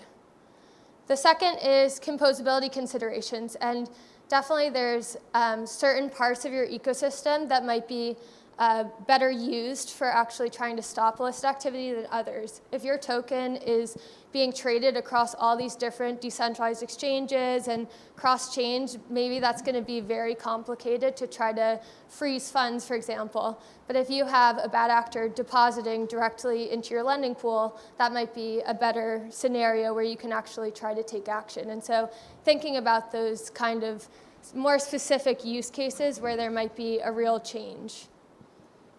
The third is address turnover. So we see that bad actors are ripping through new addresses extremely quickly. For the Bybit hack, by the first 6 months, we had counted 12,000 addresses that these actors had used.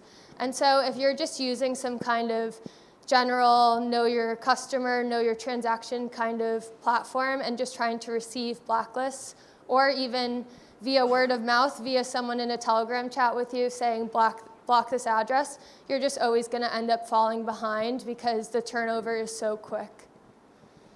And then the last one is small teams. Totally see it and know it that a lot of these teams are maybe one security person, maybe not even, and you want to focus on building and growing and not necessarily the security side. So that can be a huge barrier to actually implementing some kind of changes to try to thwart this activity.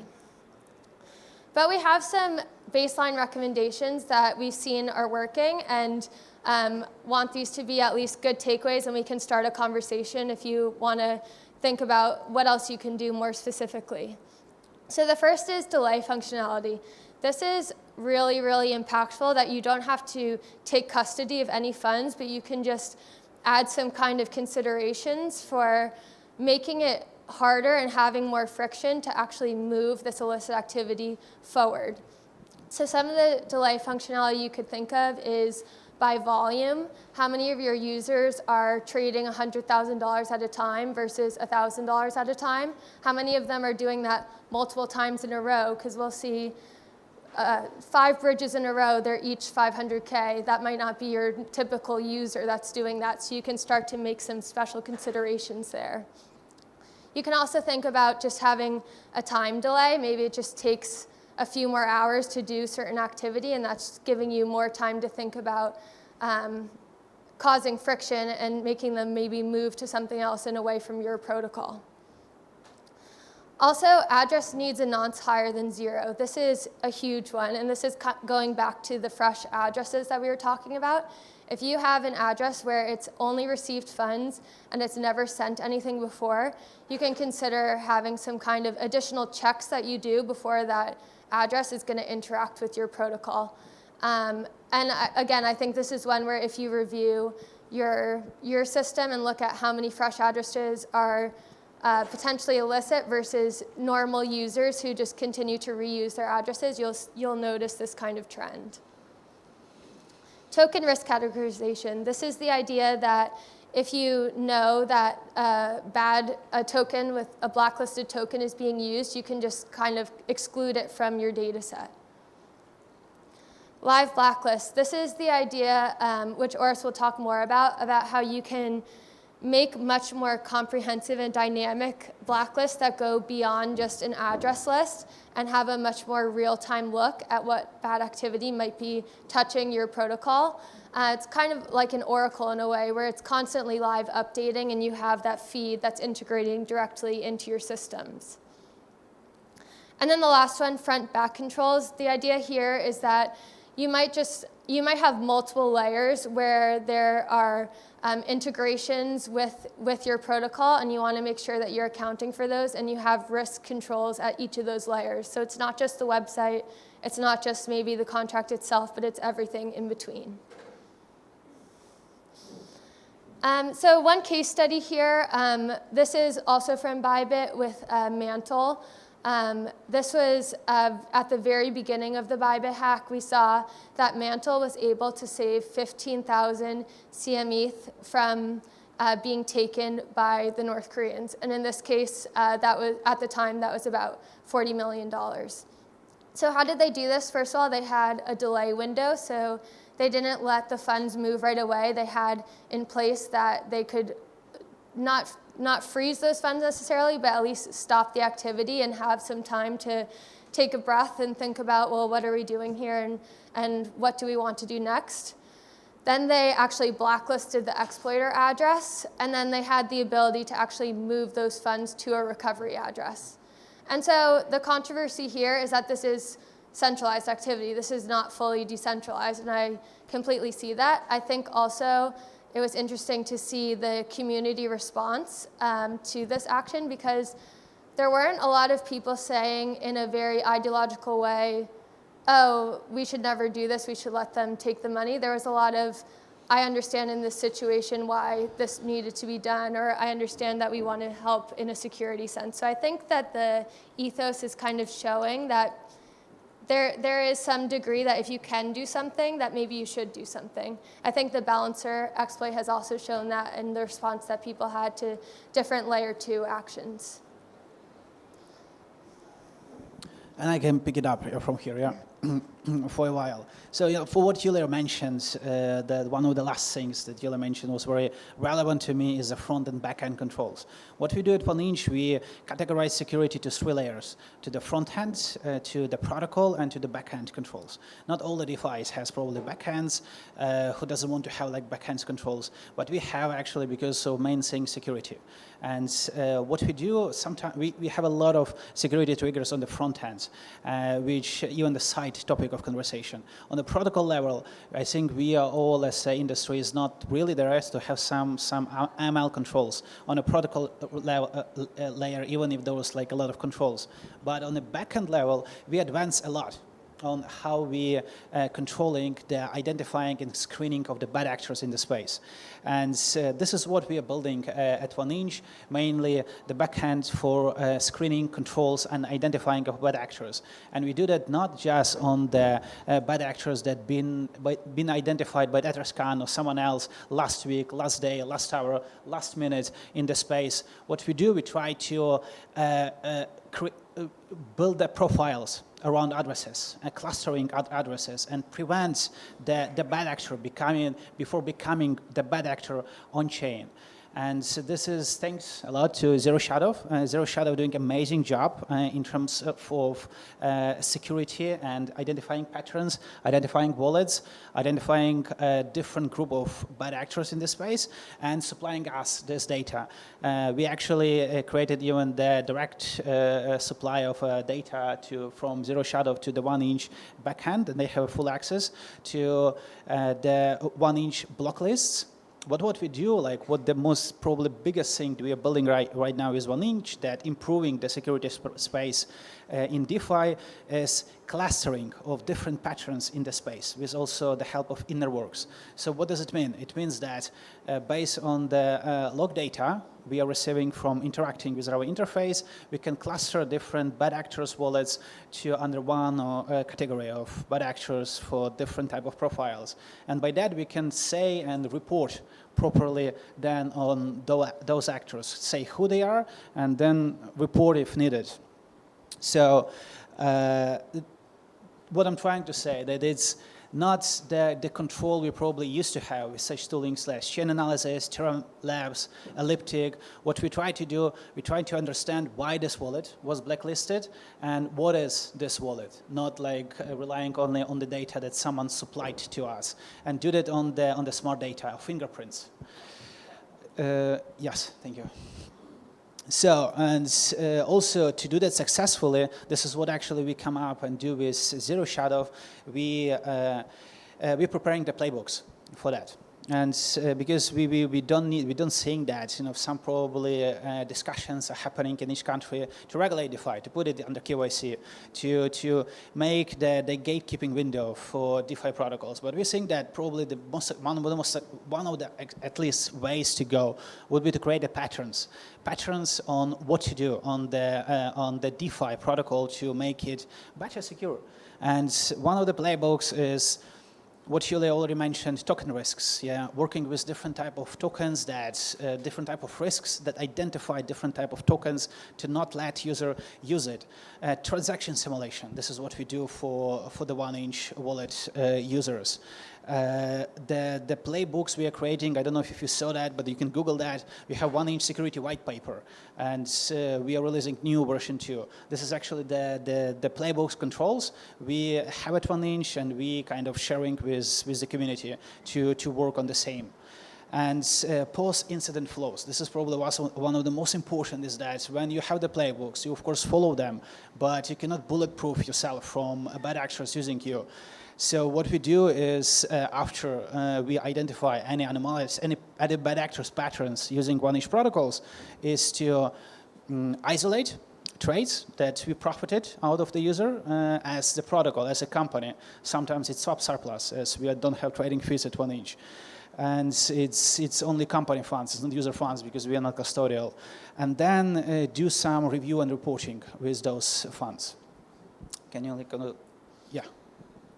Yeah, so this is a case study which is showing some of that enhanced address list that we were talking about, where you're profiling how the user's interacting not just by their address but by their entire online presence. And here they chose to remain anonymous, but this was a large centralized exchange that found that their token was being laundered by bad actors. And you can see from the chart that these big spikes were really coming from a bad actor, and that the normal users were at a much lower volume of usage per transaction. And so what happened here was that the laundering was deterred because of using these overall user heuristics to really create these friction, create those delays for the bad actor to actually be able to bridge the funds. And then the moment that the funds were ever successfully bridged, being able to actually freeze those funds. And so that really deterred the actor, and they stopped using that service, and they have much better statistics, we could say, after that. So one example there. Yeah, this is coming back to the isolation. So, and we will give you one example, what, for example, we do and try to make other DeFis maybe doing in the space, because it's not that much popular, for example, for protocols to do, is in case you have some fee extraction, you make revenue out of the someone who is using your platform as an interface, as a protocol, or whatever you are in DeFi. You can also do something with those funds, not keeping it for yourself. Yeah, just for example, give it back to the victim. Yeah, which is always the good case. So in our case, what we do, we try to always isolate. For example, at 1inch, we have swap surplus from every user who is swapping at 1inch.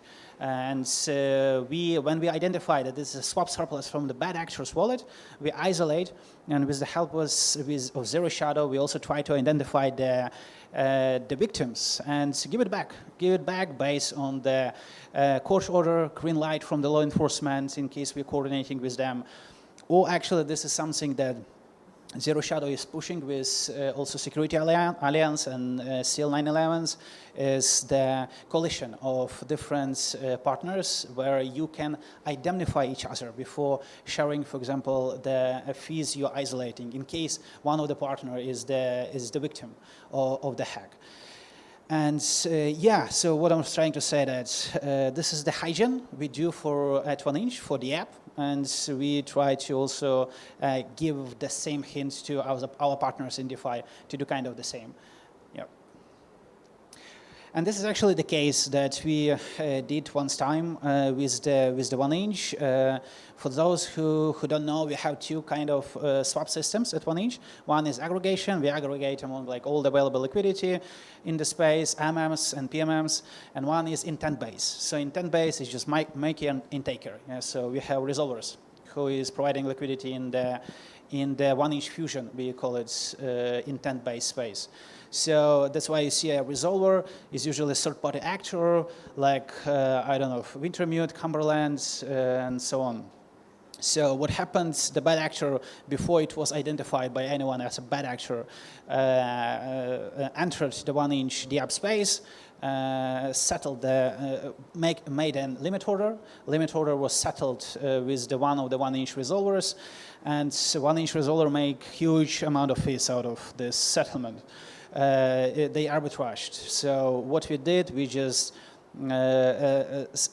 isolated those fees, and then after the investigation and law enforcement coordination, we sent at least the part of the money that was stolen from the user to this victim. Yes, and thank you. Please. Yeah, that's it. If you want to talk to us about any of these designs or playbooks, or if you want to try to join this coalition that Oris talked about, which is trying to have faster return of fees without waiting for law enforcement requests, which can take a lot of time, then just reach out to us. Thank you. Thank you, Julia and Oris. I don't know if there is any question. Maybe we have time for one. Any question? Okay. Thank you. Thank you again. Let's welcome Ilya, Chief Information Officer at 1inch, Roxy, Governance Risk and Compliance Specialist at Zero Shadow, and Ivan, Security and Data Protection Officer at 1inch. Same stage is yours.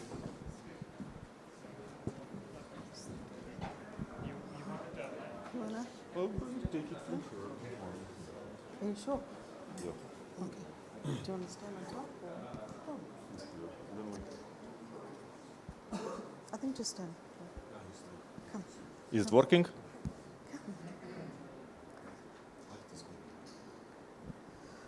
All right.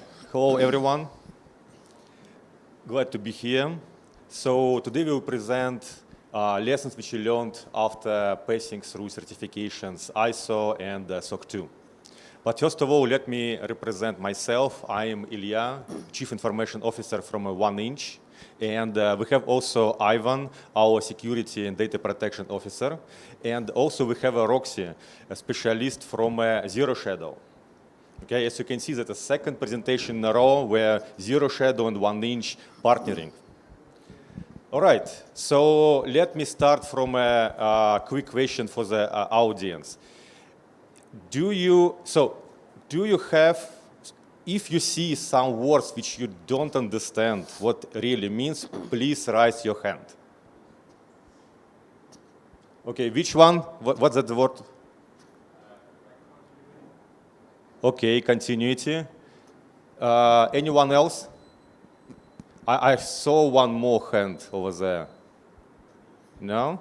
Okay, so only continuity. Okay, that's very good enough. All right, so yeah, as I said, we got ISO and the SOC 2 Type 1 certifications, and why we did that? So first of all, that's the partners and our clients' demand.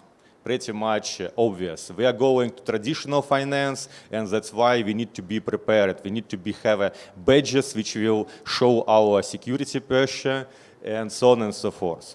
Then that's a path to scalable credibility, right? How we are going to find new partners, how we are going to attract new clients, right? So this certification, not only this, showing that yes, we are ready, we are compliant, and so on.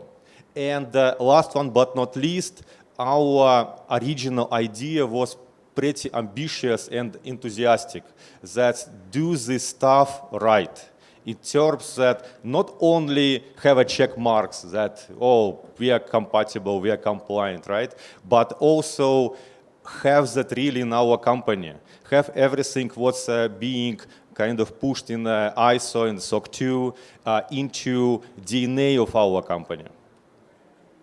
Okay, so that's our short history. We spot demand in 2023. We spent the whole year of 2024 for transformation of our infrastructure, how we are building CI/CD, DevOps, and so on, identity management. So that took pretty much a while for us to be there. And in 2025, we proceeded with the process transformation. And also we already had, obviously, internal and external audits. And our upcoming goals is by 2026 do have a second part of a SOC 2 Type 2. To be honest, that's probably will be a little bit challenging for us because ISO and SOC 2 Type 1, I would call it theoretical one. And for SOC 2 Type 2, it will be much more harder. We will need to bring much more evidences and so on and so forth. And also in the next year, we are going to proceed potentially with other certifications which are interested for our clients.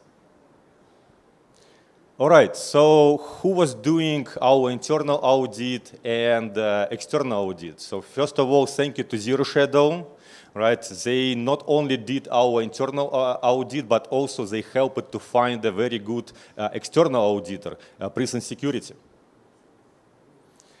All right, so the first thing which you should know that to get there, to be mature enough, that's a multi-dimensional journey.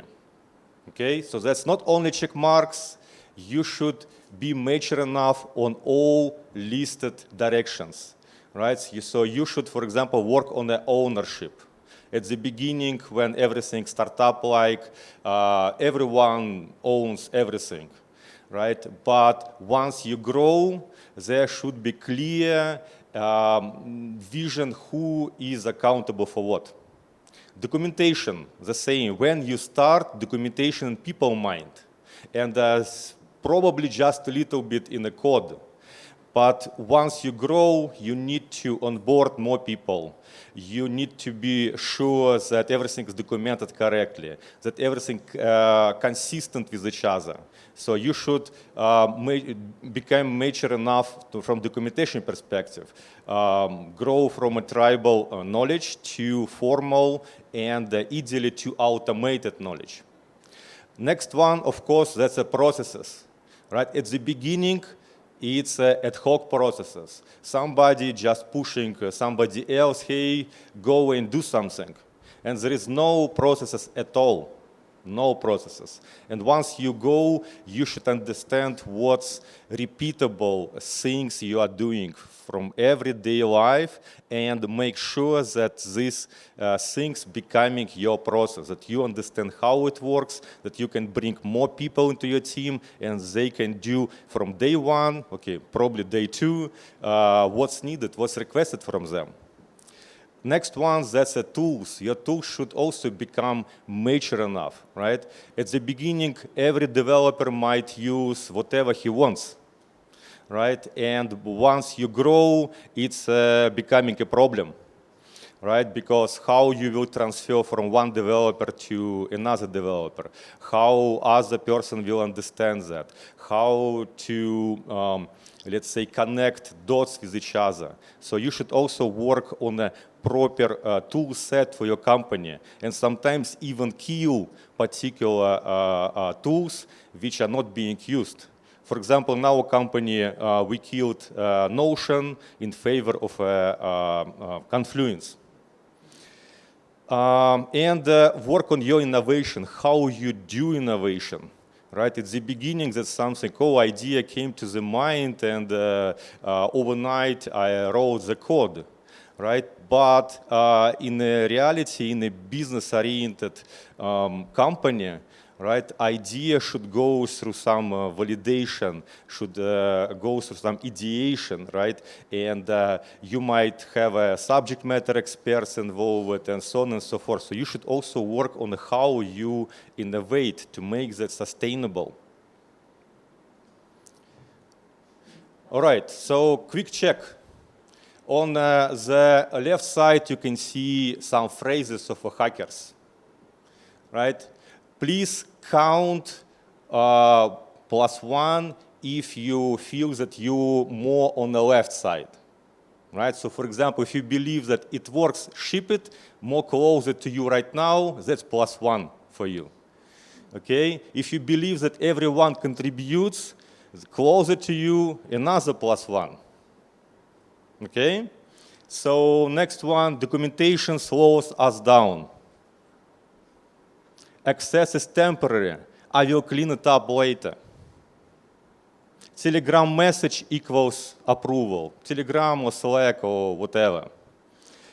Security is everyone's jobs, so it's fine. Right?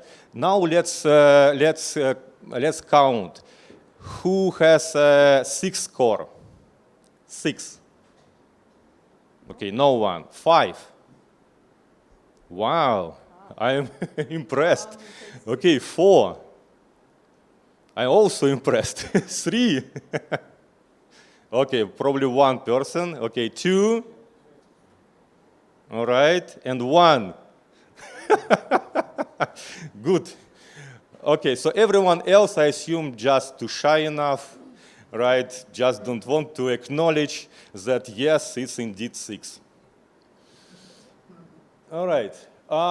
So here you might have see some particular terms which you should become professional of on your way to maturity, right? At the beginning, it might look like a very alienated words for you, but indeed that should become, part of your DNA. Something like vendor management, right? How you onboarding partners, how you onboarding new vendors into your company.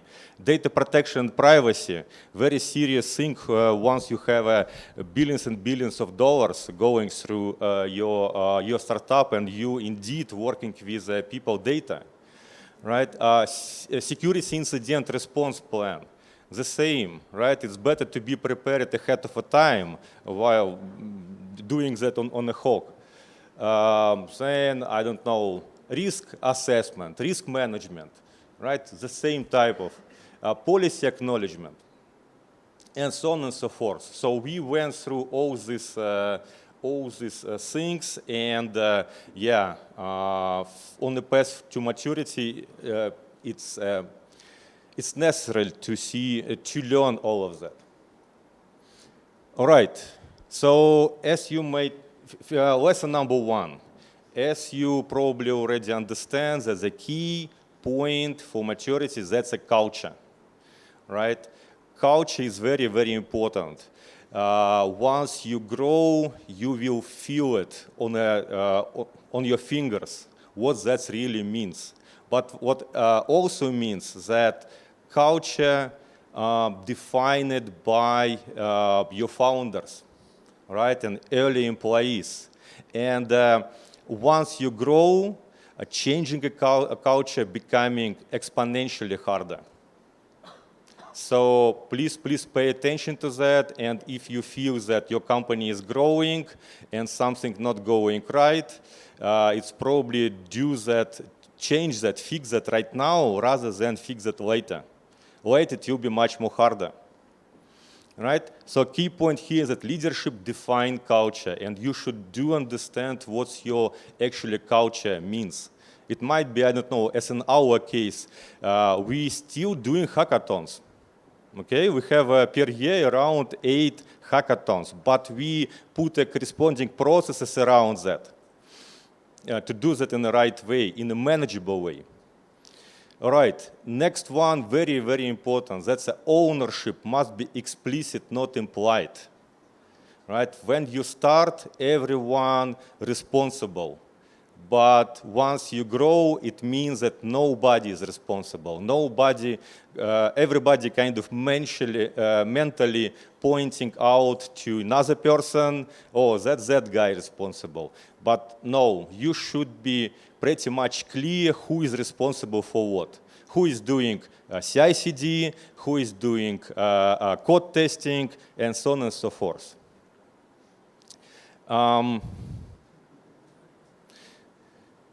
All right, and next, like a real lesson learned, that's Telegram. And not only Telegram, so but Telegram primary, right? Because in the crypto, Telegram became de facto standard, right? But as you might see, it's hard to manage that in an enterprise way. For example, you have a secret chats, secret groups with your clients, with your partners, and then somebody quit your company. And you have to manually delete that person from all of those groups.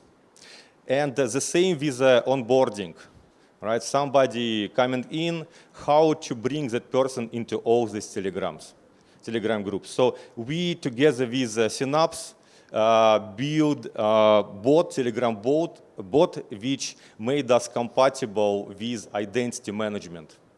In our case, that's Okta. We are using Okta. All right, and probably Ivan. Yeah, that would be me. Hello, Ivan here.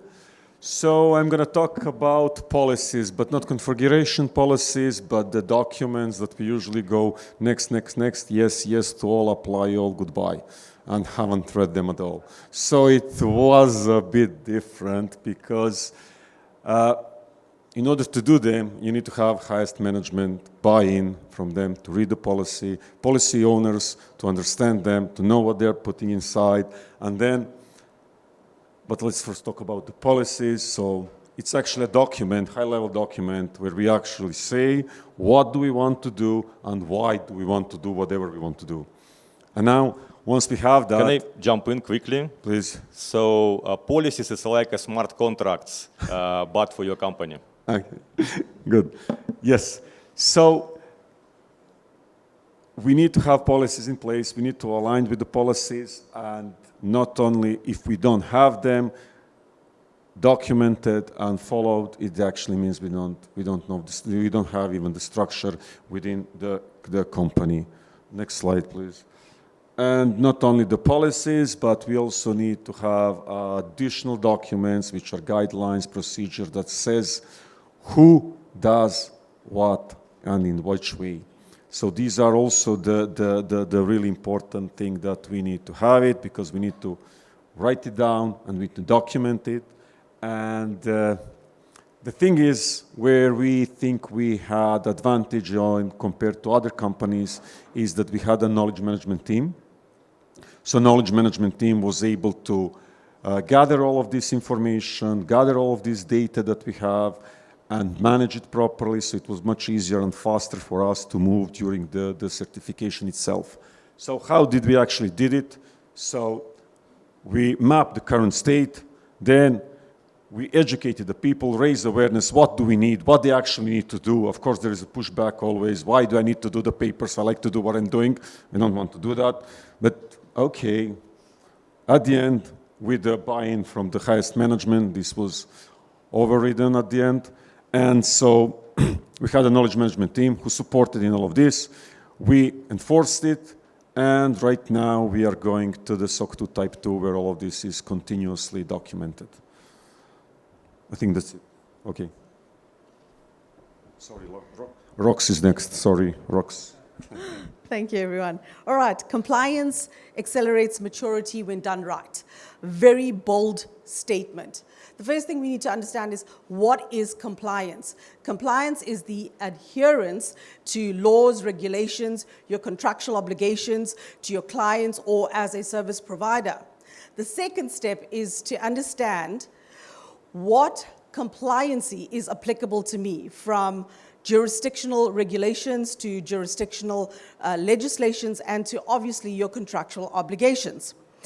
So the first step there, when you start all of that and you understand that, is we need to look at automation. Automation to scale. We've got to have that at the back of our head. So while we're doing all of this, we need to understand, okay, what do we need to automate? What are the repetitive tasks? So when you look at compliance, and they say it reveals invisible weaknesses, it just ties into risk management.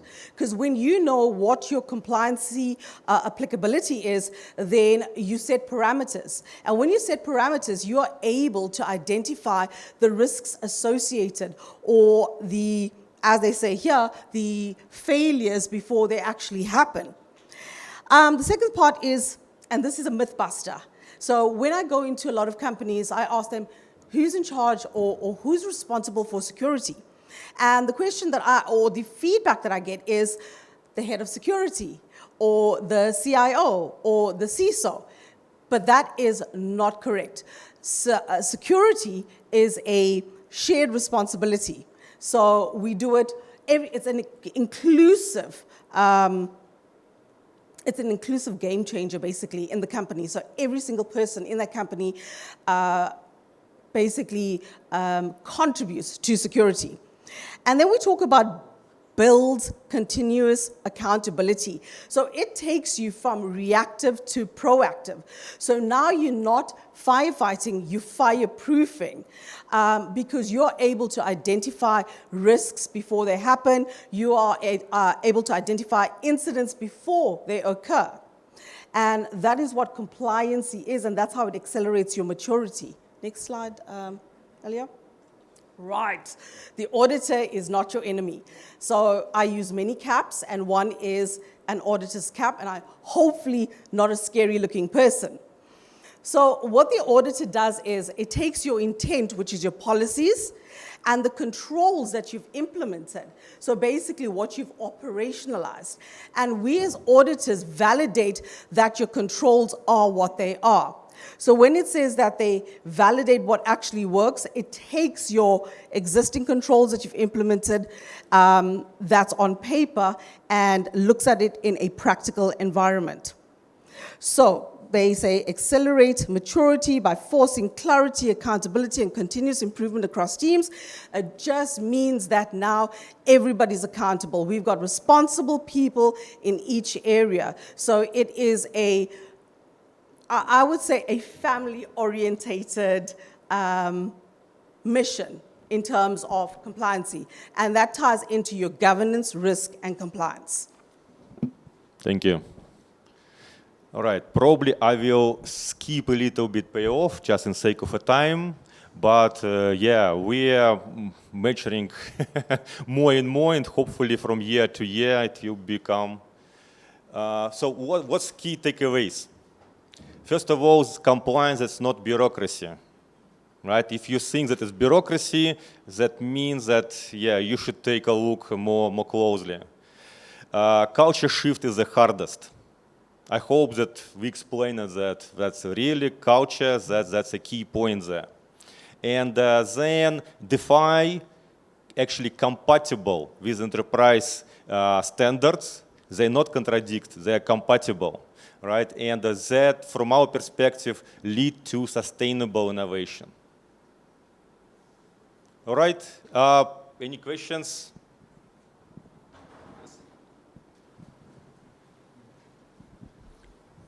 Hi, wonderful presentation, thank you.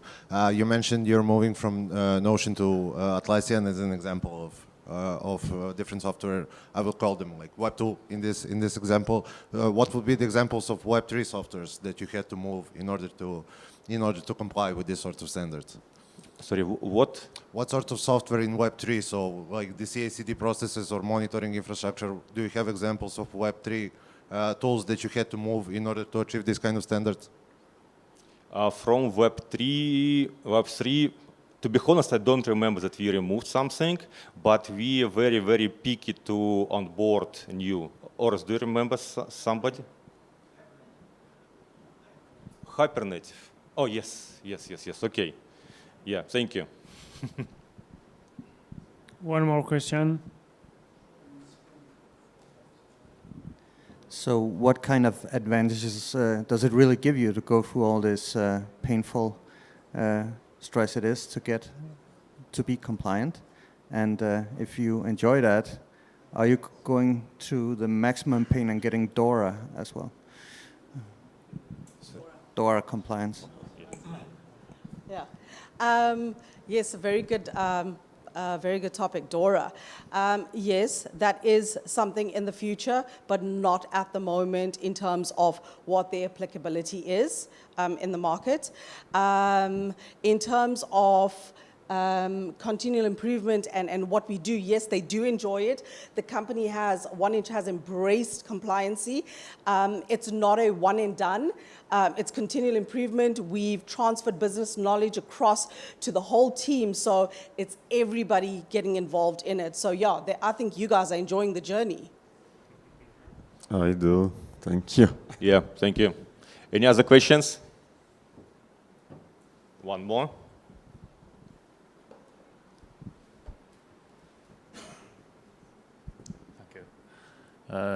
Well, thank you for the talk. I think to founders and a lot of early teams, we obviously know this is important and nice to have, but the question is when and how much money we need to spend on it.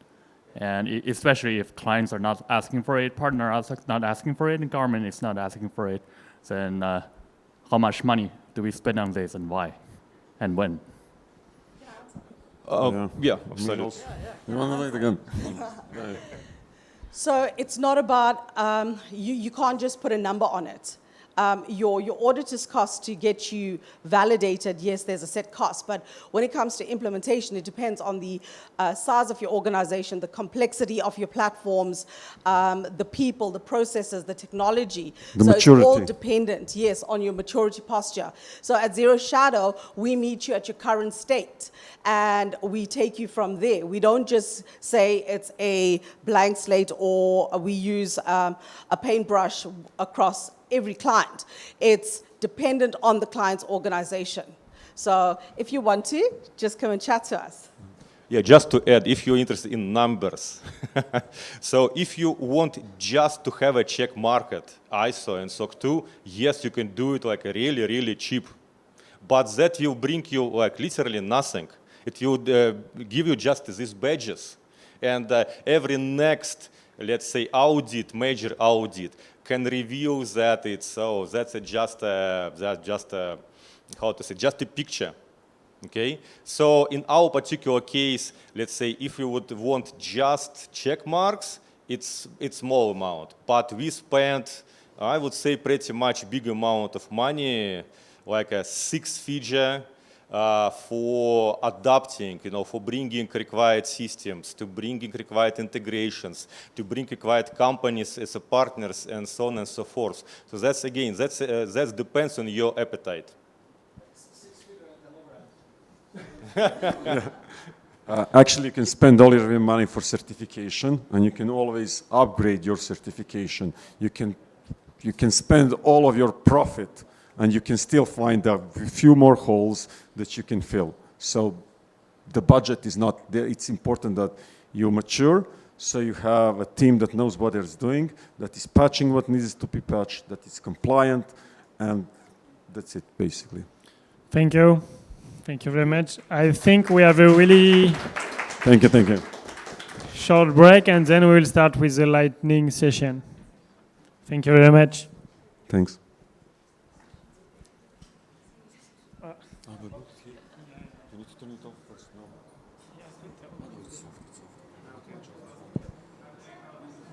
Thank you. That's nice.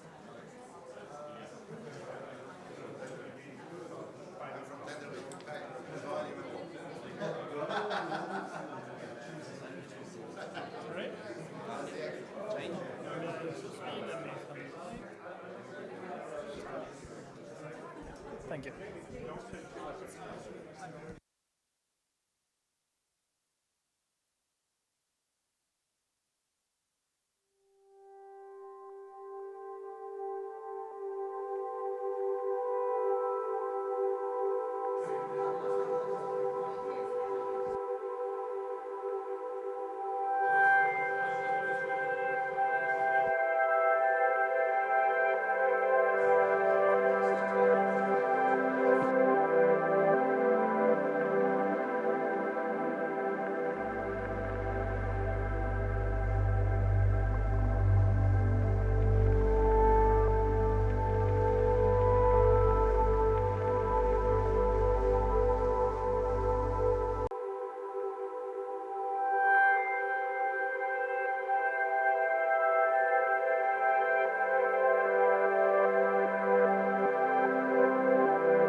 All right. Hello, everyone. All right, so our esteemed MC is not here, so I'm just going to go ahead and kick us off. This is the start of our 5-minute lightning round. Okay, there we go. Now the music's going. All right, so we'll simmer down and get started. 5-minute talk, so timer hasn't started yet, but it will soon. So it's going to be a quick one. Okay, so this is a general topic, just a collection of thoughts that I've had over the years working in the industry on how we're going to meet institutional adoption in the industry in terms of security leadership, what security leaders in the space should be thinking about if you're a protocol lead or you work with, or rather a security lead at a protocol or a CISO or just someone who happened to have been given the security hat at your company because they haven't figured out a formal title yet. These are generally things to keep in mind that kind of differentiate, I would say, people that are good at security researchers from people that are actually like good security leaders and actually know how to take on a lot of the additional responsibilities that implies. So these are all very just simple 3 points, fit in 5 minutes. The first one, because I worked at a security vendor for about 4 years, and then I actually worked at a different security vendor before my current job at Turnkey, where I do solution engineering. We do notice that, like, I would say in this industry, especially when you're getting started, there's a big focus on like working with external vendors on security audits, on setting up a bug bounty platform with people like Immunify, maybe even getting monitoring software, which are all good things, and these are very important things to spend money on. But I've often seen teams sometimes skip the step of actually building up internal security prowess and building and paying for both internal security personnel, hiring a security lead or a security engineer or security researcher at some point. Sometimes their CTO or a specific security or a specific software engineer will take on those responsibilities initially, but eventually you need to start spending internally. Maybe also building internal tooling, spending a lot of internal time on bug fixes, maybe also assigning time for your software engineers to do bug hunting rather than just coding the whole time. And then generally just looking out and thinking about like, okay, what kind of return on investment are we getting for security spend? I've seen people spend buy 5 audits on the same code base and have them run in parallel, and then you basically paid 5 different auditors to find mostly the same bugs all simultaneously. So start thinking about like, what are you actually getting for the money that you're spending so you can do it more effectively.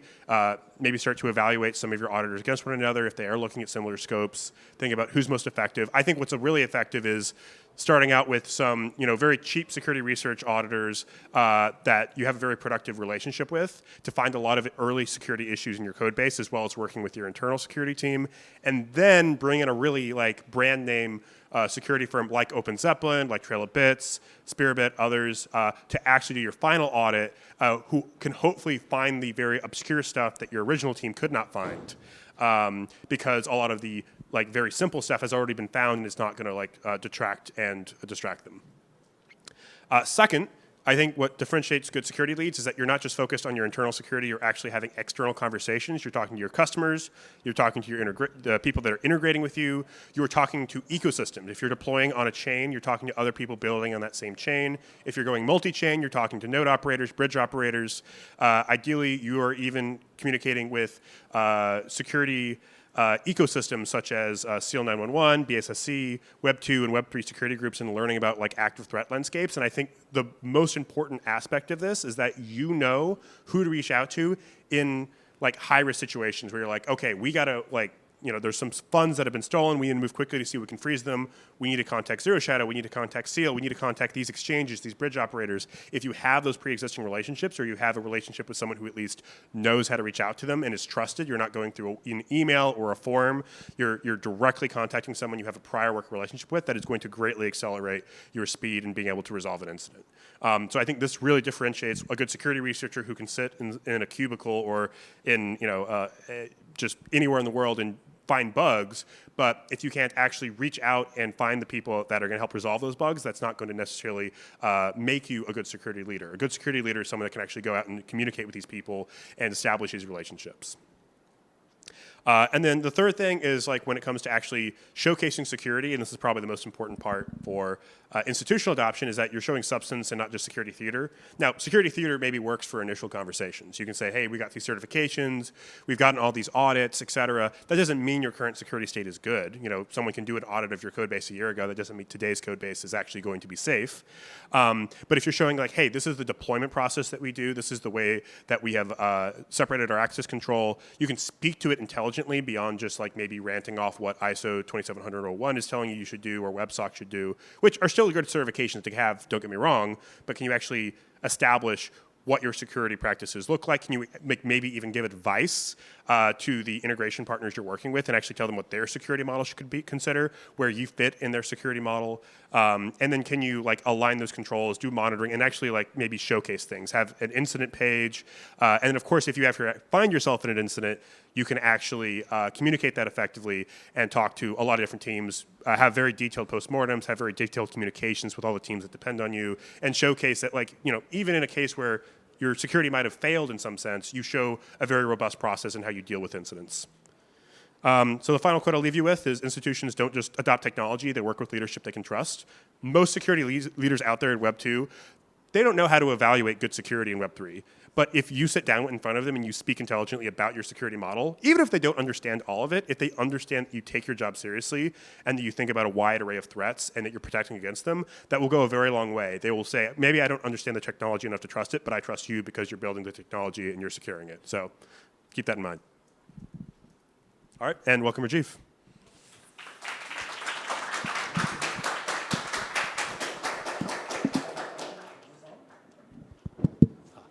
Thank you, Michael. Sorry to be late. Well, as a session chair, I'm late. Apologies for that. But yeah, as you guys know, so this is a series of lightning talks meant to be 5 minutes. And just to be fair to all the speakers, I'm going to try my best. I'll be sitting right here. And when the speaker, you have a minute left, I'll just raise hands and then please try to finish on time. So we have a long list of lightning talks, all very interesting ones. The next one is, we're going to see if we can switch it. Do we have Odysseus here? Oh, he hasn't arrived. Good. So that's a good opportunity for us to switch speakers. So we're going to have John Toman from Certura talking about summary of equivalence checker and AI. Hello. Oh, wow, look at that. Okay, hi everyone. I will finish within 5 minutes or else Rajiv is going to tackle me, I think he said. So this is a talk about verifying LLM code transformations using formal verification and equivalence checking. This is a very much abridged version of a workshop I'm going to be giving tomorrow that's going to be 60 minutes long instead of 5 minutes long. So a lot of details I'm glossing over here will be expounded upon in that one. This is really just to give you a high-level overview. So a quick digression before I start talking about like all the technology here is that at Certora, we have this Certora Prover, which is our flagship technology.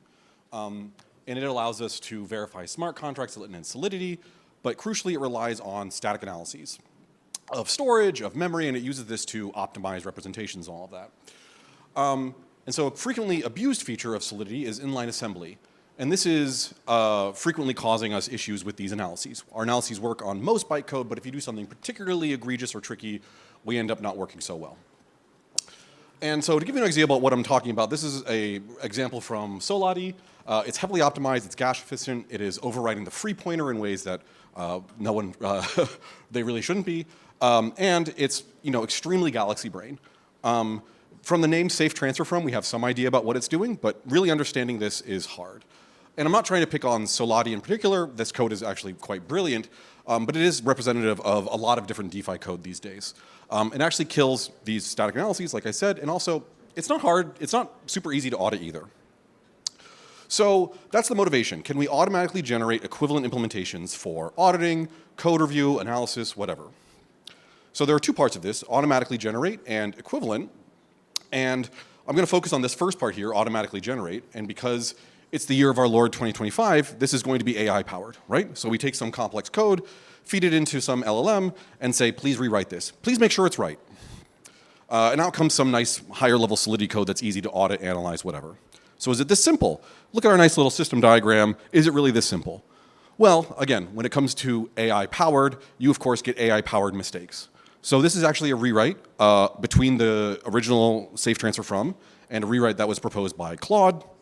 And it looks really, really close. And in fact, it is really, really close, but they are not actually equivalent. And it's due to this very nice looking ABID code here. And this is not super surprising because these LLMs tell us very often that they can make mistakes. So what we actually do is we take one of these Solidity files, we feed it into with this prompt to the LLM, out comes a simplified version. We take the original and then feed it into this tool called Concord, which formally verifies whether two smart contracts are equivalent on all possible inputs. If it is, we give it back to the user. If not, we get an explanation, which we feed back into the LLM. And this whole process is what we call concordance. Now, we need to focus on the second part of this, which is equivalent. And so the intuitive definition that I'm going to give is that two programs are equivalent if they do the same thing on the same inputs, right? So we have input 1, feed it into programs P1 and P2, out comes the same output. So that is a good starting point, but a more precise definition would be something like an external actor should never be able to tell the difference between two equivalent implementations. And I'm really gesturing towards side effects here, right? So what are those side effects? Changing storage, emitting a log event, calling another contract, which is balance transfers, creation, also self-destruct technically, but you're not supposed to use that anymore. Crucially, what it does not include is any local parts of the computation, memory, stack. And why not? Well, we said an external actor, and stack and memory are not visible to an external actor once the contract ends, and so we do not consider them to be part of the side effects of the execution. We also exclude gas.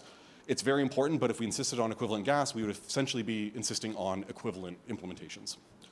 So this is our formal definition of equivalence. I'm not going to go super deep into detail here about it, but come to the workshop if you're interested. So next we have to talk about how we formally verify this equivalence. We use Certora.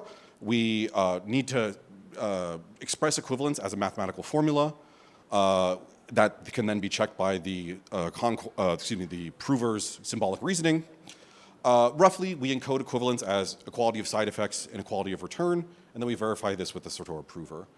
So we take this diagram we saw before, and we can then actually treat it as these functions as returning output, and then their storage, logs, calls, etc. And then we can create this formula and then check it with the Certora prover. I've glossed over a lot, namely how any of this actually works. You can look at the Concord tech report if you'd like, or come to the workshop. So this has been successful. In fact, using Concord, we found a Viper compiler bug with optimizations turned on and turned off. So this is actually useful outside of the rewriting workflow that I've described so far. So one last thing I'm going to speed through is that we output this explanation. We get this by analyzing the counterexample that was given by the solver, and then we use that to create a high-level human-readable version, sort of human-readable. So for example, this one, this is different because, well, all the details here that you need are here. The difference is actually here. This happens if the callee contract that you did the transfer from to is returns 2, which is not a valid encoding of a Boolean, which changes the revert behavior. The original returns with a transfer from failed hash. The other one returns with an empty buffer because ABI decode. It proposes this fix and so on. And I'm going to actually just skip right past these. The point is that you can use this for all sorts of different rewritings. That's all. Thanks. Awesome. Thank you, John. And for all this, if you have questions, if you want to know more, please, the speakers are going to be there today and tomorrow as well. So we're going to go on to the next talk. Do we have Gabriel? Yeah. All right. Yeah, please. So Gabriel from Ensuro is going to be talking about secure governance for DeFi companies. And while he's getting set up, so can I request all the speakers of lightning talks in this session to please make their way forward and maybe sit somewhere close by? Your external. Cool. And there is so you can see your slides, your presentation here on the on the monitor here, and on this there is also a clock, a timer, and that counts down. So please do stop when it hits 0. All right. Yeah. Okay, hi everyone. So we're going to talk about secure governance, specifically about multi-sig transactions, which is the main part of the governance on a blockchain-based company. I'm the CISO at Ensuro, and I'm mentioning this because we are an actual blockchain-based company operating for the past 4 years, and we use this a lot. So this is a set of tools that we built. And the problem we're trying to solve is that blockchain protocols evolve. We have to deploy new smart contracts when a new customer is onboarded, so we have configuration changes, we have permission changes, and we have funds being moved around. And the way that the Safe UI shows these transactions is hard to review, especially for a non-technical user, which is the one that the ones that are authorizing these transactions on our company are not all technical. So our CFO authorizes transactions and he's not technical. Our CTO authorizes transactions and he is technical and he can read this call data and probably figure it out, but the CFO can't. So that's the problem we were trying to solve. And the way we do this is, first of all, we defined a chain set, which is the definition of a multi-sig transaction that we want to execute. And here we say, okay, this is going to run through this specific multi-sig. This is going to use a time lock and the delay defined for that time lock. And this is what's going to be run, right? This step. This is going to be a contract function call with these parameters. And the parameters are an address, which is expressed as an address alias, and an enum in this case, and it's expressed as the value in the enum, not as a 0 or a 1 or a 2 or whatever index in the enum corresponds. And this is probably the most useful part of it all. We can define tests right there in the chain set, right there in the multi-sig transaction definition. And these tests are run before sending the transaction to the safe multi-sig for signing. This is the first part, and this can be created. This chain set can be created by a non-technical user. It's not very difficult. It's a very simple format. It can be created by an intern. It can be created by a junior member of the team, or it can be created by an LLM. Once we have this, goes on a pull request on a GitHub repo, because this is code in the end. It goes through a review process.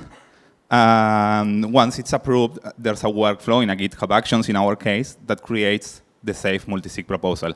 And that's the only permission that this action has. It's a delegator on the multi-sig, so it can only create transactions but cannot sign them. And the person that created the chain set has no permissions at all on the multi-sig, only our workflow. So this creates a proposal on safe multi-sig. And of course, we were still having the problem that when the users, the signers, were ready to sign this, they were seeing this call data, especially when there were time lock and other complex contracts in the middle. So we also created a Safe UI app that is integrated into the Safe UI that shows this friendly definition of the transaction, which comes from the manifest that we saw before and from some intermediate artifacts of that, and shows step by step what's being executed. It shows the TX hash, and this is very important because on Safe there are several ways you can sign the transaction. You can sign an EIP 712 struct, but that's very difficult for a non-technical user to understand, or you can just sign the hash as a text, and that's what we are using for signing. And a hash is easy to verify to any user, right? You use your eyeballs and you check that the hash you are seeing on your wallet for signing, on your hardware wallet for signing, and the hash that you are seeing on the UI is the same. Besides that, we also have notifications on our Discord, internal Discord messaging service. And it also shows the hash, and it also shows the detail of the transaction that's going to be executed. This serves more of as a call out, you know, hey, you have this proposal, this transaction to sign, but it also works as a second or third check, because the hash that's being shown here, the SafeTX hash being shown here, is generated independently from what's being shown in the actual Safe UI. So a hacker would have to compromise 3 different parts of code, 3 different systems to compromise this. We actually added this after the Bybit hack, analyzing how the Bybit hack happened and how we could avoid it with our tooling. So yeah, this is kind of it. We just wanted to show these tools. We want to make these tools available. Actually, the Safe UI app is already open sourced.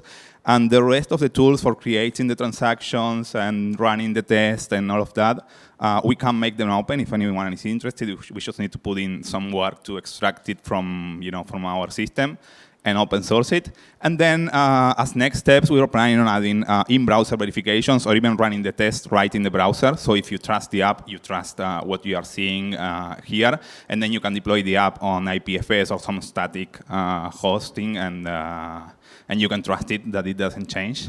Maybe ENS support, because right now we are using an internal address book, like a mapping from names to addresses. Using ENS would be really cool. So yeah, here you have my contact information. If you're interested in it, you can find me out there in a little bit, and contact me here. Thank you.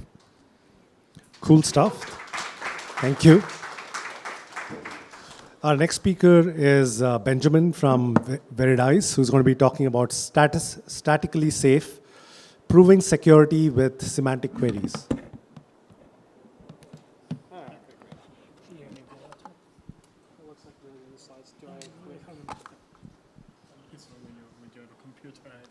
I didn't realize we had them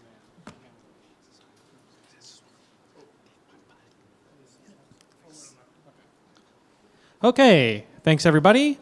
I'm here to talk to you about how to keep our program safe statically.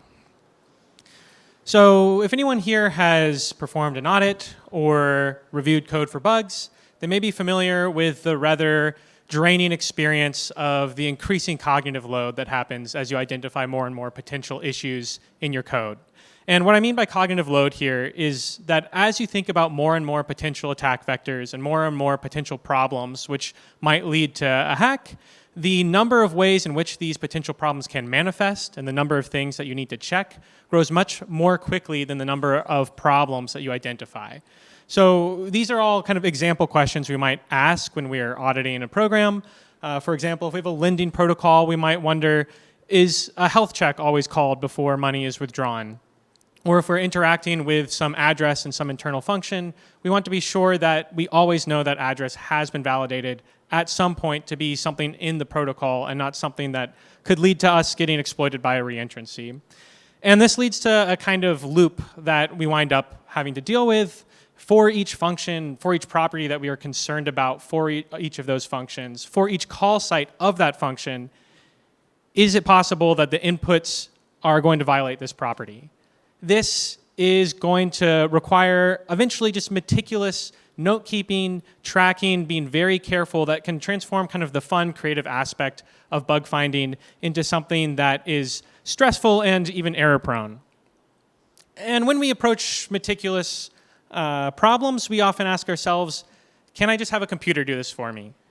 And so what we'd like to do is take our bug, our idea for an attack, ask the computer, is this bug in my code? Yes, check mark, or no, it's not in my code, and I'd like to move on. Now, computer is an increasingly vague term these days. We can be using all kinds of different tech stacks to try to identify bugs. We might be using AI. We could fuzz and test in various different scenarios. We can work to apply full formal verification. We can try to apply some static analysis, which is ideally sound. And I've tried to map these out here across 3 properties that I think are relevant to cognitive load in auditing. Whether we can ask custom queries, right? So lots of static analyzers today, the kind of most common design pattern is we have various detectors built in, so we might not be able to ask our specific question. Automatic detection is important. We don't want to just insert more work. Instead of note keeping, now you have to do a lot of extra, maybe theorem proving. And we also want to be able to trust our results. We don't want false alerts, which means that if we still have to worry about a potential problem, the tool says, no, that bug isn't present. Can we actually trust that the bug is not present? Can I actually cross that off of my audit to-do list? And I think one notable missing point in the design space here, and we can argue about my exact placement of AI or static analysis depending on your favorite tool, is when the robot here is telling us no. So if we want to reduce cognitive load, we need to be able to cross something off of our list. We need to take something out of that inner loop as we're going through our audit and say, okay, I actually don't have to check for this anymore. I don't have to trace through the call stack and check every time, has this address been validated? Yes, great, no, I propagate it to the next call site. So to reduce that, we need something where we can perform a query, have it detected automatically, have it tell us no, there is no such instance of this bug, and then we can still sleep at night because we can trust that there are no false alerts. And the solution, I would posit, is to leverage static analyzers in a way differently than we have today. So this is an example of a static detector from Audit Hub, where we have a kind of SQL-like detection language. And the idea here is that we can be very precise. So I'll very quickly bore you with a quote from Dijkstra, that so-called natural language is wonderful for the purpose it was created for, but hopelessly inadequate when we have to deal unambiguously with situations of great intricacy, which unavoidably arise in such activities as legislation, arbitration, mathematics, or programming. And my point with all of this, and what I just want to end on, is that being able to precisely and exactly say what we want to find and what we want to not be present in our code base, and then succinctly and automatically have that checked and removed from our code is incredibly important in building trust and reducing the kind of effort and amount of cognitive load that goes into an audit. Thank you. Awesome. Thank you, Benjamin. Our next speaker is Jason from Hexens, who's going to be talking about scale your DeFi research with static analysis.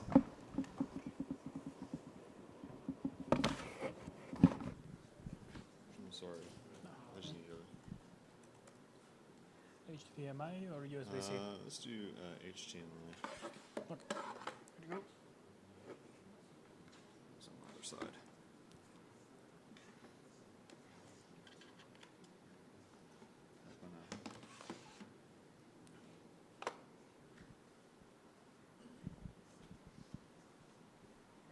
Check, check. Hey guys, my name is Jason and I am a glider security researcher at Hexens.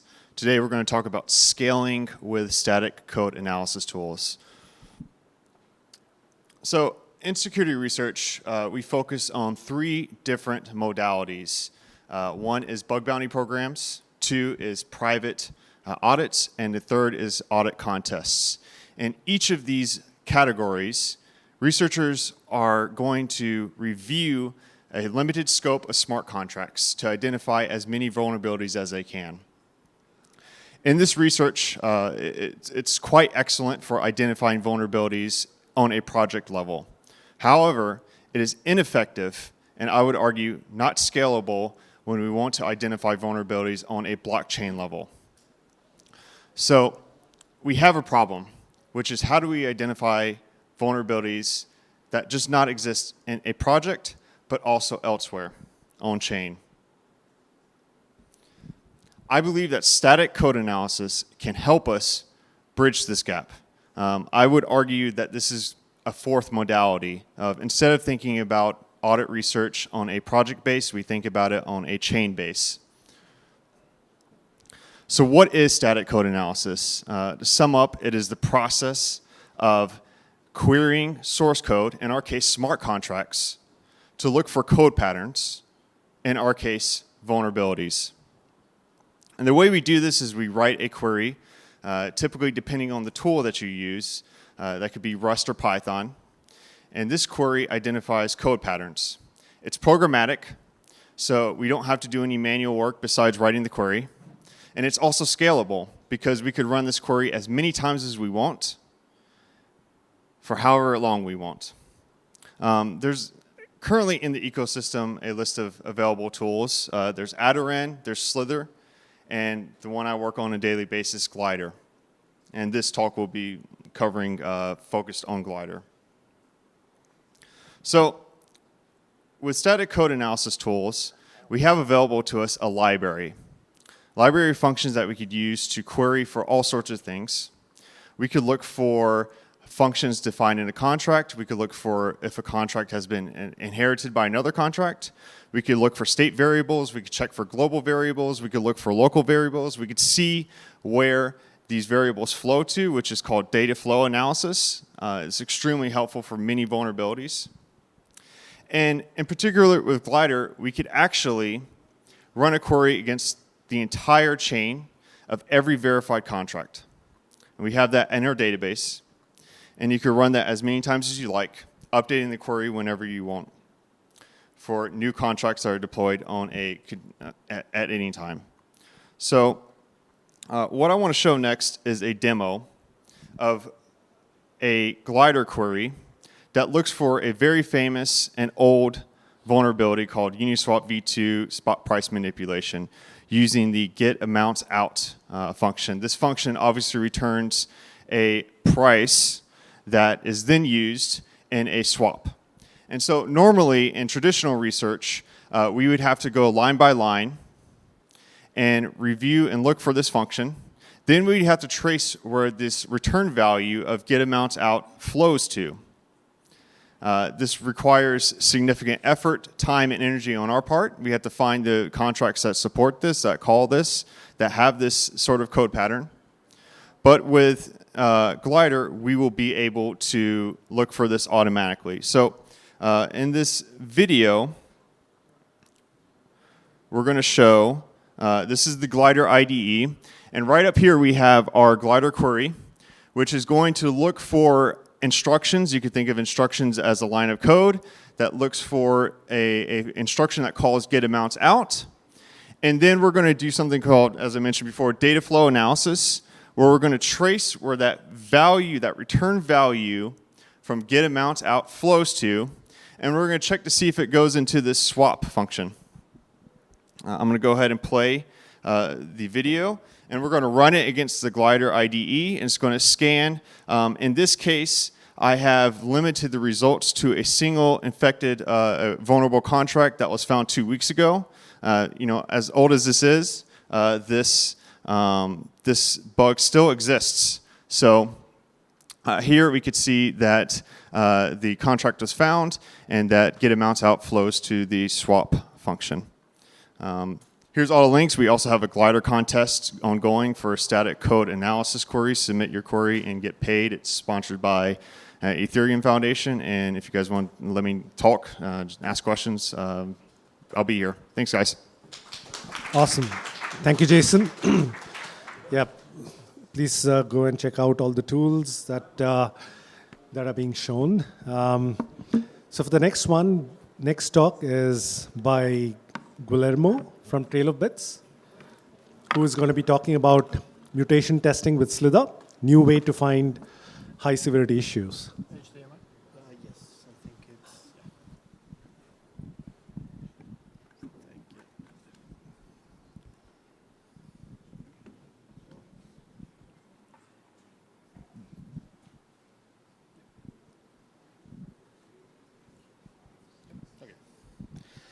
Well, hello, everyone. Thanks for coming. I'm Guillermo from Trail of Bits, and today we are going to talk about mutation testing and a way to find bugs that the tests are missing. So we already know that tests improve your code, and to quote Alex, he said that if your code is not tested, it is broken. So we need a way to figure out how to test our tests. So normally for a blockchain project or any project in general, you will have different kind of tests. Unit testing, for example, that test the behavior of individual functions. You can create unit tests for edge cases, for example.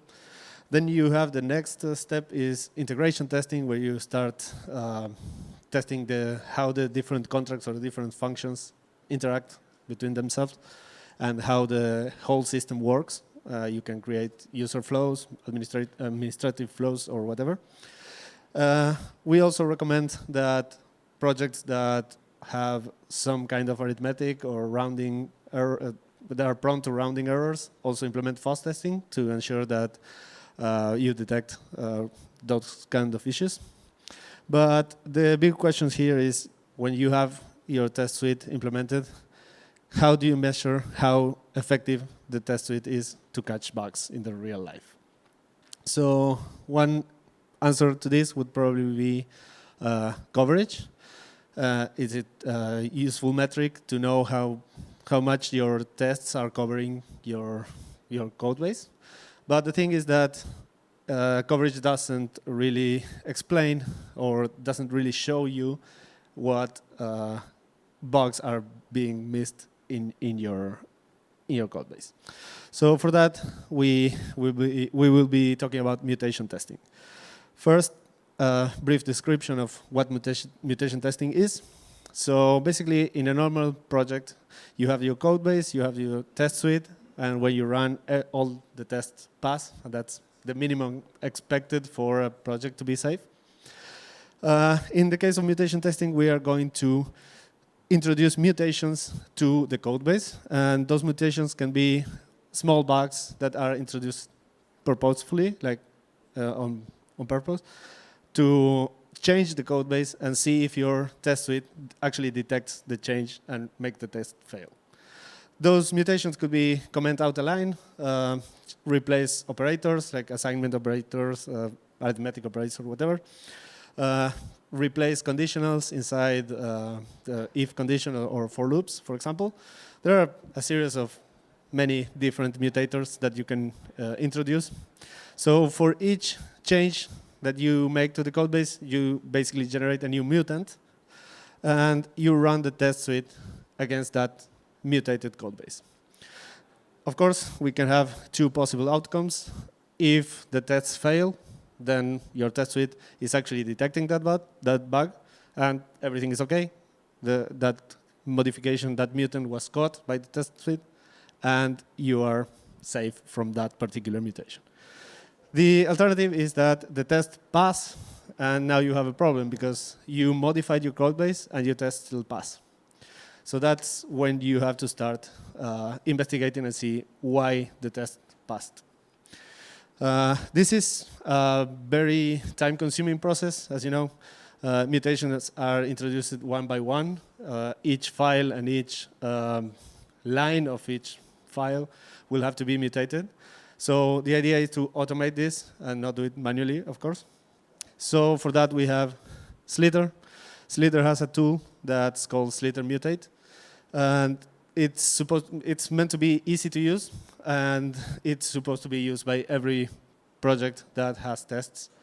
To run Slither Mutate, you point it to the folder where your contracts are, and you specify which test command are you going to use for running. For example, we have forge test if you are using Foundry, hard hat test if you are using hard hat, or whatever custom script you have to run your tests. So what this will do, will start generating mutants, running the tests against the mutants, and detect if some of those tests don't pass with the mutant. Basically, the output for this tool will be similar to this. For each contract, each file, each mutant that it generates, it will show that it's mutating the contract name. It will show which mutator it is using, and it will show the previous line, the previous code and the new code, and it will show you if it got the mutant or not. So for big code base, this will take a long time to run. So what we suggest for auditors is that you start at the beginning of the audit to run the mutation test. For normal developers to run this once in a while to ensure that the tests actually cover everything. To finish, we have the help command and the list mutator command that you can show. And this is a blog post that we made about the tool with some real life examples. Thank you very much.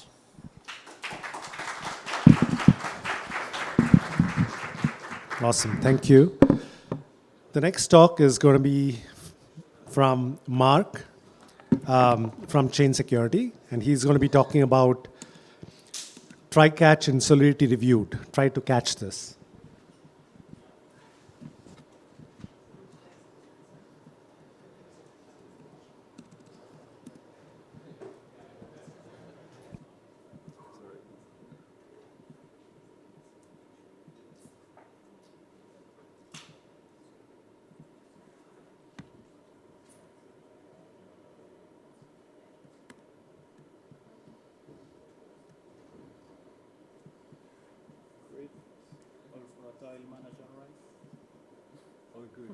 It's just time budget.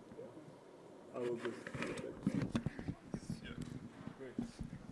Hello everyone. I'm Mark. I'm a blockchain security engineer at Chain Security, and I'm gonna give this lightning talk to talk about try-catch in Solidity and speak about some edge cases that we still see are not understood fully by developers, and I mean also by some auditors sometimes. So here's a recap of some edge cases. So I hope everyone knows what try-catch is. Try-catch can be used to wrap external calls or contract creation. And there's 3 different catch clauses that can be used with it: the error, the panic, and the, let's call it the low-level catch clause. So the error clause would be used on normal reverts with a reason in condition, whereas like panics would happen when it is for errors that are not supposed to be there in bug-free code, such as like arithmetic overflow, invalid array accesses, or division by 0, and asserts. And the low-level fallback is any errors that do not match the above 2. So, for example, decoding the error data of the error or the panic, if this fails, would then be caught in the low-level fallback clause. Also, out of gas and custom errors would fall back into that one. And let's do a small quiz, right? Like this is a simple example: external call into interface I of a function foo with an argument that comes from an internal call. And the question is like, can this revert, right? Because we use a low-level catch clause, this should catch everything, right? And turns out there's several reasons, right? First one, if the internal call reverts, even though we are inside our try, we will revert. The second one is a bit more complicated, is if C is an EOA, then Solidity performs before we enter the try part, we perform an X code size check, and if this one fails, we will revert. Since 8.10, the X code size check is however not done if we expect some non-zero return data size, which is our third reason, right? If we don't get the expected return data size from our external call, we will also revert and not catch this. So generally, we can think about it that everything, all the reverts in the external call will, in the callee, will be caught, whereas like reverts coming from the caller and checks introduced by Solidity that are done before the external call will not be caught. Yeah, so takeaway also reverts inside a try or catch blocks or not caught, as you can see in the above example. As I said, Xcode size checks and return data size checks are not caught, and also the ABI decode failure on return data are caught. Thank you very much. That was all. I hope you have a great day. Awesome. Thanks, Mark. Great reminders on the Solidity things. So we have the next speaker is Viraz from Camp Network, who's going to be talking about EIP 7702, empowering EOAs, expanding attack surfaces.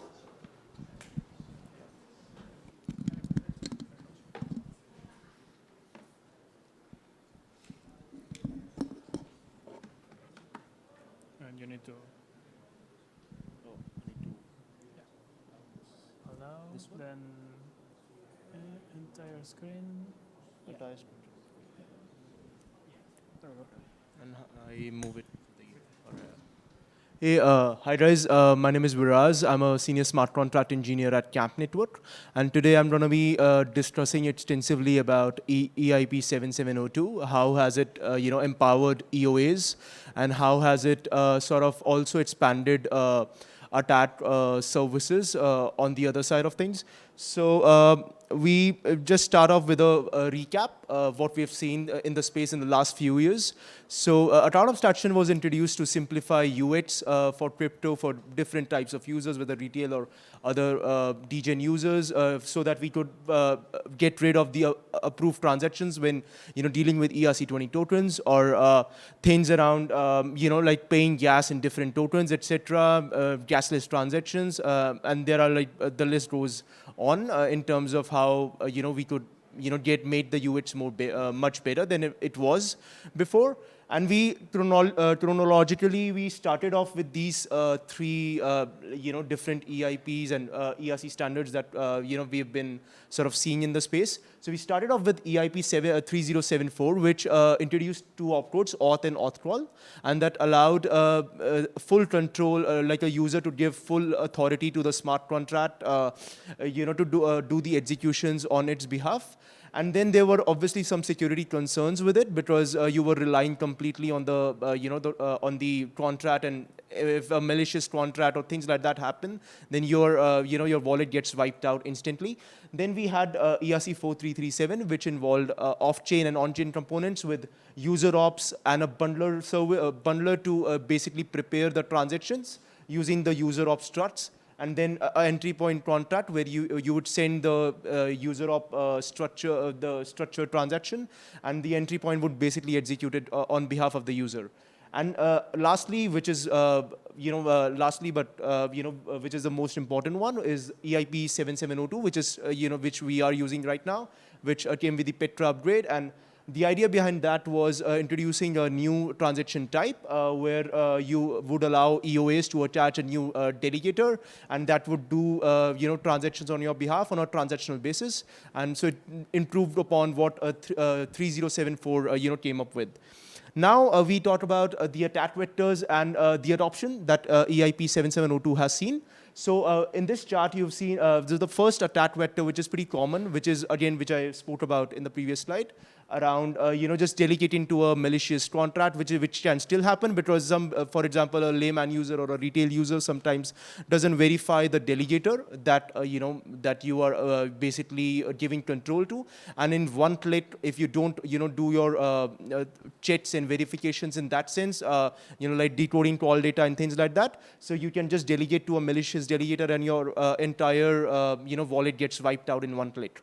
The second one is a bit more interesting, which is around redelegations, where if a user is is into using different account like delegated contracts, and they keep they redelegate often to different delegator contracts, then there can be a case where the storage slots differ, and again which comes down to the previous issue where you don't verify the the codes part of the delegators, and because of the storage slots being different, there can be you face issues when doing executions or things like that. with these delegators. Now we have this interesting Dune dashboard that was created by Wintermute, and as of yesterday, as of 18th November, in fact, we have seen like there have been more than 5.5 million authorizations, more than 2,100 contracts. We have seen more than 12 million addresses who have just used these delegators. Now, the right chart is a bit more interesting, where the orange part is around the malicious delegations that have been made, which you can see is a lot, right? So that's the point that I was speaking about, that you need to be very careful when, interacting or delegating to a delegator. Yeah, and now this is the non-adoption part, where we have seen that this is a website called 7702 Beat, which basically states the day since EIP 7702 has been live. And these are the wallets or the dApps that haven't adopted it yet. And I believe it's not just, and notable people have tweeted about it, and I believe that it's not just about the attack vectors, but it's about the narratives that have been created in the space around meme coins or H4 agents and side of things, things like that, and which also have more business profitability as well, and that's why we have not seen this. But I'm on the bandwagon of people where I support it, and I believe that everyone should support EIP 7702. So yeah, thanks a lot, and thanks a lot for listening in, and I'll be around, and if you want to have a chat around this, yeah, thank you. Thank you, Viraz. Please welcome our next speaker, Valentin from Diligent Security, who is going to be talking about testing ZKVMs for soundness and completeness bugs.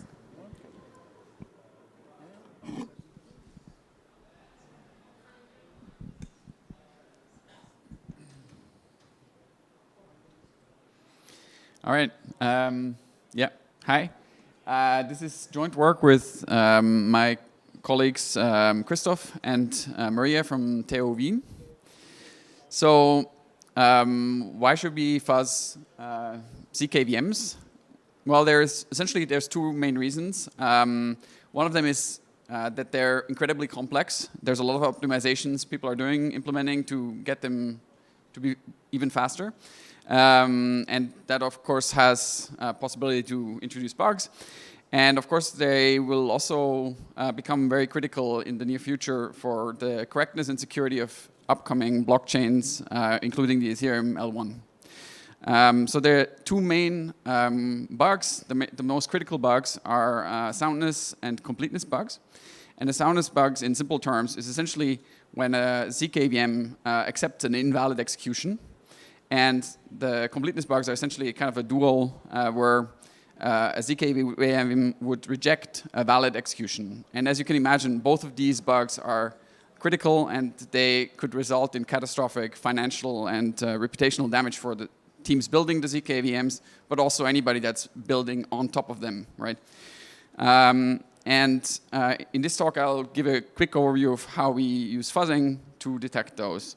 Fuzzing is a testing technique that's been used widely in industry to find bugs in very complex systems.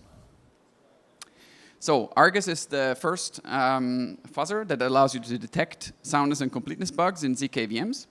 And it already supports 6 different ZKVMs and found 11 critical bugs in 3 of them. So in particular, it found 3 soundness bugs and 8 completeness bugs in these VMs we tested. And we also got some bug bounties for the bugs we found. And the whole infrastructure builds on another fuzzer we built a while ago called Circus, which is targeting these circuit processing systems, like, for instance, Circum or Noir. And it found also a lot of bugs, 20 soundness and completeness bugs in 4 different systems. And if you want to learn more about this fuzzer, check out my talk at DevCon last year. Or you can also look at the research paper we published very recently at CCS, which is a top security conference. So now let me try to give you a very brief overview of how Argus works. So the first thing that Argus does is it will generate a Rust program, R, with an expected outcome, E. And This is one of the key innovations. How we generate this Rust program is one of the key innovations in Argus, but unfortunately I won't have time to cover this in detail here. Once we have the program, we can then go to the input generator, which generates inputs for this program.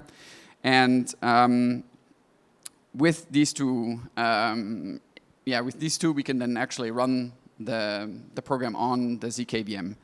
If the ZKVM crashes, we find a completeness bug. They are shown in orange on this slide. The soundness bugs are shown in red. If the ZKVM doesn't crash, we get a proof P, and we also get an output O. So then we can actually use the ZKVM's verifier to check if the proof is valid.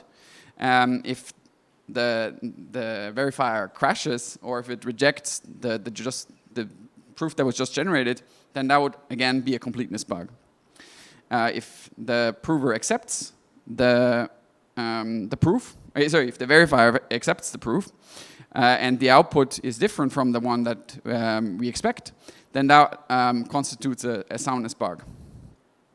So now you can already, with this very simple pipeline, you can already find both soundness and completeness bugs.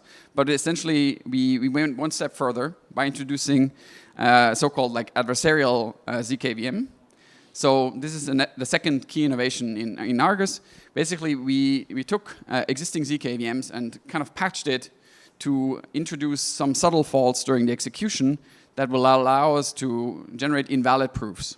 So with this adversarial ZKVM, we can then again generate another output and another proof. And we can again invoke the normal verifier to see if it crashes. If it doesn't crash, we can again check if the output that we get from the adversarial ZKVM is different from the expected output, in which case we found a soundness bug. And this is actually how we found all three soundness bugs that we reported. So unfortunately, I don't have more time to go into details, but please feel free to reach out to ask about more details on Argus, or if you want to fuzz your ZKVM, let me know and talk to me. Thanks. Really cool stuff. Thanks, Valentin. Our next speaker is Nikesh from Open Zeppelin, who is going to be talking about unconstrained machines.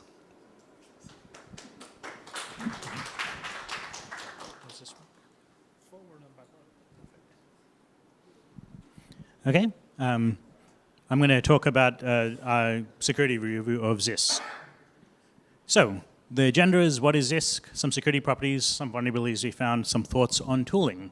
This is going to be very, very quick, so if you see something on the slides that I don't cover, or you just want to talk to me about something about it afterwards, I'll leave my details on the screen. Okay, so what's ZISC? ZISC is a ZKVM. It's compatible with 64-bit RISC. Importantly, from our point of view, it's optimized for low latency proofs, which is really good if you want real-time proving. First big win, it's open source. That means it's transparent, no lock-ins for users, lots of love from Open Zeppelin because of that. But the one I'm going to highlight at the moment is it's lots of well-encapsulated components, which is really useful. So that makes it good for security reviews.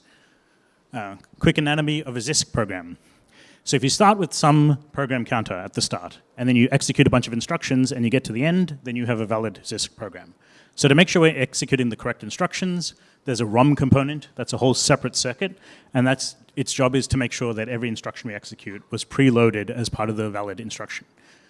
One of those instructions might access memory. There's a separate component to make sure that you're doing that consistently and making sure you're aligning all the addresses correctly. One of those instructions might use a register. We want to have a separate component to make sure that we're reading and writing the latest state. The timestamps have to have a range check, a separate component for that. Once we're sure we're executing the right instruction, we have a separate component to make sure that the execution was done correctly. And as you can see, the pattern here is what we're doing is just breaking it up into all sorts of little components to try and handle each part individually. If it turns out the program itself is just too long, then we just break that into a separate component and then just have a separate point there. So the intuition here about what Zisk is trying to do is that they've broken this into a bunch of different components. Each of these can be proven independently, and therefore the latency goes down because you can do them all in parallel. And then you can get like real-time proving, and they're really trying to optimize for that. From my point of view, the other thing I'm going to say is this also just happens to be really good for security, because whenever we're reviewing the system, it has very, very clean interfaces, and you can like sub them in and out, so it's really easy that way. So I just think it happens to be a good little... it's a very complicated system that is broken into very simple components, so I think that just makes it really useful. Cool. Let me just go through some of the bugs that we found, just for the sake of it. Some background. If you tried to do a lookup like an XOR, you want to validate that A XOR B equals C. Keep in mind the prover gets to pick all of these, so it's our job to make sure it's consistent. What we do is we construct one of these binary tables where we have all of the possible 1-byte values of A, all of the possible 1-byte values of B, and then the corresponding value of C. And then we just go from least significant bytes to most significant byte, one at a time, just making sure it's all consistent. We have a separate one of those for every single opcode, every binary opcode at least. So the problem here, if we're looking at the less than or equal to opcode, what they were doing was just checking the high byte, which works in most cases, but if they happen to be equal, the actual answer depends on checking the next most significant byte. They were missing that particular check, so we just had to recommend doing a carryover for that. This one's a little complicated to explain. I won't go through it in detail just because we won't have time, but I might just mention that if you're looking at a 32-bit opcode in a 64-bit machine, one question that comes up is, what do you actually count as the high byte? Should I consider byte number 3 or byte number 7 to be the high byte? It doesn't actually matter as long as you do it consistently, but there was like an inconsistency in two parts of the system, and that caused a couple of bugs in this case when you're trying to do that correction. And the last one I'm going to talk about is the carry. If you're trying to add, let's say, A plus B equals C, if you have an overflow in one of the bytes, you need to carry the 1, obviously. Some of the operations have a carry, some of them don't. Sometimes the carry should start at 1, sometimes it should start at 0. The way this is all handled is with this has initial carry flag. That wasn't constrained. So that means that it was always possible to turn the 1s into 0s and 0s into 1s when you're just doing the initial carry. So you get an off by 1 error. There is a slight subtlety with this factor of 2, which I won't bother explaining, other than just noting that it is still possible, even though there's a slight complication there. It's still possible to turn the 0s into 1s and the 1s into 0s. Okay, so a couple of observations. Those first 2 bugs were like logic bugs. And as it turns out, they have a transpiler, where they start with a RISC program, turn it into a ZISC program, and then they just transpile those operations, and they weren't using any of the buggy opcodes. So that was like a part of the reason why they didn't detect those.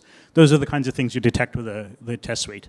But the under-constrained bugs are actually harder to detect. They're a bit more subtle. You kind of have to figure them out from either direct reasoning, SAT solving, or some sort of tooling mechanism. Okay, so this is my last slide. I'll just mention that we did experiment some tooling. We used the Z3 SAT solver. It managed to reproduce some of the findings and also found a regression bug, was kind of interesting. I would love to be able to do that interactively. Maybe it's already possible. Some people have mentioned a couple of these tools. I personally haven't used them. If you have any insight into that, please let me know. I'd love to talk about it. The last thing I'm going to say is I was on a panel about 4 years ago being skeptical of formal verification, mainly because people were talking about it for DeFi, and I was claiming it has a bunch of requirements that I don't think DeFi was meeting. But as it turns out, I think it actually does make sense for something like a ZKVM. So I'm actually excited to see that happen. I hope they will do that soon. Cool. Any questions, please hit me up in Twitter or email. Thank you.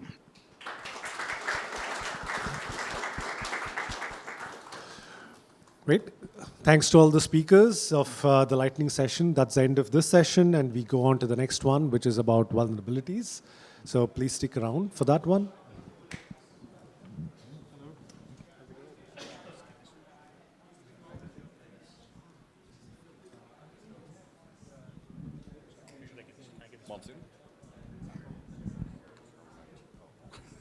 Sorry.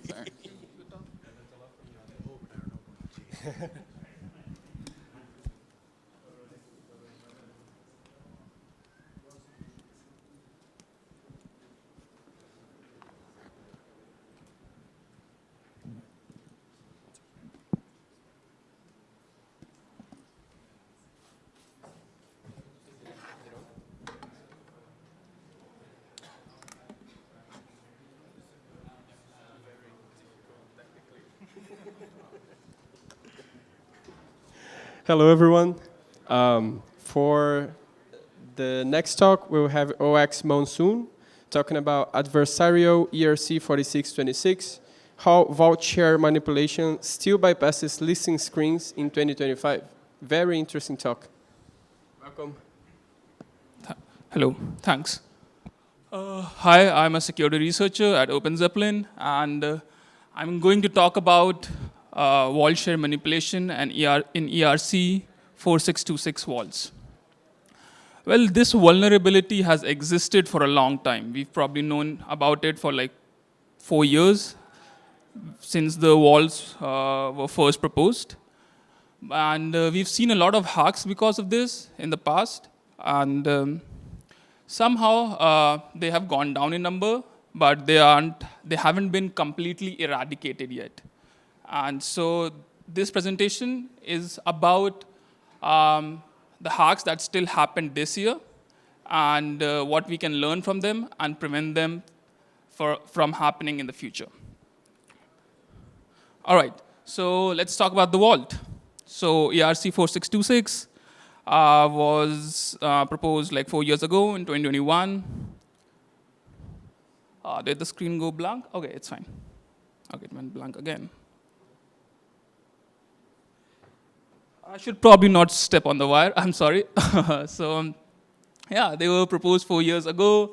I think most of the people in the room are probably familiar with them. They are basically for yield-bearing tokens.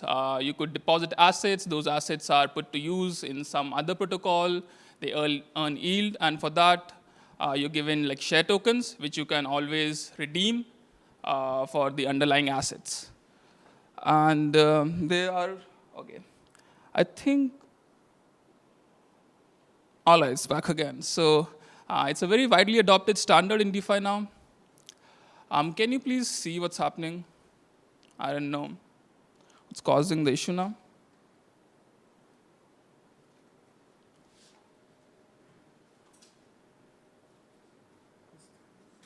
All right, so I'll continue while we see what the problem is. So these vaults basically maintain an internal exchange rate between the amount of underlying assets and the shares that the vault has minted. So let me try to move to the next slide. So the biggest, I'd say the elephant in the room with the ERC 4626 vaults is the exchange rate.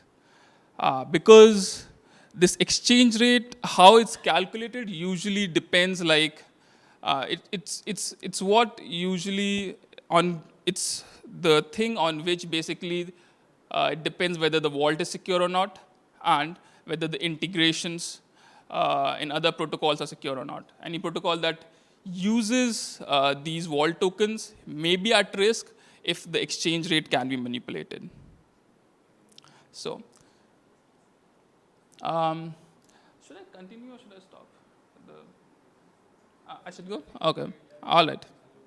All right, so usually this exchange rate is calculated by dividing the total number of assets that the vault has been given to or deposited by the total number of shares.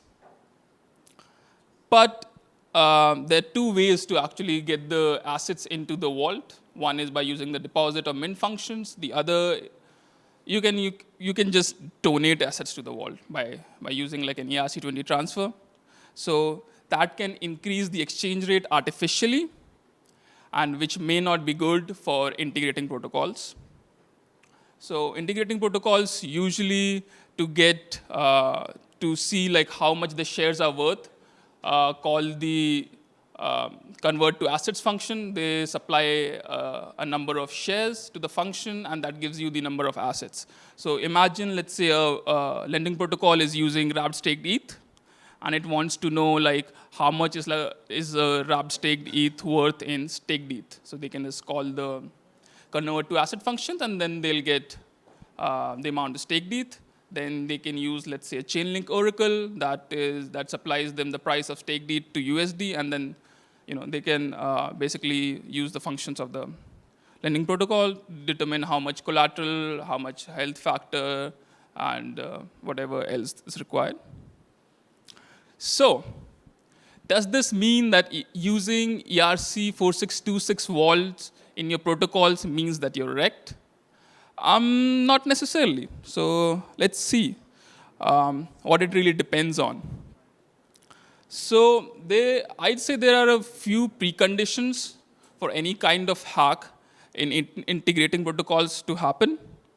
First is that the convert to assets function or any other function that provides the exchange rate of a ER4626 vault is used. Secondly, usually you have to take the vault to a really low share supply. Because at that point, any kind of donation you do just gets amplified because there aren't a lot of shares in the vault, and the amount of assets become very large. So, and the third thing is, the integrating vault doesn't do any sanity checks on the exchange rate. So if a really large price or a really low price is supplied, it just uses that as the correct price, and that is what becomes problematic. All right, so let's quickly go through the 2 hacks that happened this year due to vault share manipulation. The first is the Venus hack on zk-sync era blockchain. In this one, basically, so for context, Venus is a fork of Compound V2, which is a lending protocol, which okay. You do that. I'll just continue with it. So Venus is a fork of Compound V2. The asset that was used here, that was vulnerable, was wrapped USDM, which is just an ERC4626 vault, where, okay, all good. Where USDM is the underlying asset and WUSDM is the share token.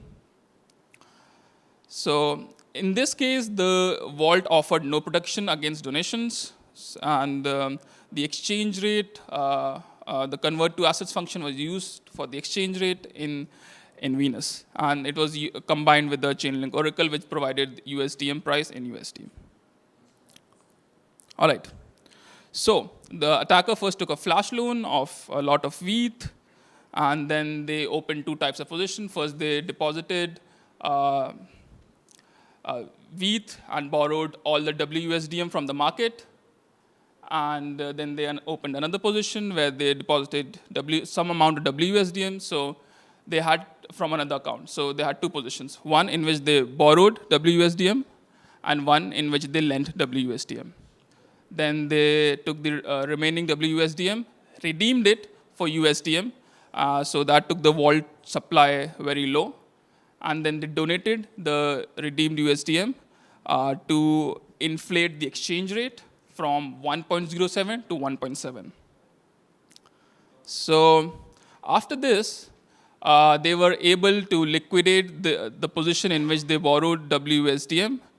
And in the other position where they had provided it as collateral, they were able to borrow other assets. So this is how they profited.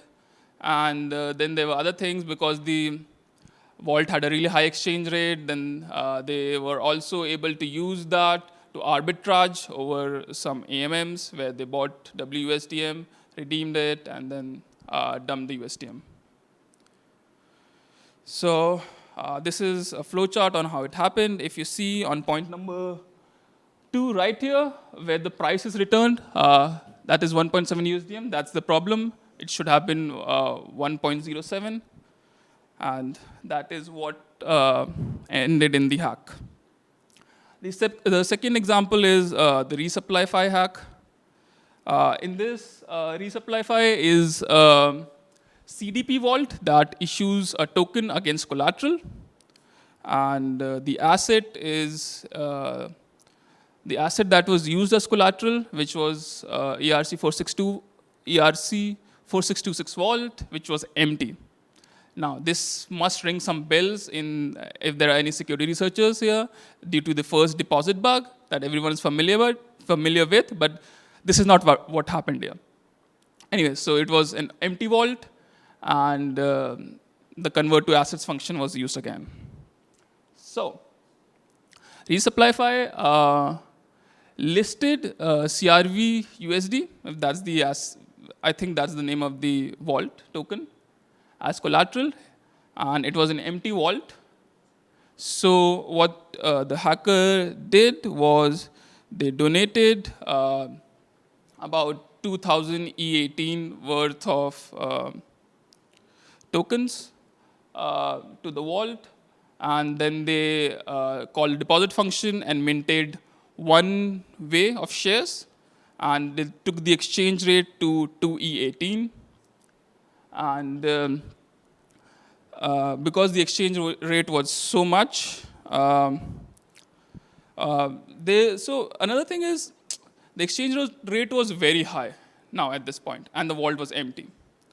Now, they went to, so this is the code. If you'd see, they tried to use some dead shares here, which was, I think the value was 1,000, but it did not really make much of a difference because they donated a lot of assets. So let's come to Resupplyify code quickly.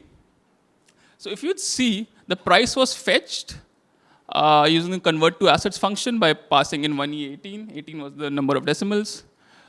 Now, the hacker was already able to manipulate the price to 2E18, which, after multiplying them, returned like 2E36. And the exchange rate, which was calculated here, this resulted in 0. And this exchange rate was used in the is solvent function right here.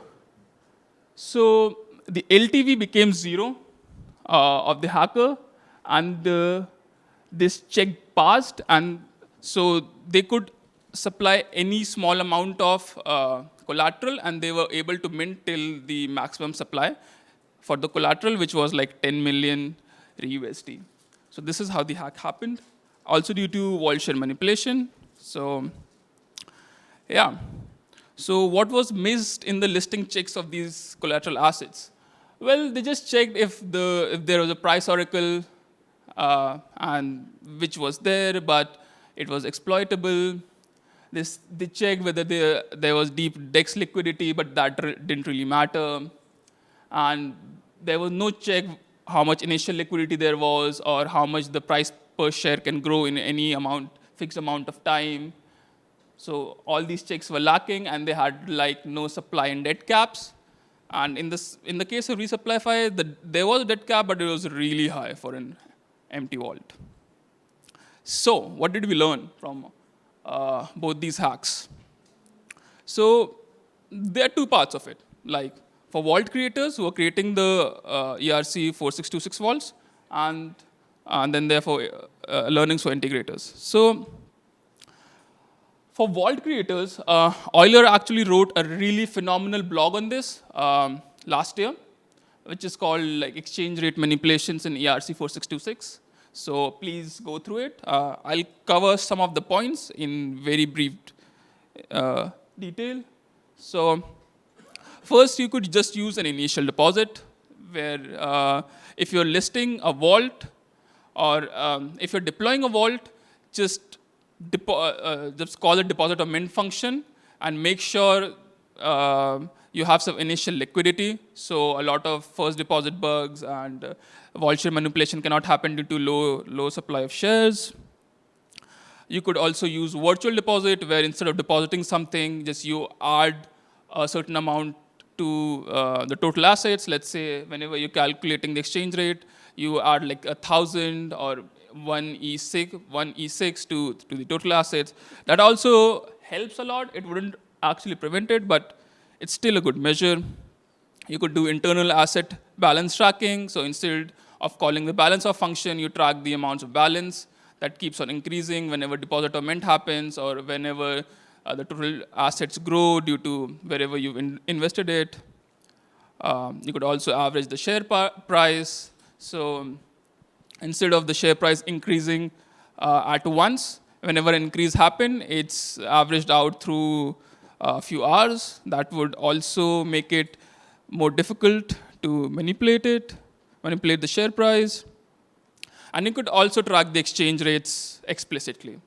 Like whatever the exchange rate is, if it's 1.07, you just track that, you don't track the assets or balances. And then you could also add TWAP to it and whatever you want. So, all right, and you can also discard stealth donations, which is what happens due to rounding. When if you're trying to deposit 3-way of something, but you only get tokens for 2-way of something, and 1-way just gets added to the assets. So you could discard that by keeping an explicit track of it. All right, what are the learnings for integrators? Well, firstly, do not use ERC 4626 price per share, these tokens, as the borrowable asset or base asset without caps. Like supply very, very explicit caps and try to use them as collateral until they mature, have debt ceilings, have caps for the price that you want. When your listing requires some initial TVL and initial supply, because with empty vaults, they are really, really easy to manipulate.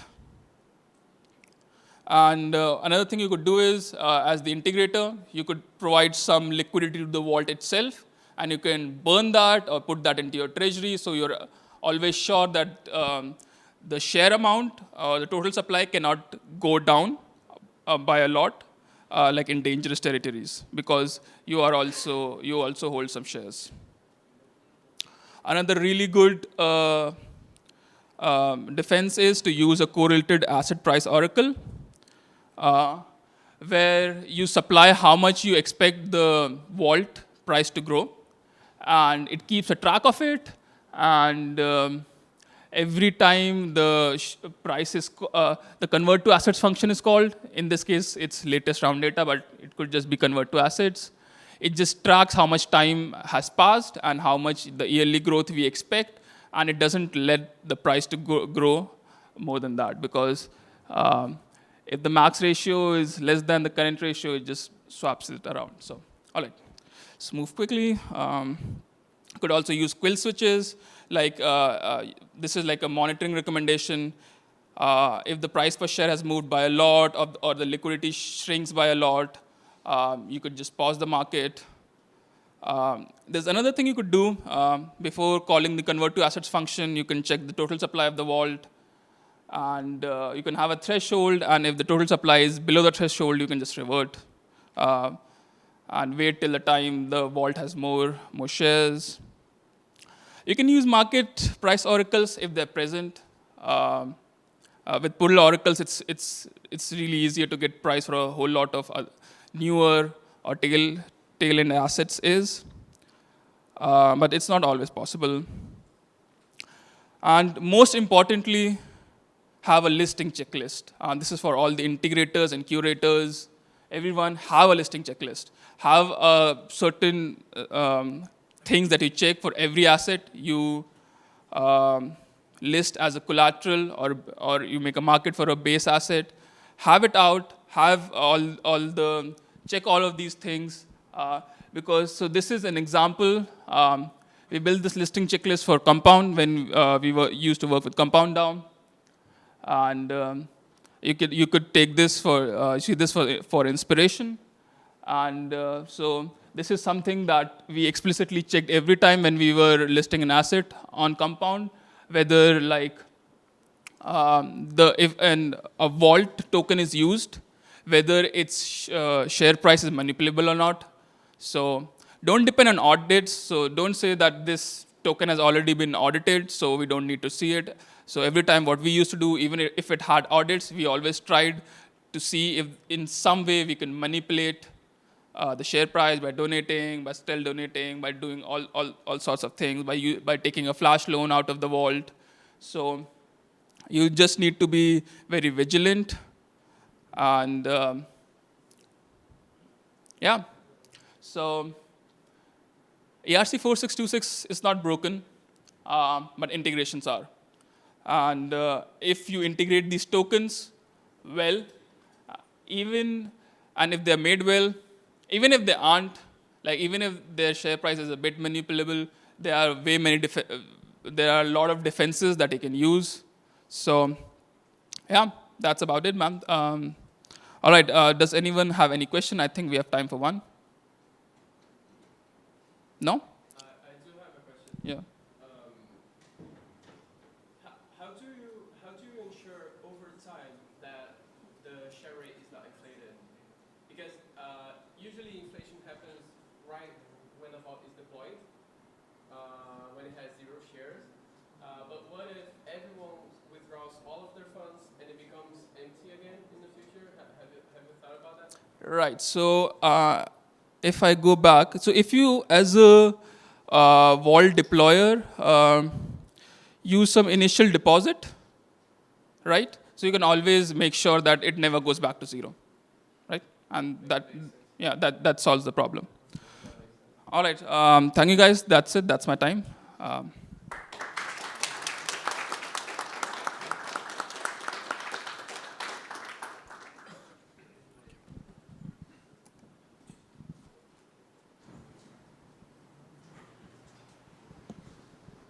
All right. For the next talk, we have Anup talking to us about when trust gets tricky, the state of TEE security today.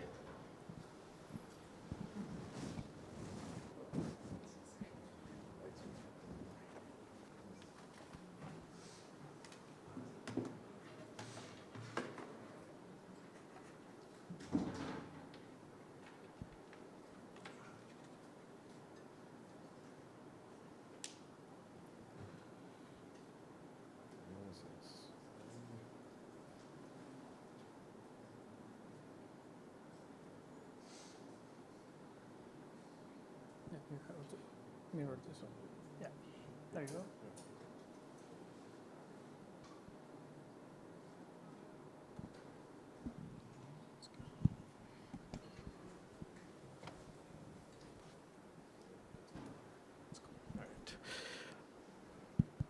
All right. So everyone's just coming in, I guess. Okay, we can start. Hi, everyone. I'm Anup, security engineer at Eigen Labs. One of the main reasons I wanted to start this talk was to sort of give a sort of information data that we found when, as part of EigenCloud, we started looking into TEs very seriously.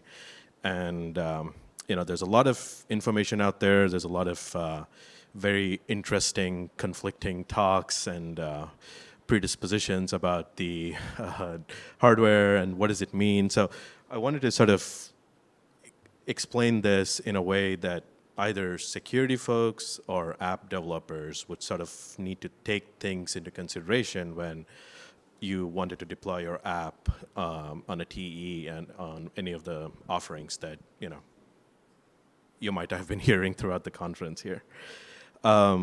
So what primarily we'll go through is primarily the two intended audience, which is as an app developer, how does an attestation lifecycle look like? And you'll find many flowcharts of what an attestation flow looks like, from hardware TPM to all the way to what it is. But I'll show an example of a attestation from GCP primarily, because that was the easiest I could get to work without having to contact Azure or others to get things working.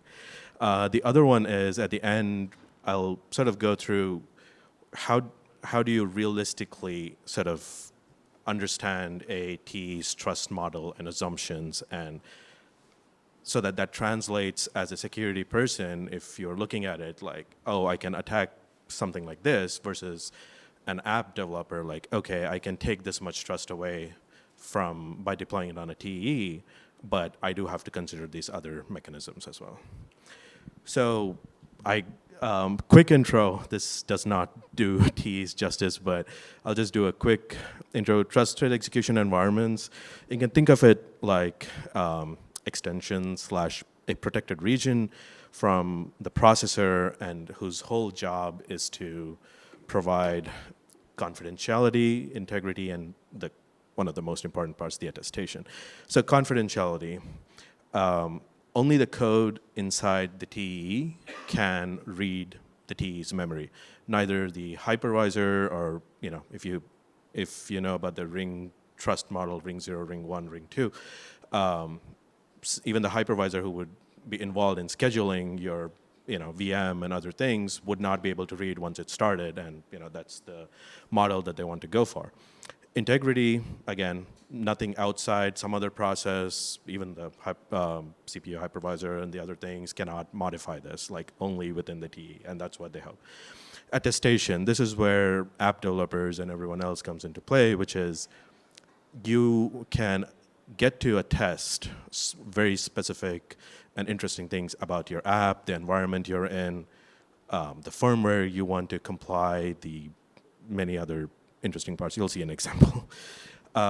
Benefits, again, what you get away from running a normal process where there's already segmentation from the CPU versus running in a hypervisor, which is you can remove a lot of the trust away from the hardware manufacturer, like even almost the cloud itself.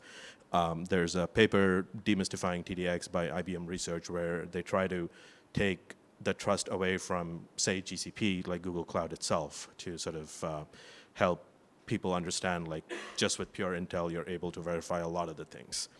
And, it's one of the backbones for modern computing. Almost every cloud vendor offers a version, interesting versions of TEEs for workloads. There's a few of them. We're probably going to focus on just TDX. So a attestation, this is an example I'll go through.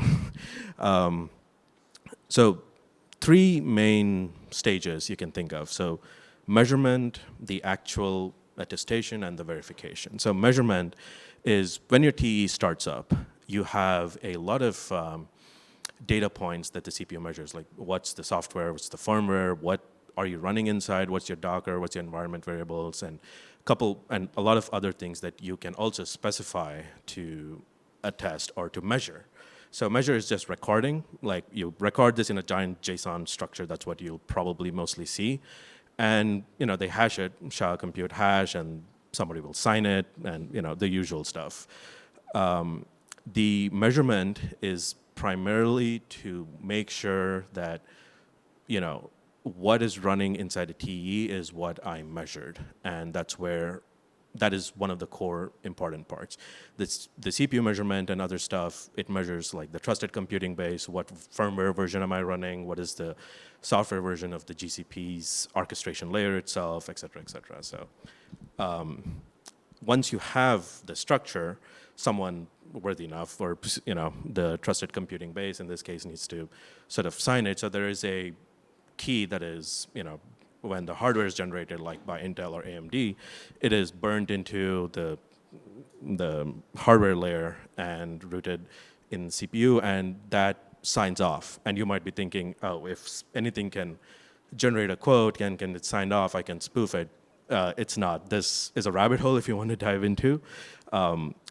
There's very specific processes which can request a quote. And even the signing process is not, give me the key, I'll sign it. It is, hey, can you sign this for me? And this is my attestation to the fact that I was approved by this trusted process to sign this quote, and I haven't changed it. And that's a very high level thinking of how quotes from the hardware measurement is signed and provided to you in like this JSON structure here. So verification, the third part, is what we all kind of fight about. The verification, you can think, I've come across like mainly two different ways where inter-process TEs, like TE talking to another TE within the same CPU, so to speak, you can get away by not attesting a certain few things to optimize for like TPS or RPS or some of your apps, but you still have the same level of verification because it is the same CPU, and there's some optimizations that people are working on. But the most common one is the generic verification. So if you were given, or if I was given this JSON structure, like this is signed over, et cetera, here's the verification code. Let's start verifying this. So you can see, is the mouse shown? Yeah. No, that's not useful. Can I zoom in? No, okay. Is this visible at all? No, little bit? Okay. ISS issued by Google APIs. Here, the supported attributes is quite interesting. It says latest, usable, and stable. These values mean very specific things in the world of GCP. So latest means latest firmware, that's all I want to do. And if the verification, like a quote comes back and says, this is stable, but not the latest, you as an app developer or in an operator set, so to speak, can reject this operator from joining your entity saying that like you're not running the latest and I don't want this. So that's one thing. Usable is probably the least, where it can tolerate 1 or 2 attacks and version bump and stuff like that. So here on the right side top, you'll see containers, container arguments. How did this Docker start? What are the arguments? Down below, you'll see the environments, like what is this Docker started with what environment? The image digest, the Docker hash, image digest that's publicly referenceable, and the image structures, the layers that you can get, and GCE specific, like Google Cloud specific stuff. And here you can see this is the confidential space, and this is the software version that you're running. So this is this is on the lighter side of a quote. Like a code can be really, really large depending on what all things you want to verify or add as an app developer. So if you were verifying, say, all the Docker container versions, but you weren't verifying, say, the latest attributes. So if you had only stable or say usable, and there was an attack, Intel patched it, GCP patched it, but one of your operators that were still running an older version or something, now that's an entry point for them to start playing around with, and you wouldn't know about this until like you update it to say that you should only use the stable version. So it is a way for Google Compute or Amazon, whatever it is, to sort of specify that these are the versions, this is signed by the hardware that is running it, and you can verify this all the way from the hardware manufacturer, AMD or Intel, because the key that is rooted in the hardware actually is signed off by the Intel PCS or whatever, the certificate authority that they control. Yeah, so that's the JSON structure is what mostly people will use to sort of understand what's happening.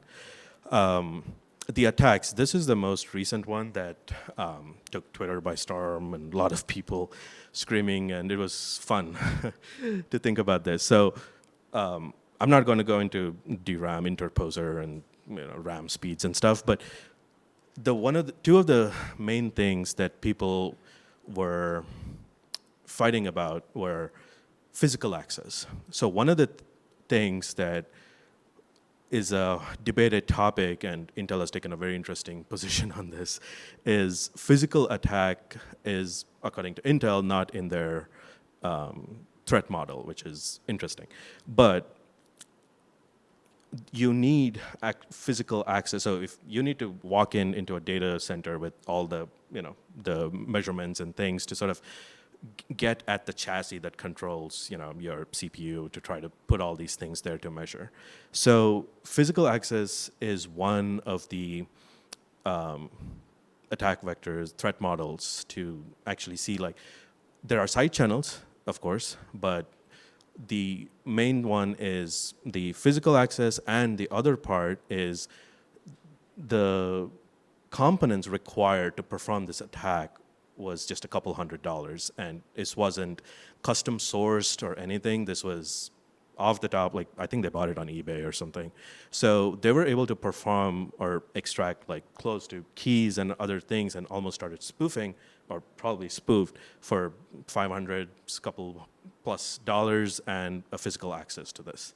So this is something that app developers kind of need to take into consideration, that if you want to let anyone run your app and you want to let them in your operator set, so to speak, you need to consider someone doing this. And there's a full description of how to do this, so they will try to do it. Couple other attacks. Wiretap.fail was probably from the same folks. This one was attacking the latest and greatest Intel TDX, AMD Sev, and a couple others. This was attacking SGX primarily. So again, similar attack vectors, which is physical access and a couple $100 that you would need to construct and perform these attacks. So of the two things, physical access is something that everyone's trying to solve in very different ways, all the way from sending TEs to space to, very interesting stuff. But this is something that caught some interest from our side, which was proof of cloud, in the sense that CVM here is confidential VM, would attest to a quote that's something like you saw in the JSON structure, and the TPM also would quote to show that it came from the same machine, and the TPM certificate was issued by one of the vendors that probably you want to allow or whitelist or do something. So you can verify like, oh, it came from Dell, Supermicro, and Google, whatever, production environments.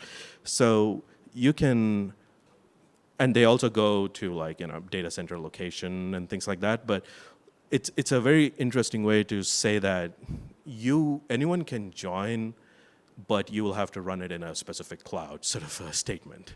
So it's getting there, and the alternative to this is trustless TEs, and there's a whole research section on that as well. But this is one of the interesting ways that people have been heading towards, to sort of say that, it's a compromise. It's not the best, but we can still do a lot of things and verify, and within reason, the data center is protected by people with guns and a whole thing. And each data center has levels of certification, and I think any of the bigger clouds have level 3 certification. No one's gone to level 4, where it's like autonomous entities like going in, plugging in, and doing stuff. So maybe data centers on Mars will have that, but we'll see. So I just have a couple minutes. So one of the main takeaways when we started this journey was we started with SGX, but we ended up with VMs, full TDX, CVM mode, and that's where a lot of the research is going, and a lot of investment from major cloud providers are also going. And the other hard part is, cloud providers aren't really that open to giving out information on which data center, how is it protected, can you tell us your operational procedure? No, they're not going to answer any of those questions. But, it takes a few companies asking like, hey, we want to bring a few $100 million with you. Can you answer these questions? Maybe they will, so we'll see. The other part was hardware root isn't perfect. Those attacks alone show that, it's easy enough to extract, and you don't have to do a lot of complex things, especially when it's like listed out. And there are dedicated companies whose whole job is to break TEs. So it will happen. It's just the fact that it's cool, you did it, but can you do it on my machine is the question that everyone wants to answer. And they're protected in the data center environment. And attestation for all the security folks who would look at or audit like a TE implementation to say that like, yeah, this is cool. The attestation verification and the parts that are verified to the statement that the app developer or the security engineer wants to do is very important to take into consideration. That it's not just enough you just generate this quote and say like it's cool.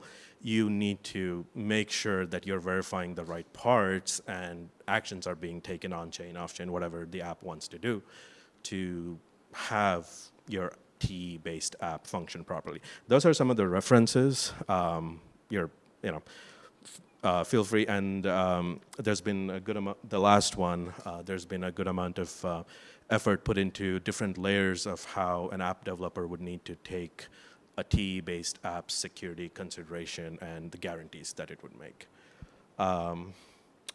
Yeah, that's pretty much all I had. I can, talk to anyone else about each of those as a rabbit hole. I don't want to dive too deep into. We'll be here all day, but happy to talk to anyone else. But yeah, thanks.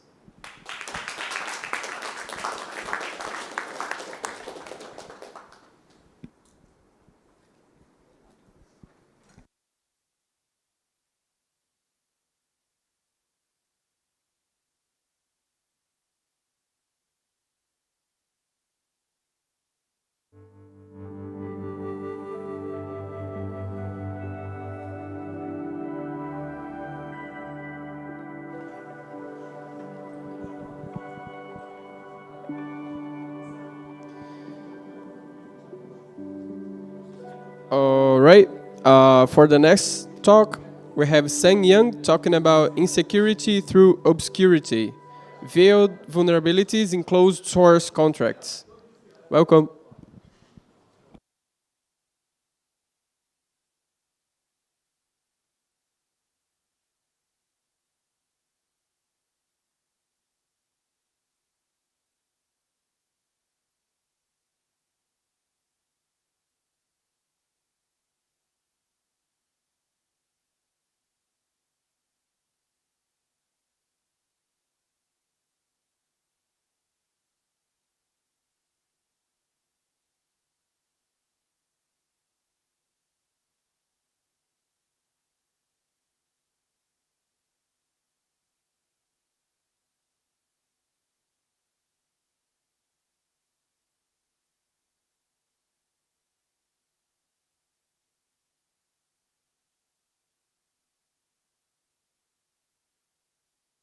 Okay.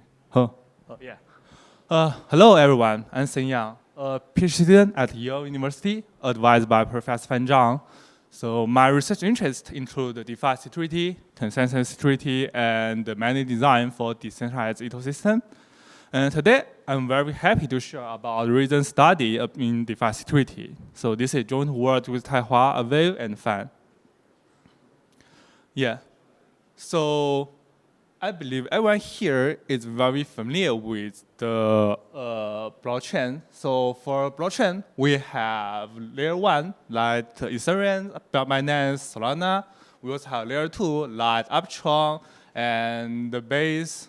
And we have many protocols on top of it, like lending protocols, decentralized exchange, and oracles. Yeah.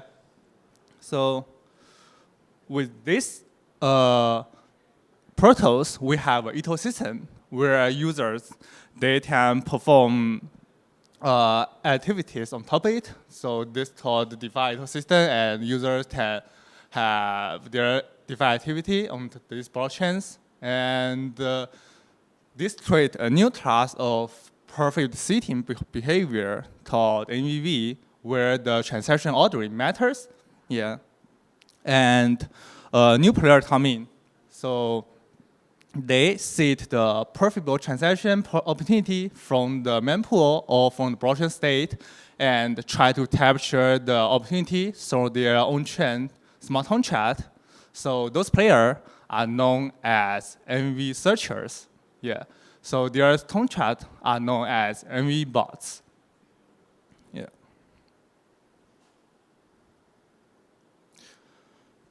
Okay. So we know that the top MV bots, they are very profitable. They earn a lot from the on-chain activities. So we can see the total arbitrage revenue in a week is more than 2 million. And all of these MV bots, they are total source. We are literally know nothing about their business logic, even though we can maybe do some reverse engineering, but still a lot things hidden behind the contract logic. And maybe we have one question that, yeah, even this contract, they are so profitable, they host lots of assets on their contract. Were they attacked by adversaries before? So if we search some attack against any boss on Twitter, yes, definitely we have from 2021 to 2024. So we can find at least 3 attacks against any boss. And there's nothing new on the sun, so every boss, they were exploited by some adversaries, and their asset was transferred to another address. But those tasks from a complete data set? Of course, no. So otherwise, my talk is over, and I have nothing to say. So today, I will talk about new attack vectors, which we call MV phishing attack against MV boss. And then I will analyze what's the security issues and what's the challenge behind the security issues. And last, I will propose our solutions, STANF. Yeah.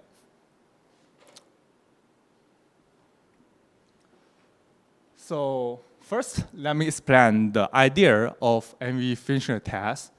So I think the key idea is, or the key issues is not very hard to understand. So this is existential mechanism.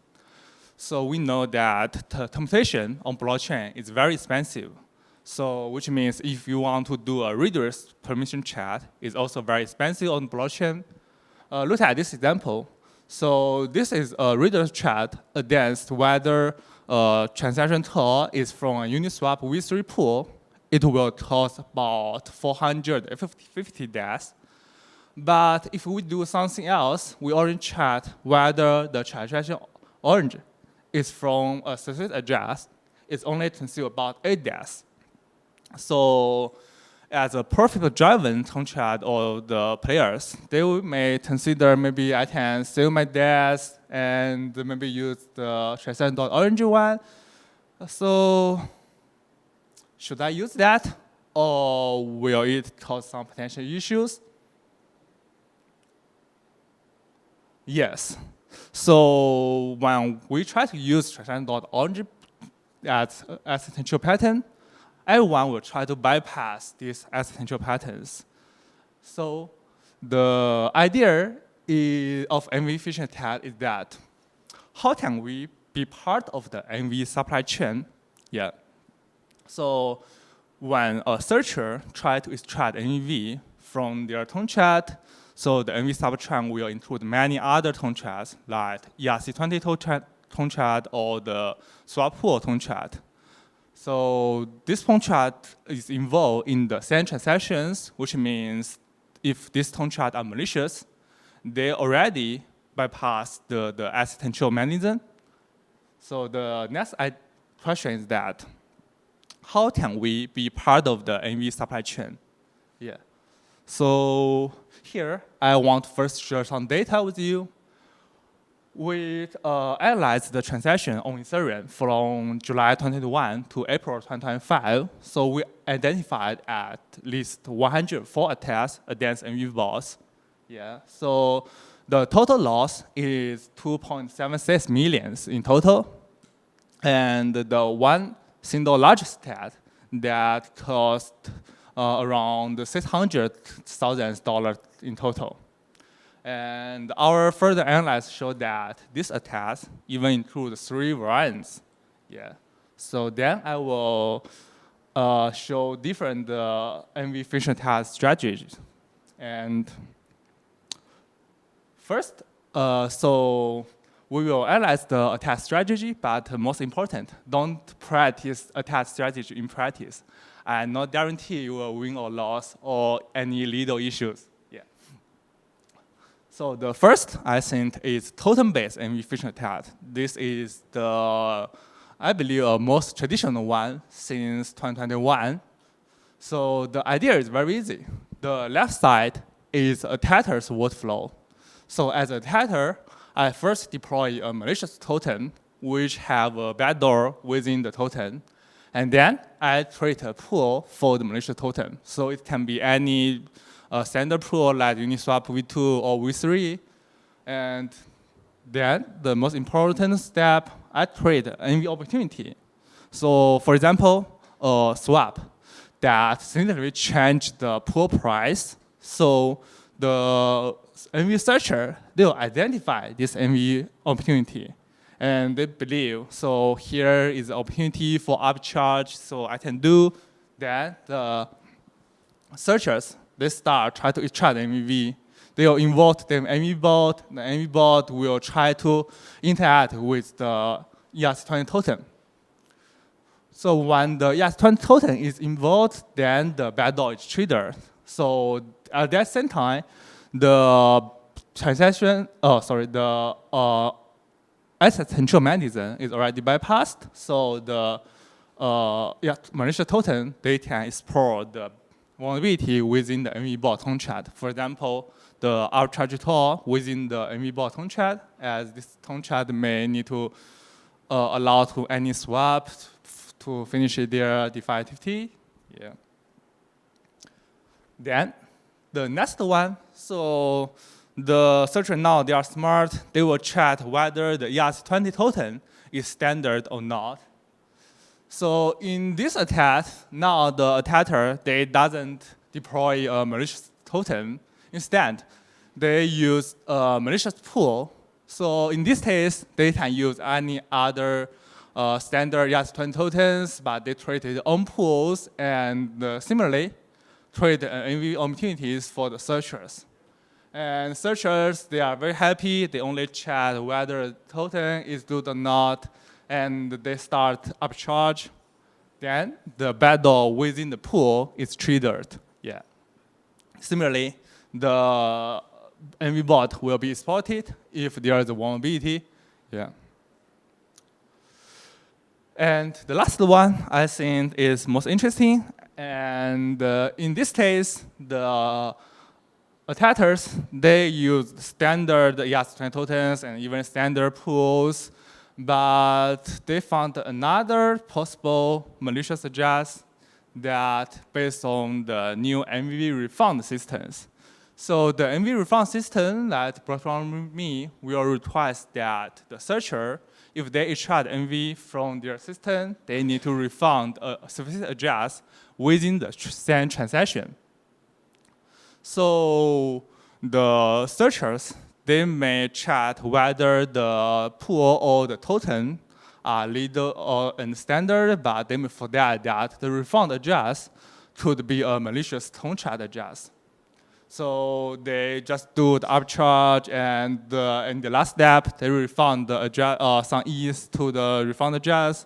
Then the backdoor within the refund address is triggered, and finally explored MV bot contract.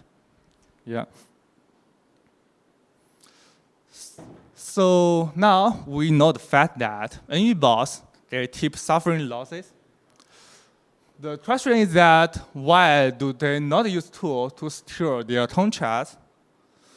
Or in other words, so if they use, what are the challenges to prevent this tool from being useful? Yeah. So we have summarized several key challenges here. So first, the challenge is potential flaw obfuscation. So we know that the smart contract developers or these MV searchers, they may try to involve potential flaw obfuscation to protect their business logic. So it's be harder to be reverse engineered, or they may just try to optimize their DAS usage. And the byproduct of DAS optimization will also be the control flow obfuscation. Yeah. The most important thing is that when the control flow obfuscation is introduced, the most of standard tools, they cannot work. For example, if you use some stat analysis tools, they will think the most code within the contract is not reachable. So they will treat those root code and say this contract is not vulnerable, and yeah, then the hidden vulnerabilities will be triggered by other advanced attackers. Second, even if the contract doesn't involve any control flow obfuscation, the contract itself may still be very complex. This MV bot contract, they may integrate many features like flash loans, trading on different desks and some other features. So analyzing tools, they may time out when we try to explore the many different states. And third, so when we try to write smart contract, we may hard code some data in our contract, and the stat analyst tool or other tools, they may not very accurate when they enter the case that if a parameter is partially controllable, yeah. So they may just think this parameters, they are safe as they are hard-coded, and the adversary cannot control. Yeah. Therefore, to solve these challenges, we propose our solutions based on our observations. Yeah. The first idea is how to deobfuscate the control flow obfuscation. So this is based on our observation. This is very interesting design. EVN specifies that every leader jump destination within the bytecode should be marked with the bytecode jump dest. And with this feature, so we can manually select all leader jump destinations and try to rewrite the instruction to make the control flow explicit. So that's what we do. So the left side is original code. We can see the jump here, it relies on a runtime value from total data, so which means they cannot be decided during the stat analysis. But if we rewrite the contract and we insert some table here, and we can rewrite the indirect jump to a direct jump, and every jump destination now is a stat value on the stat, which can make stat analysis or other analysis feasible. Yeah. The second idea, so we know that the complexity smart contract, they may include many execution paths. So if we do the blind path exploration, it will be very slow for such complex smart contract. This is a well-known issue about the state issue. Yeah. However, we also observe that for smart contract, we know their real-world execution trace. Yeah. The transaction is publicly available on the on the blockchain. So why we just prioritize exploration based on this real-world trace? Yeah. So within the historical transaction available from the smart blockchain, we can analyze which execution path is most frequent, and we can try to prioritize our exploration to this path and see if there is a hidden vulnerability within the execution path. So we can guide our symbolic execution based on the historical transaction and try to find if there is a vulnerability within the most frequent execution path. Yeah. So the final idea is to identify all controllable or risky parameters. So here, we plus 10 analysis with 10 analysis to identify all parameters that are controllable. And we also have a collection of the risky parameters. So if a parameter is not controllable but still risky, such as the function selector of transfer, which means the adversary, they can control the parameters and make any specific transfer to another address, is still very dangerous for the contract itself. Yeah. So putting this idea together, we have STANF. The input is smart contract, and if the smart contract is obfuscated, we will first deobfuscate it, and then we'll do a historical transaction-driven symbolic execution plus 10 analysis, and we will identify the potential vulnerabilities, and finally, we'll try to automatically generate exploit against it. Yeah. So here, I will quickly go through the our evaluation results. Yeah. So first is about the deobfuscation result. So we applied the STANF to the state-of-art stat analysis tool data house and see the total coverage before and after deobfuscation. And we can see After deforestation, the total coverage is very close to 100, which means that the snap can effectively recover the TensorFlow logic and enhancing the efficacy of the existing static analysis tool. Yeah. And second, for vulnerability detection, we compare StanApp with the other state-of-the-art symbolic testing tool, and we used the 6.5 thousand MVBoss we collected from different websites, and as a dataset, we found that our tool identified the most vulnerabilities and successfully generate around 400 of them. Yeah, we even quantified the potential loss. So if this smart contract were exploited, what would the maximum potential loss will be? And the maximum potential loss will be higher than $10 million. Yeah. So finally, we checked the runtime of each tools, and we can find within the timestamp budget, StanApp can find more vulnerability to others, thanks to the real-world transaction-driven symbolic execution. Yeah. To summarize, in today's talk, I talked about 3 new attack vectors against MVBoss. We summarized at MV phishing attack, and we analyzed the challenges of analyzing such contract into the obfuscation, complexity, and why simple pattern match doesn't help. And we also propose our solutions about de-obfuscation, historical-driven transaction, symbolic execution plus tent analysis, and the evaluation shows its efficacy in de-obfuscation and vulnerability detection. Yeah. So we also have a paper on the archive and a small blog post to explain it, and this is my website, and feel free to ask me if you have any questions.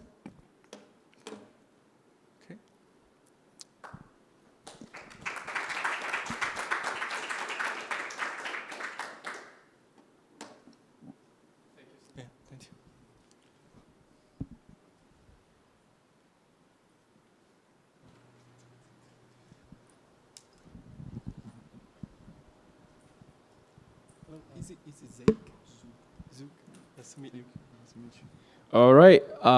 Next one, we have Zug Ian talking to us about governance as an attack vector. Welcome.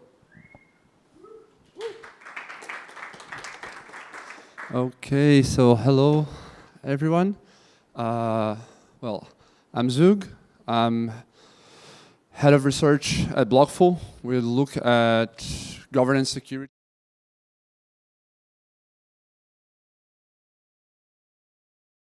To some vulnerabilities in DeFi protocols because of their governances, and I'm glad to have the chance to share that with you. I'm head of research in Blockful, where we look at coordination as our main goal, so broad scope of things. That's what's been taking us into governance and into DAOs. And we're basically a big group of gov nerds, where we see over the last few years, we were exploring AI for governance, we were exploring reputation systems for non-plutocratic governance, and, well, being service providers on a few different DAOs, we started finding some of the vulnerabilities that we're going to bring. The idea what we look at is governance security, so beyond code audits. Not only a faulty code can destroy your system, but also anyone playing inside the rules that gets to manipulate the rules for their own profit. One of the nice things that we've been feeling during this time as we're building this is to make those governance systems resilient and trustless. And to see the Trustless Manifesto published recently was a very good nudge that we're working in the right direction and that it makes sense to work towards this defense beyond just centralization. So governance exposes some risks, but it's what allows us to make our systems resilient. So we need to also make governance resilient so those systems can benefit from that part. If you haven't read this article, super recommend you do. Like it's worth your one. And the main goal here is to create effective ways to measure the trustlessness of a system in a way that we can standardize. That's how we've been working towards analyzing those risks. And well, let's jump into it. The goal is to always find an attack before it appears, right? When you're when you're trying to make defense, especially when we're talking on a code level. If it's too late, it's too late, no way to go back. And the first moment we found that let us start looking into it was ENS DAO last year. We realized that the delegated supply on ENS DAO was just too small to make sense with the size of the treasury. The voting power was too cheap, the treasury was too big, and we were like, okay, why is no one arbitraging this? Turns out that just because they hadn't realized. ENS was sitting at $120 million without counting their own tokens on the treasury, so that's just ETH and stables. And the total possible voting power at the moment was worth $65 million. The voting power that was actually being used was of about 24. So let's say $25 million, take 120 million home. That's a good arbitrage. I would take it if I didn't care for protecting the DAO also. But not only economically viable attacks are the risk, but also ways that make them cheaper and make those attacks even more profitable. ENS, as one of the examples of the things in ENS DAO that would make this easier, is their governance implementation for voting delay. So whenever a proposal goes to vote, between proposing and start voting, there is a voting delay. That's where you have time to actually discuss the proposal, to actually get more aligned delegates to join this delegation pool and vote. And on ENS, it became quite clear that having a weak governance stack and bad economic conditions is going to make for an easy attack.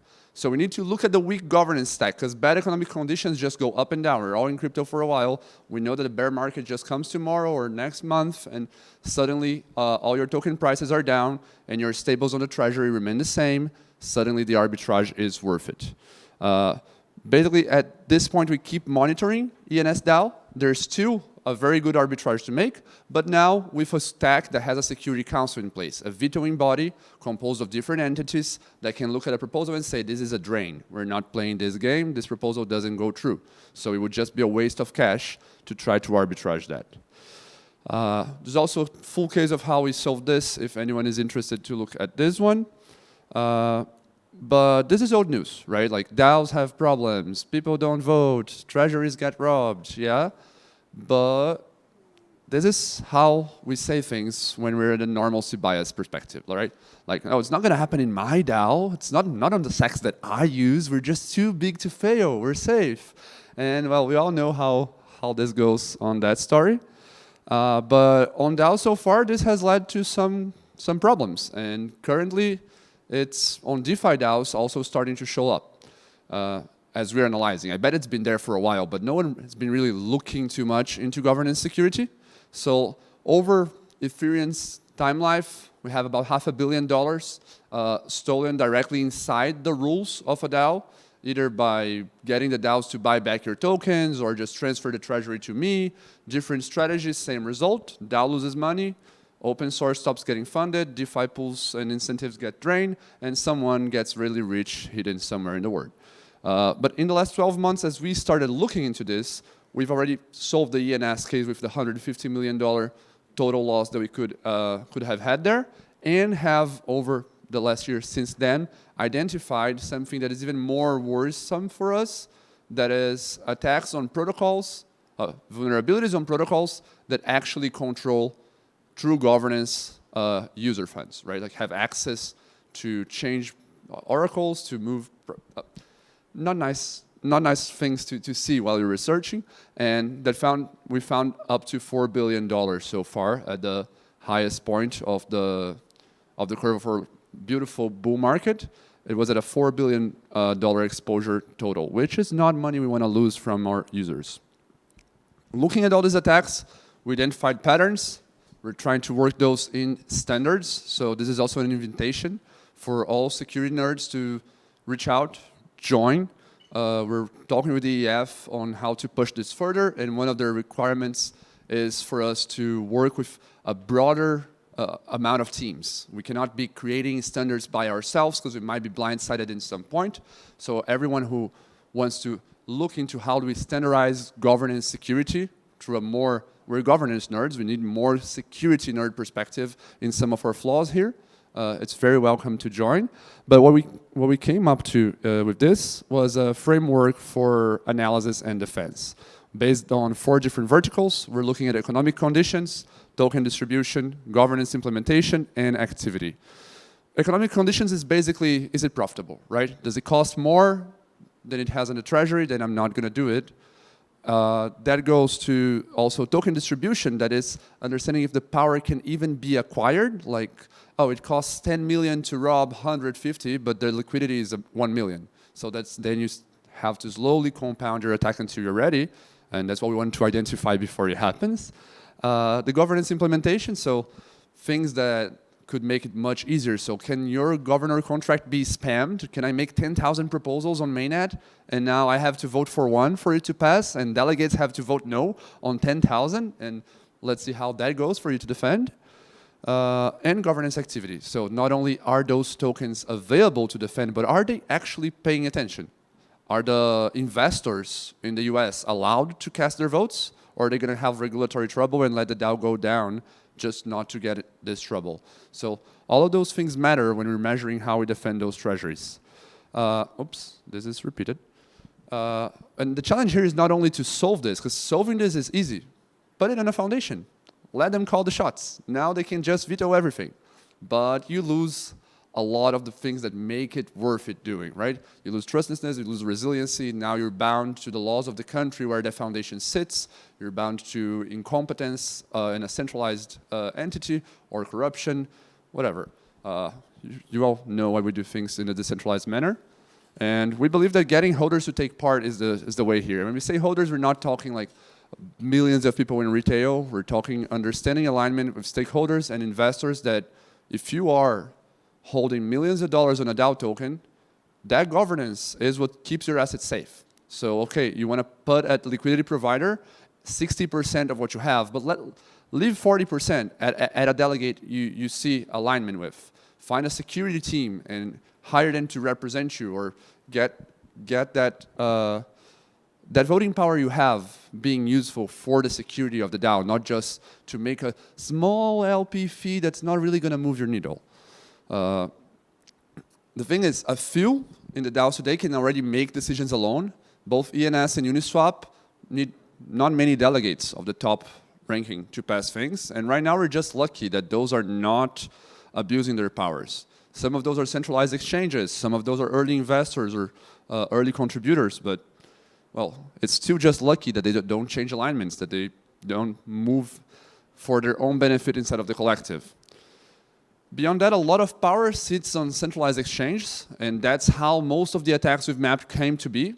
It's basically much harder to identify 10,000 wallets getting $5,000 from like from a few success, and then getting suddenly everyone delegates and votes and proposes at the same time. And when you see the attack is set, voting power has been counted, there's not enough voting power to counteract, and you're going to sit and watch for the 7 days of the process how we cry about the destruction of the DAO that's been built for years. And even worse than that, in my opinion, is to see delegates that have that delegation, that have an investor, that have a big holder that are behind them saying like, hey, you can represent me, that you can keep the DAO safe, and both on Compound and Uniswap, most of those top delegates don't vote. This is starting to change on Uniswap, curiously, with Duna now being legally compliant, apparently encourages investors to participate. Who would have said? But on Comp specifically, we see Humpy, that's like the Comp attacker. He's been trying for over a year, doing his moves, trying to take power. He's more active than most of the other delegates, and that's just absurd in my perspective. Those conditions together, we've been calling it the quorum crisis. The quorum crisis is an absurd lack of participation in DAOs that makes, although the market cap is bigger than the treasury, the active market cap is just, can be ignored. And they leave us exposed. And if we're exposed, we have to assume Lazarus knows. Those types of attacks, they've taken $500 million. Wow, okay, I find a lot of money, but compared to scale of attacks over all time, that's not that much. But if this becomes a pattern, on our research has been pointing so many of those different DAOs exposed, it could be like a serial thing if we find if more qualified actors get to play. So we have to see the risk before the problem. Just like we saw it on ENS, we're now seeing it on Compound. Compound faces a very similar situation of what we were talking before, but in an even worse position. While the treasury is big and delegated supply and active supply are small, not only that is going on, but Compound, different from ENS, has a governance that has access to the protocol itself. The commits are owned and commanded by the governor. So that means that the capture here is not only draining 150 million, this could touch way more money, not only the treasury DAO money, but my money, your money. That is another level of an issue. And it's been fought against. There are people in Compound DAO trying to call that attention, trying to make that move to change that. But at the same time, we still see that Humpy, the leader of the adversarial coalition, the red teamer here, he has more voting power right now than the average turnout. So recently he was able to block by himself, we say by himself, I don't know what are those wallets, but let's say it's this coalition of Humpy. It's been able to block a proposal to fund the Guardian Council, the guys that have veto power. So if he attacks, now the guys that have to veto him, they just didn't get the funding because he said no. And this council has to be renewed next year. And maybe he can say no again. This is his public power. We don't know how much he holds in any centralized exchange. We don't know what addresses that are laying dormant are also theirs. We are still to find that. And if any of you is Humpy, please let's chat. We saw that last year in one of the attacks that happened there. We mapped that, saw what was going on. In the end, he passed the proposal and accepted a new product from the DAO to cancel it himself. He could have taken over, and he didn't. So this is a complex actor to understand. But the opening is still there, and we don't deal with trust. We deal with making guarantees that our systems work and are not capturable out of thin air. So we have to assume that Lazarus knows, Lazarus being a generalistic attacker symbol here, but is an attacker that is well-funded, that is creative, that's smart, and that knows that we are all normalcy biased. No, nothing's going to happen. We're all safe. We literally get in touch with DAOs and say, like, hey, guys, you are at risk. And they look at us and say, now, nah, we're fine. Believe us, like, we got some defenses you haven't seen. And I hope they do. But I find that it's more of an ego and overconfidence thing than anything else.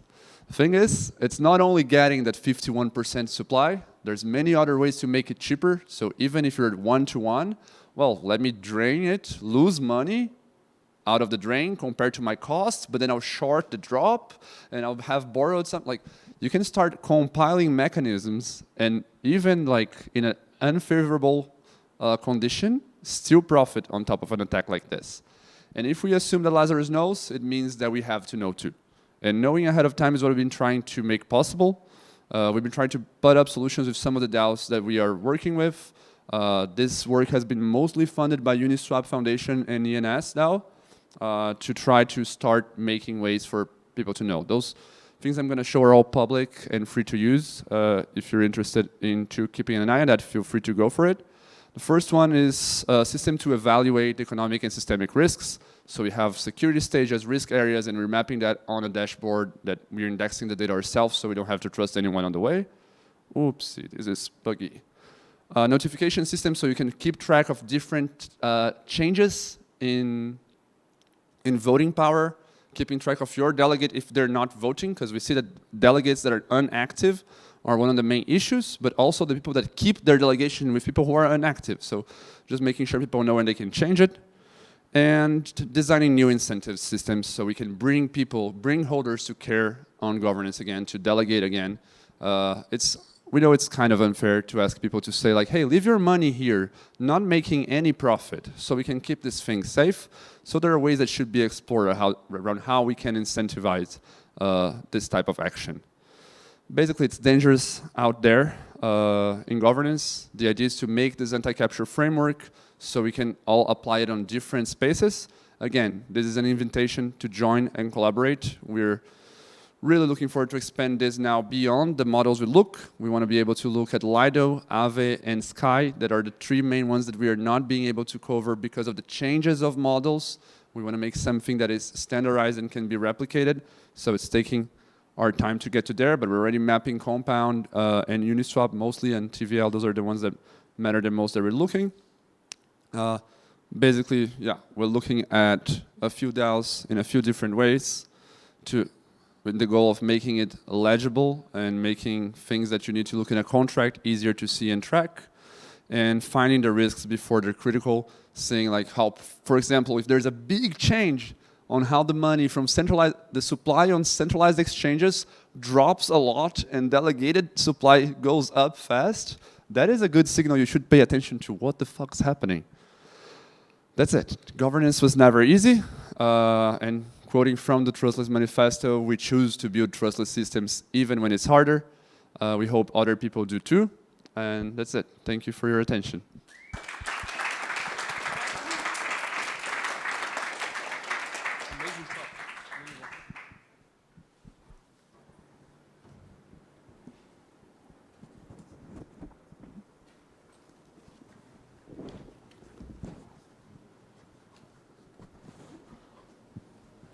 All right, thank you, Zug. And for the last talk of the evening, we have Ray Orlev talking to us about when one dependency breaks everything, securing the Web3 toolchain. Welcome.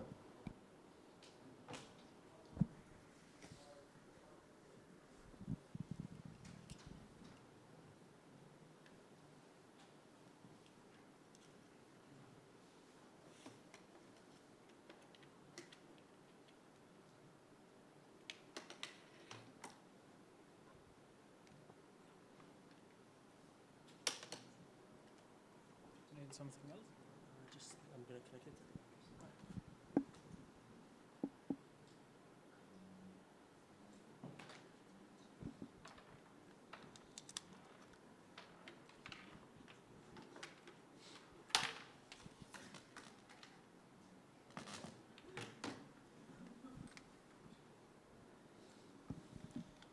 Okay.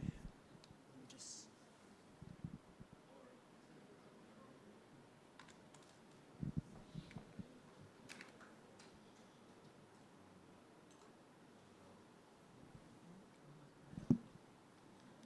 okay.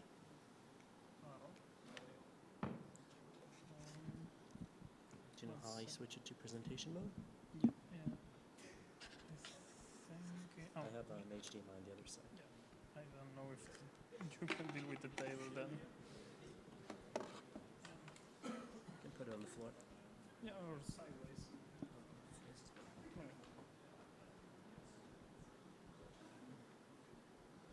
Okay, and you need to go to display. Yeah, do you know where?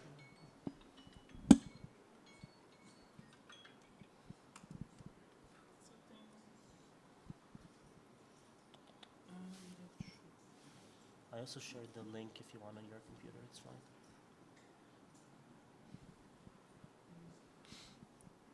It doesn't recognize it. No.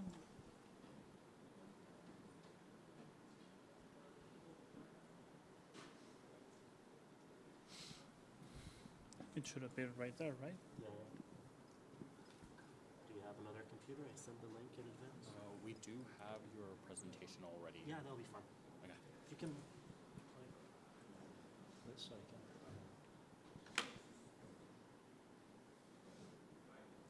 Can you have him put this in so I can control?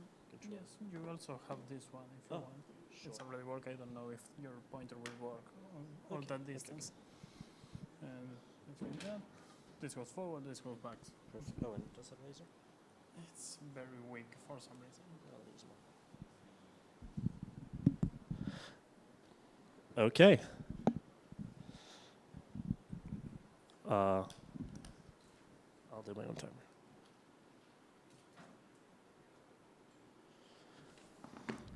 Perfect. We can begin. Hi, everybody. So, as I mentioned, my name is Ray. I'm one of the team leads and a security researcher in Certora.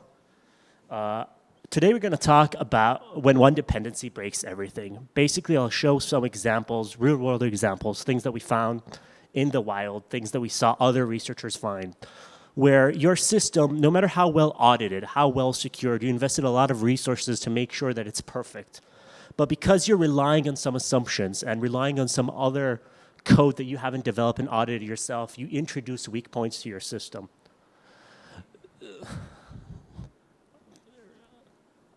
It seems like you have either the wrong link or you're showing the hidden slides. This is the previous version. I mean, it's fine, but if you can. It's a shared link, so it should have updated. We could do this, but it just has bad graphics. Could you see 1 minute if you can fix it while I... So we're going to talk while they see if they can figure it out. We're going to show a few different examples which show how the supply chain attacks come in various forms. One of the forms is going to be where you're using a package, you include some functionality that has been well audited, but the way that you're using it isn't trivial and it's a bit more robust to what you need, which introduces bugs. I think, guys, if you can't figure it out, we'll just continue with this. Okay. So some of the graphics might be a bit messed up. I'm sorry in advance, but it'll be fine. So this is me. So supply chain in the context of Web3 is when you rely on other packages to develop your code, when you rely on extensions for your VS Code, things like that. Anything that helps you to develop your final protocol is what we call supply chain. So the first example that we're going to talk about is a pretty old bug that was uncovered, which is in a package called time lock controller. The core purpose of that package is pretty simple. You want to have a functionality which allows you to do some sort of time lock on some operations in your code. So you want to schedule some sort of call or function or configuration change, and you want to give some users of the system the ability to react. So the bug that was there was that the way it's supposed to work is you're supposed to schedule the transactions that you want to do, give some sort of some sort of delay, schedule delay, for other actors to respond, to challenge, things like that. And then once that time has passed, you can execute. An executor can execute. The vulnerability itself was that in the batch execute, the actual check that the call is scheduled was after the call itself. Right? So you might be saying, okay, sure, but what does that change anything? This contract was self-governing. So the initial role of this contract was admin role. So what an attacker did was he did a batch of multiple different transactions. The first thing he did was he set the schedule delay to 0. Right? So now he can schedule for the same block as the execution. The second thing he did was basically make the attacker the admin of this core protocol, allowing them admin privileges to your code, to your protocol. And the third thing he did is he scheduled, after executing the first two, he actually added it to the scheduled transaction. So when the check at the bottom actually checked whether or not this was a valid thing to execute, it was after it's already been inserted. And because he can change the delay to 0, it's valid, right? It's the same block that was scheduled. That's fine. This is frightening, right? This is a few years ago. I think the researcher, the white hat who showed it, was paid like $25,000. I think probably should have gotten more, but yeah. So let's go to that. Yeah, I was wondering what happened. Perfect, yeah, this is the nicer graphics. Thank you. Okay, so this is a case where you truly just have to be paranoid, right? This is code that is well documented, right? It has been audited. You can argue that it's not your fault, right? It's if you can't trust anybody, what you can do. I argue is always be paranoid, right? Always assume that if that the bug can be hidden anywhere possible. if you're getting audited, don't throw the scent of your auditors. One of the worst things you can do is you can tell them, oh yeah, don't look at this, right? It's completely out of scope. Obviously, you want to direct them into the areas that are interesting. But if you're telling a researcher that something is out of scope, he is blanking on it. Whereas if you don't say anything, he might investigate, and a bug is a bug. It doesn't matter where it is, right? Okay, let's go to a different route, right? Another package which was used very reasonably. This time the package doesn't have the bug in it, but in the way it was used. So this is a roles package. I think this is also from a major developer, but again, this is not like a thing against them specifically. This is just examples that we saw in the wild, right? So the way it's supposed to be used is you grant some sort of privileged roles to some actors, some addresses, some smart contracts, things like allocators, admins, some sort of executor, pauser, some sort of roles which gives you extra benefits.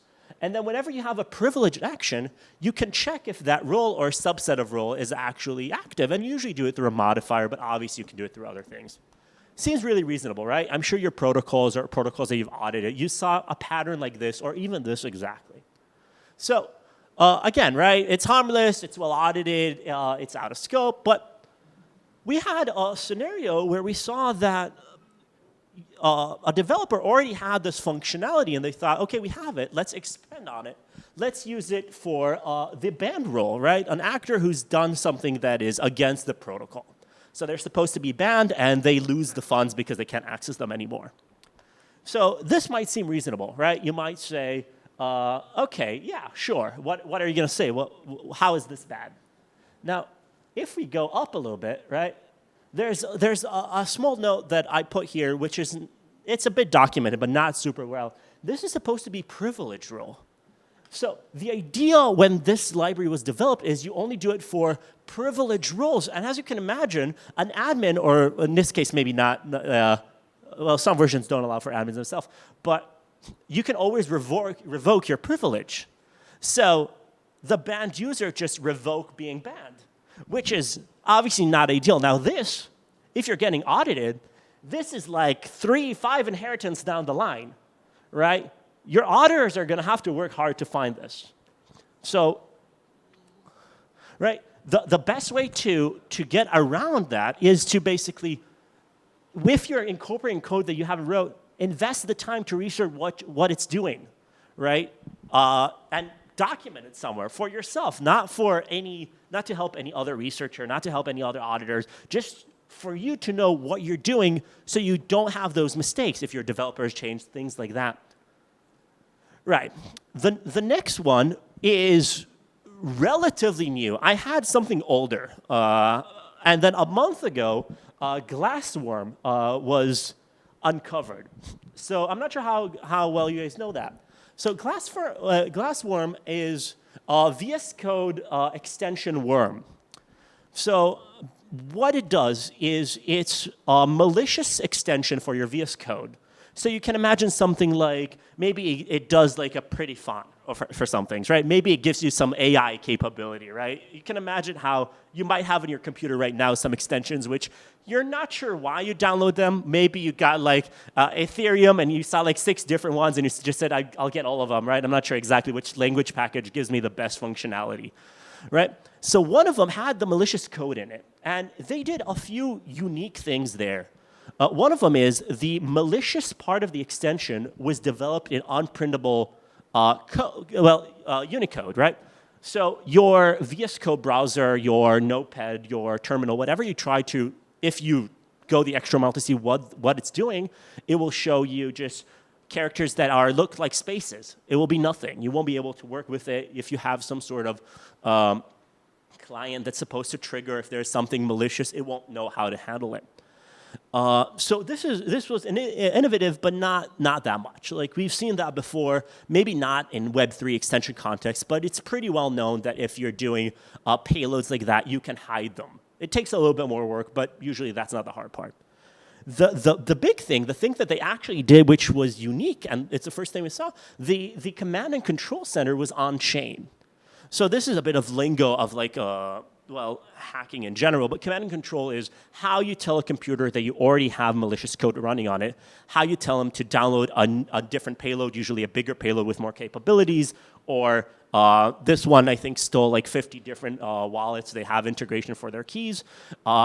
And another thing that they had, not on the original small payload in the extension, but on the bigger one that you download later, is it actually checks if you're developing on a GitHub account extensions yourself, and it inserts the original payload into the extensions that you're developing.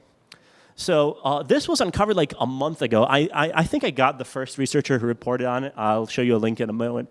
But all this, how to download the bigger payload, how to control your computer is done on chain. And you can look at those transactions where they say, okay, now download this payload, now do this.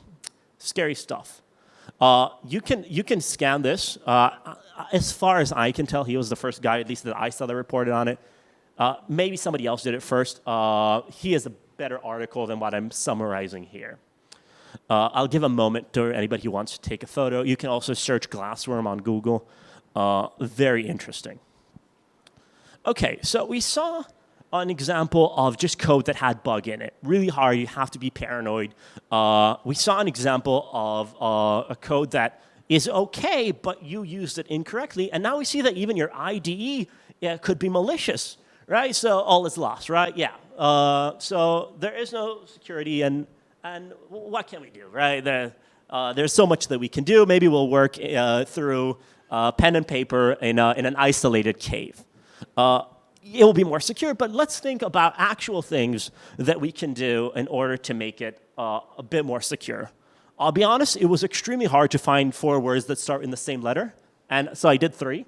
So these are actual things that you can do and you can recommend if you're doing audits, and you can implement that would definitely solve the things that we mentioned until now, but will generally make your supply chain, your packages that you're using, the debugging of your code, maintaining it, all that stuff faster. And hopefully I managed to show you that it won't take a lot of time, because we don't want to do stuff that's wasting our time. So we have document, deflate, delve, and document again. Looks good, right? So document, right? If you're using a piece of code that you haven't developed yourself, obviously, I recommend it for code that you're developing yourself, but this is not the point of this talk specifically. Why you're using it, which version are you using, right? What sort of constraint caused you to actually work with it? How are you using it? Do you do something that hasn't been strictly the use case of it? Do you expand? Do you add functionality? What is your cost if you stop using it? Can you develop your own code? Can you change the design to avoid it? Right? This is not just for packages that you include in your protocol. This can be also for VS Code extension, maybe operating system. Right? If you're using some weird random build of Linux that has a lot of like cool agentic AI stuff, right? Would it really cost you to move to something with less bloat? Maybe. I don't know. So next up, deflate. This is how we trim the fat, okay? It's so easy to try new things, and we all are exploratory. You want to make sure our process is as good as possible, I understand. But specifically when you're developing protocol that's going to hold hundreds of millions LTV, this is core things. Minimal is best, okay? Treat it like a classified Army top secret project, okay? Take the minimum things that you need and try to treat everything as potentially malicious, right? If something can be removed, a VS extension that you don't know what it's doing, remove all the extensions, start from fresh, download just the one that you need. Maybe don't use VS Code, use Notepad++. That's a joke. If you can't remove something, reduce its functionality. What do I mean? Don't develop the wheel from scratch. But if you need a tool that does 100 million things, maybe it's a parser that can do, this is not strictly Web3, right? But it's a parser that parses images and videos and every format in the world, and you only need it for PDFs. Just remove everything that's not PDF. Reduce the attack surface. If you can't reduce, you might want to develop yourself. Obviously, there's cost in developing. ask yourself, if I can't augment, if I can't change what the thing that I want to use is doing, can I develop myself something more lean, more minimal, that does the only thing I'm doing and nothing else? If you can't develop, be suspicious, right? I had a session with a client, and we basically had a week where we investigated all the services that are running on their development VM machine. And we went a bit overboard. I'm not saying go that far, although you might want to, but be suspicious of anything that you don't know why it's there, how it's used. If you're an auditor, if you're research inclined, get Wireshark, whatever, see if anything is calling out. Just be suspicious. Delve. If you're using a piece of code that you want to add, right, or an extension, put some time aside to delve into it, right? Internal research, figure out what it's doing, right? Internal audit, see if that's something that's needed, if there's other things on the market that is better, right? External audits, right? If it's super critical, have somebody else look at it. Somebody whose profession is to make sure that you're not losing money. If you can't understand something, don't use it. Don't use it. If something is so complicated that you can't figure out, this is not like developing like Android and there's so many subsystems and so many things and oh no, what can we do? No, this is Web3. So far, it might not always be this way, but a lot of the things are simpler. A lot of the ecosystems are simpler. You can conceivably understand your own protocol. And if you can't, try to see if there's any version of it which you can understand. Right? Okay, right? So why did I say document twice? I don't want, like the worst, not the worst, but I don't want you guys to get out of this lecture, go to your teams, your firms, whatever, and just say, remove everything. Delete everything. Uninstall VS Code, uninstall, remove all the includes. Not because it's not secure, but before you do that, write down what has been deployed. Write down what was already used in your system. Before you remove some sort of service from your deployment machine, write down what it was, what version it was. Trust me, when somebody is going to post on Twitter that version 4.3 of some random package has been exploited, right? It will be so much easier for you to look at that document and see, oh, we used 4.3 when we deployed this protocol that is live for the last 3 years, right? Before you go ham and you tell your product managers or whatever, we heard Ray, he gave the best presentation in the event, we have to remove everything. Write it down somewhere, right? I recommend in some sort of markdown file on a GitHub, something that is text. Don't use like some sort of proprietary sort of Slack Notion thing that in 3 years might be removed and nobody's going to know what the document is. Take a while to ask yourself what I'm doing, why I'm doing it, which version am I using, so that if there is some sort of worst case scenario, you have a quick lookup that you can check and see, have I been wrecked? So we talked about document delve, deflate document. Conclusion, right? Supply chain in most ecosystems is one of the hardest things to audit and to maintain, right? If you think building a car, right, they have to take into consideration where every component was built, right? I audited Intel code for a few years, and we had to come up with a solution that if you have a factory in China that produces a specific chip, how do you secure that the bits on that chip are encrypted so that the workers in the factory can't leak that information out? Thankfully, we're not there, right? It's not impossible. That's something that you can do. That's something that can elevate your auditing. It's something that can elevate your code so that you won't be wrecked, so you can help secure DeFi, and so that we all have just generally a better time. Not everything is lost. Web3 is a great place to be in. Make sure that your tool chain is good. Thank you very much.